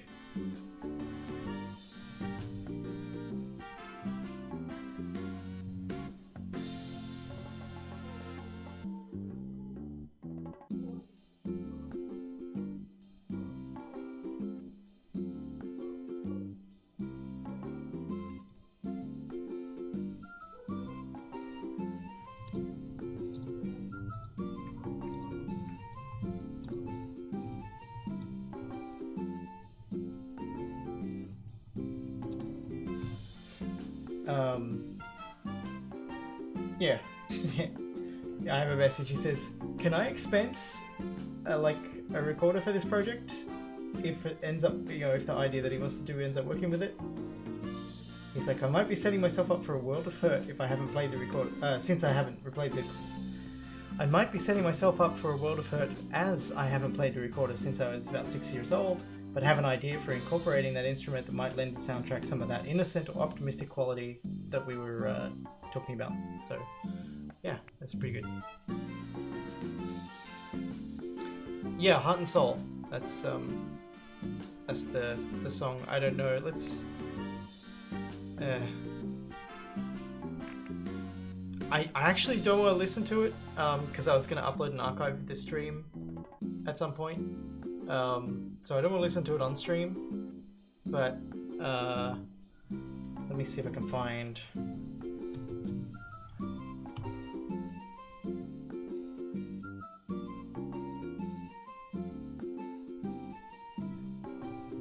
This is a comparison of how people typically play it versus how it's meant to sound.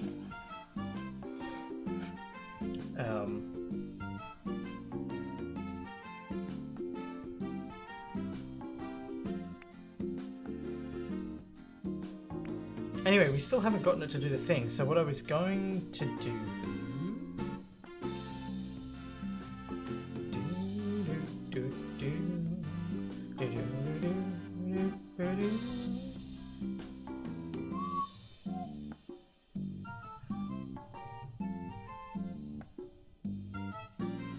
Oh, here it is. Okay.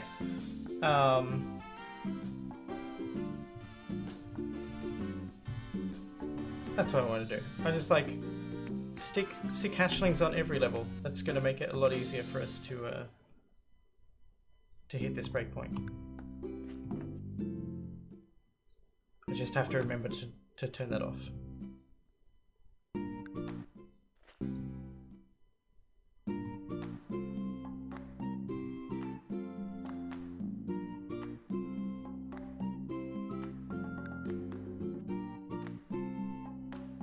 Having to think.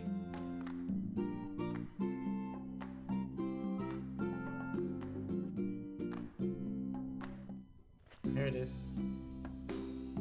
The more I think about this, the more this doesn't make any sense.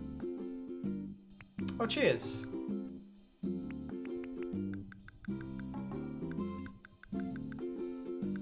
Yeah, I don't need super long ones because there's only ever one nest in any given level that has a thing on it. Hey!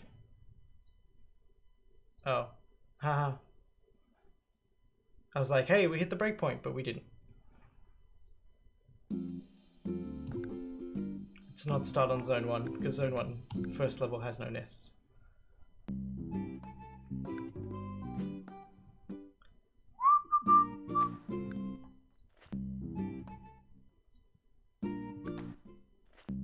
Actually, I should make sure that they actually... Yeah, right, there is. Good.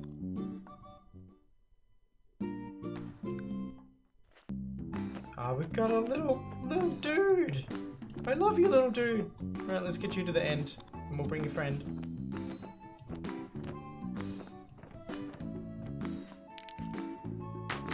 Need a penguin?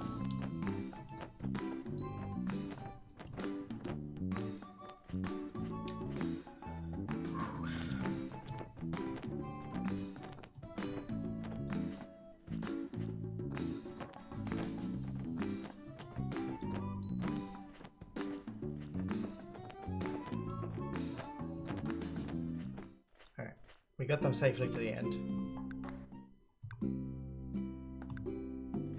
Actually, I'm gonna turn off the indicators because we don't need them. It's a debug thing.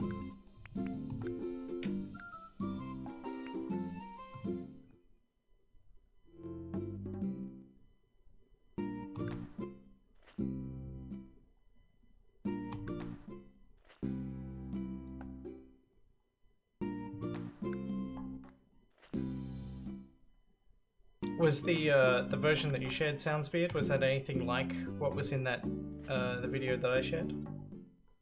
In terms of the kind of performance? I assume it's the same song.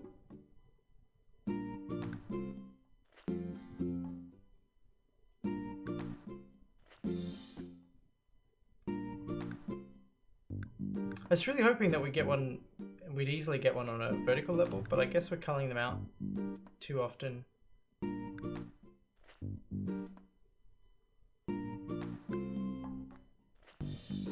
Maybe it only happens in zone 2?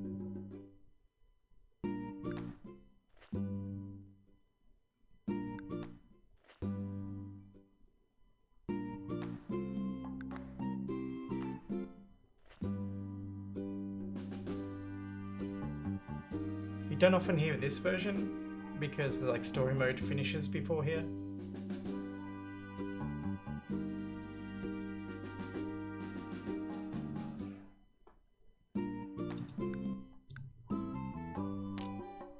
Oh no! Oh, we did it! We did it! Oh! Yeah, look at it go. Alright, so it's happening before we do the culling.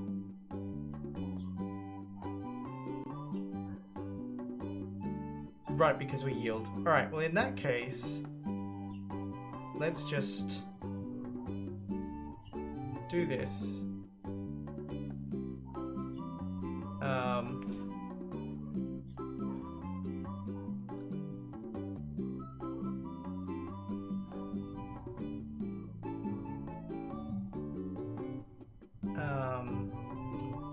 And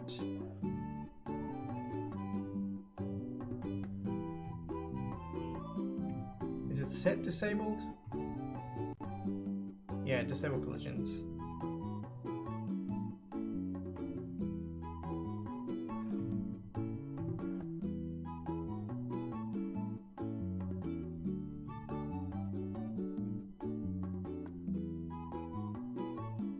Right. I think that'll fix this up. The debugger is just going nuts there.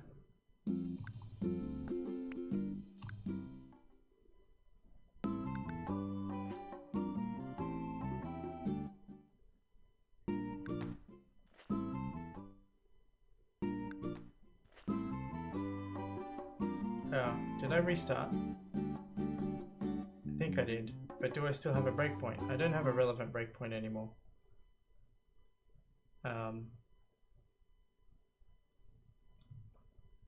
Or if I do, it's on the wrong line. No, I think we got rid of it. Okay. Let's have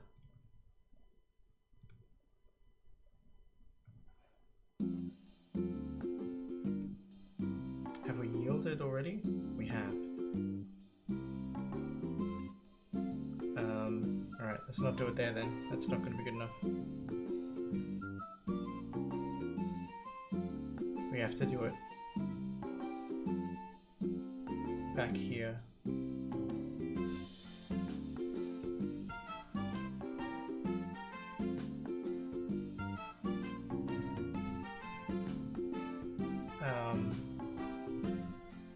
For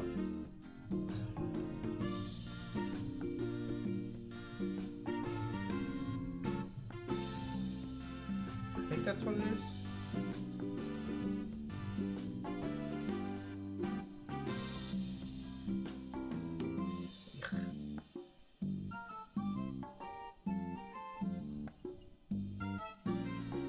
Wow,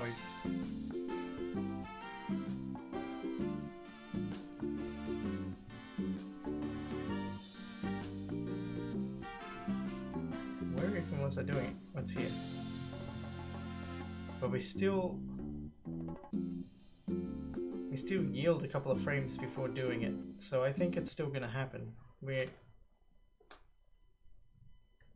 Oh, there just needs to be an if, not an elif.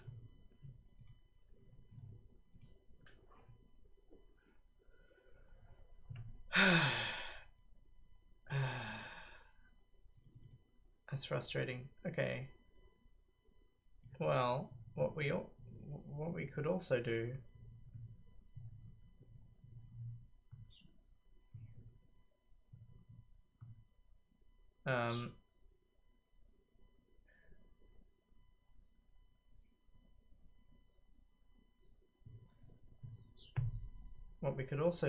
is in here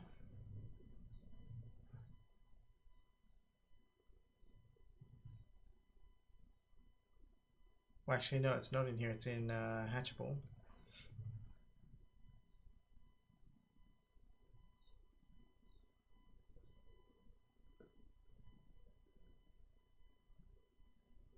Do we have a reference to the player? We do.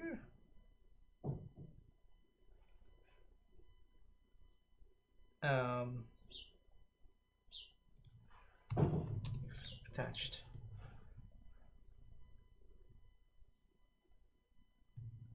There we go. That's a much better situation. We can still do the culling at the time that we would do the shuffling normally. So we'll still remove any obstacles that overlap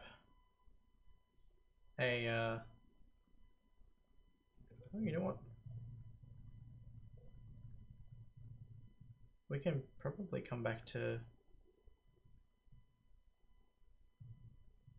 this.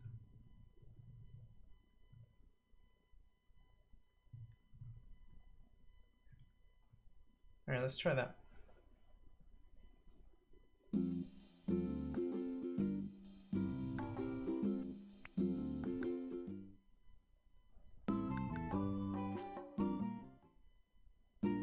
I did put a breakpoint in, right? Nope. Which is a waste of my own time. Oh no, I did. I put a breakpoint in there. Okay, that's fine.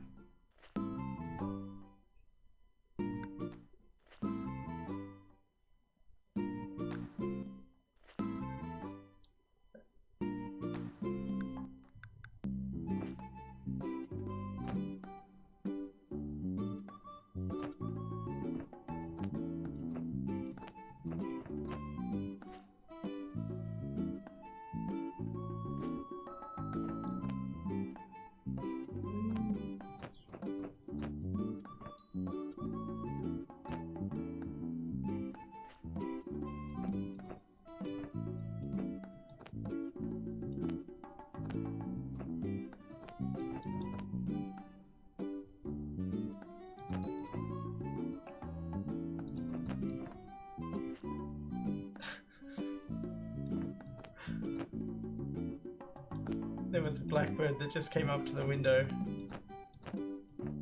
with its wings all hunched up like this. It came running up to the window and went. It's good. What a champ. I don't know if we can see it out there. It's off to the right. It might make another appearance, so I'll leave the bird cam up.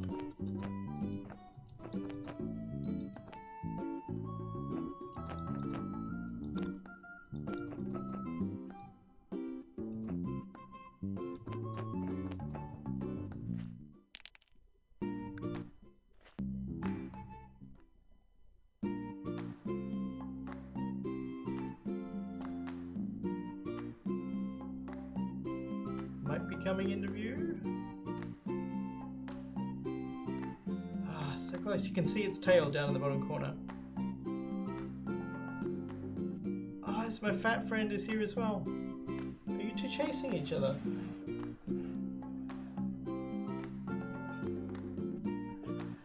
Ah, dear.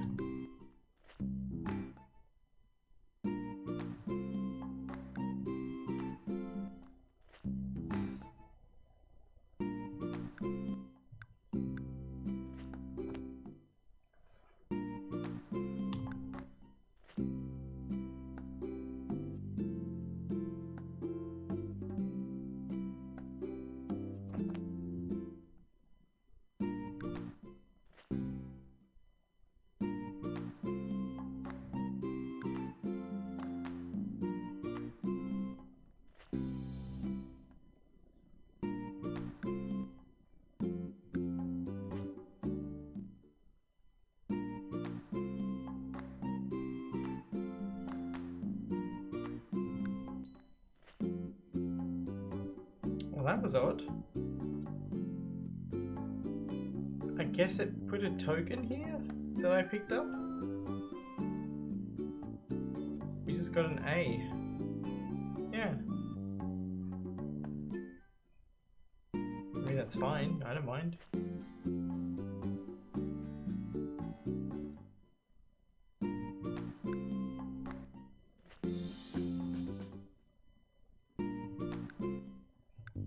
Am I playing on easy? I'm playing on easy, which means fewer obstacles in general.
These vertical levels take a while. I have some ideas for optimizing them.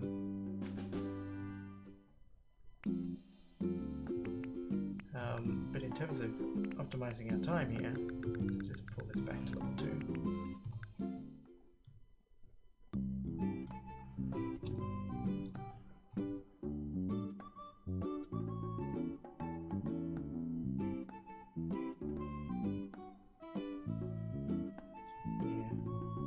I don't want to change the code too much.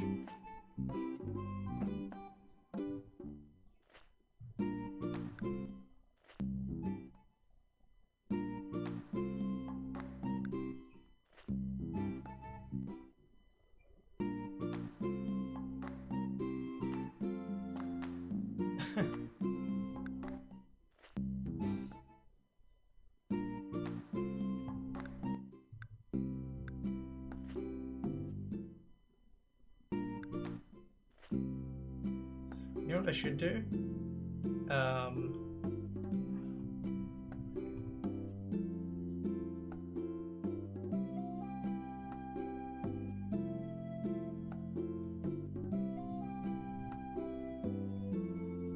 I should fix this. Oh, it's just regen level? Okay.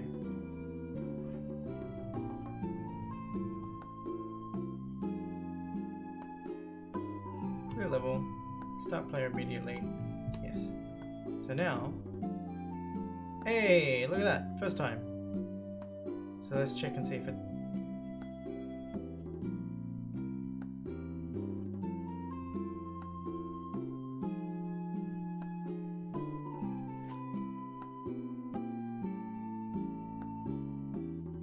That seemed excessive.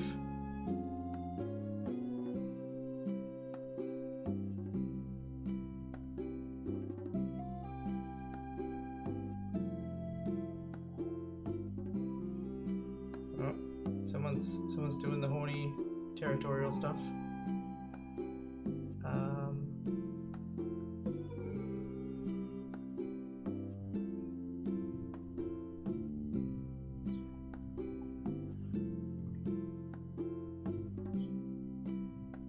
Okay, so I don't need to print any of this junk anymore. We know that that's working.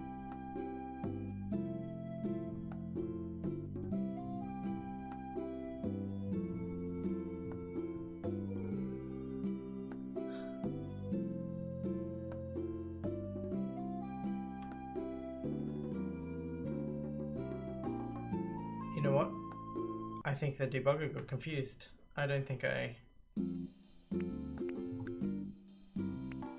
Yeah, my gut says that it's going to happen more in Zone 2 because those top obstacles are much more downward pointy.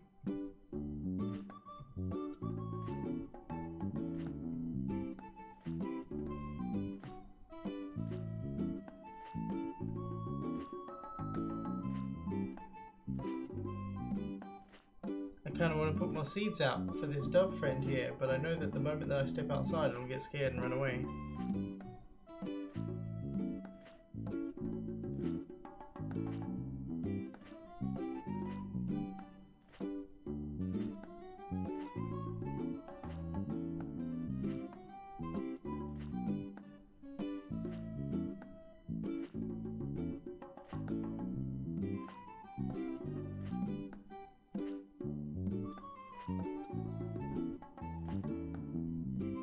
Are there any seeds in the feeder now? Maybe there are seeds now. I better look.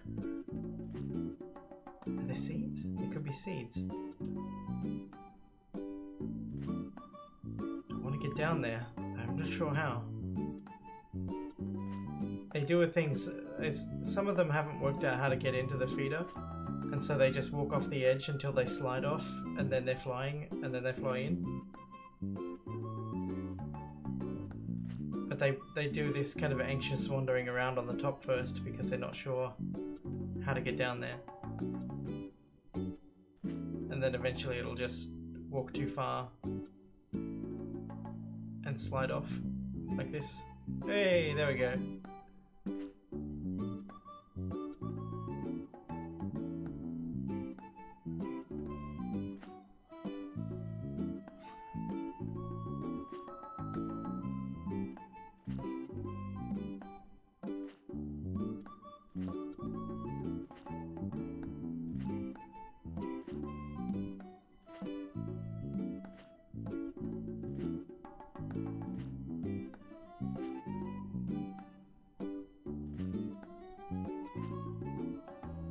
It's more windy out there than I realized.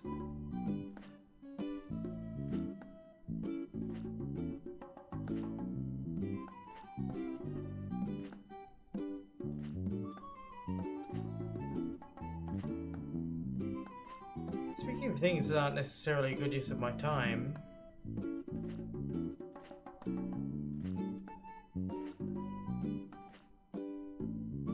maybe this is more likely on easy.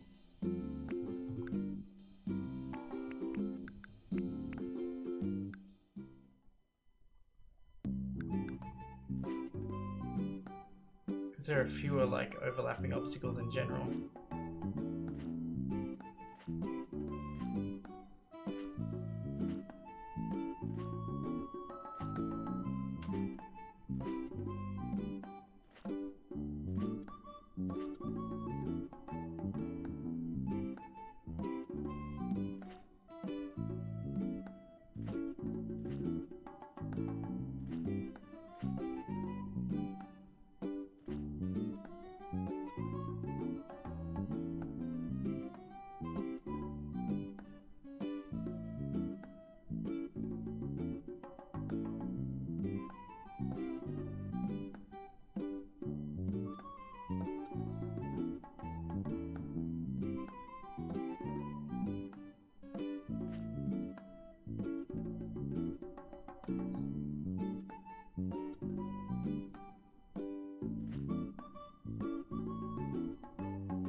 Alright, well, I mean, it's not going to happen. I'm 99% sure that,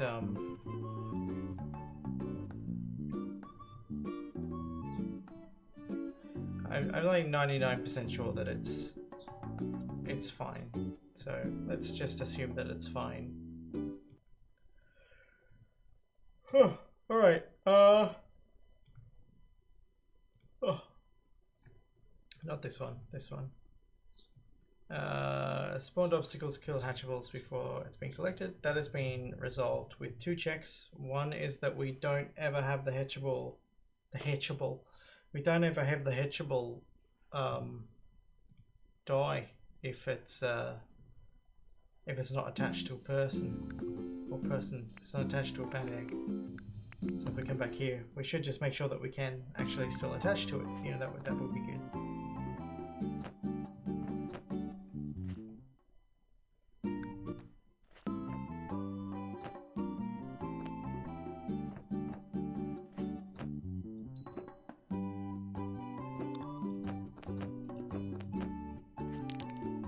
Yep, that's good. Let's reload that and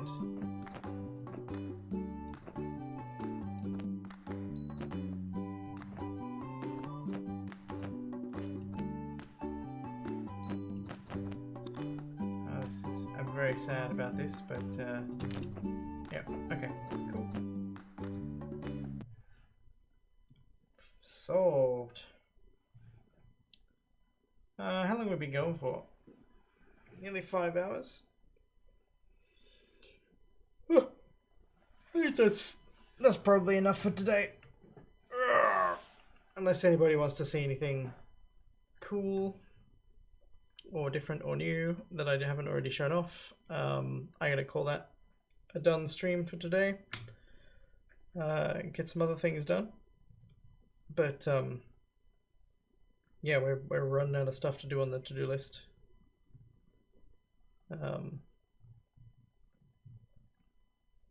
Yeah, it was good. We did some good stuff. It's funny, I didn't do much that was on the to-do list here, but in general, definitely made some meaningful strides forward. We'll do a commit message before wrapping up. So we have updated.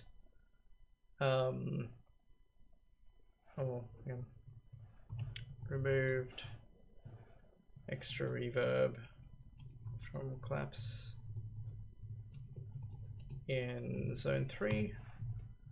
Added double claps to summary track. Okay, so the two sort of tweaks from Peter earlier today.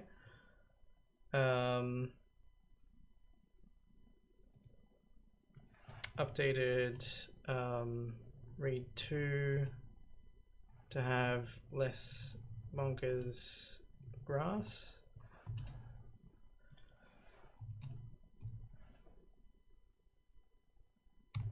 Updated read texture to have darker sausage bit and more interesting fluffy texture. There we go.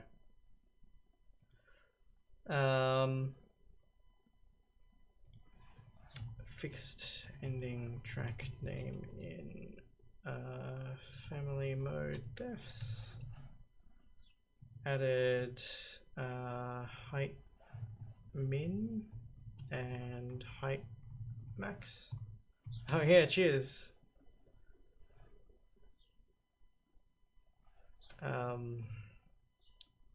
Parsing to obstacle defs. Added min height to zone 4 reads. Obstacles. Added max height to zone 4 rock obstacles.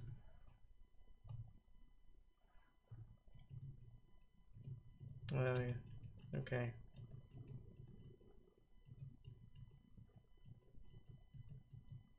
Let's not say we did. The rest of it's in scripts anyway. Added floor height tracking to game overrides player.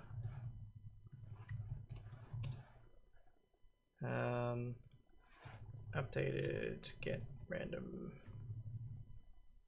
Well, fixed potential crash when offset int is past a spread of 0.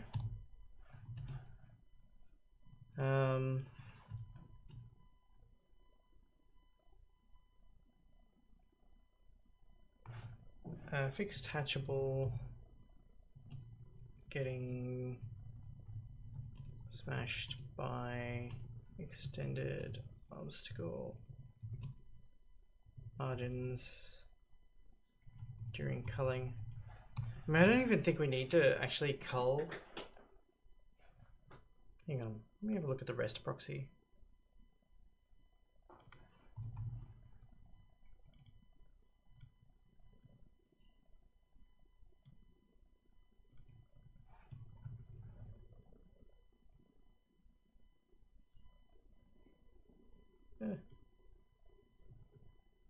So like the collision shape that we've got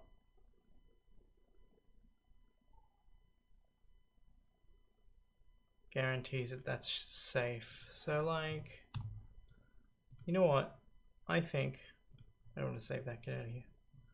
I think, the more that I think about it,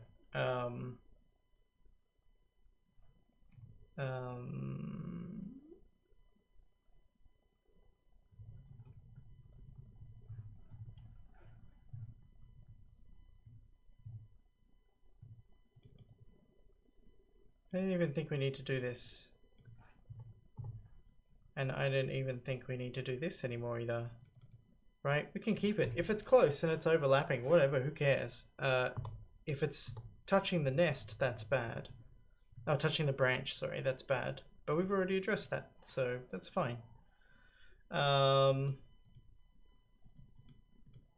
making it so that like during processing, the hatchable just says if we're not attached, or only do all of this destroyed stuff.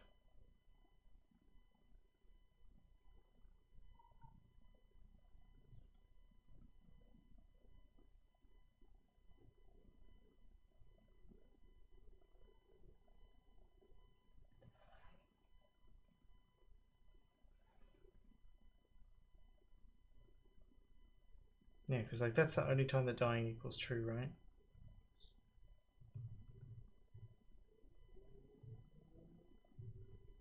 Yeah, yeah, that's fine. That's a good enough fix.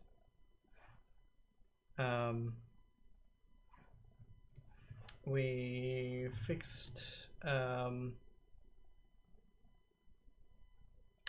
obstacle overlap shuffle for tokens not taking into account obstacle scale.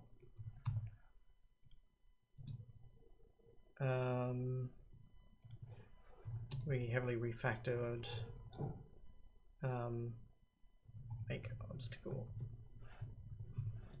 pause calculation.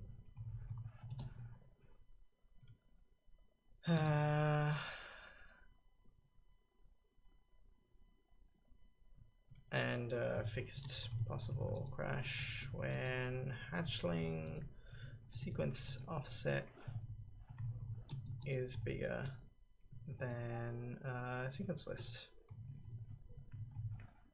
Okay. So what do we got?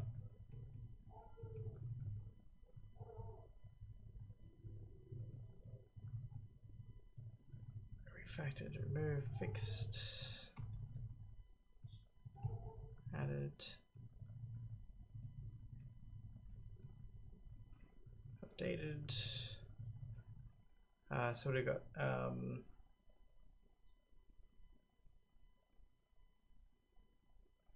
Obstacle max, height max, and height min. Read updates.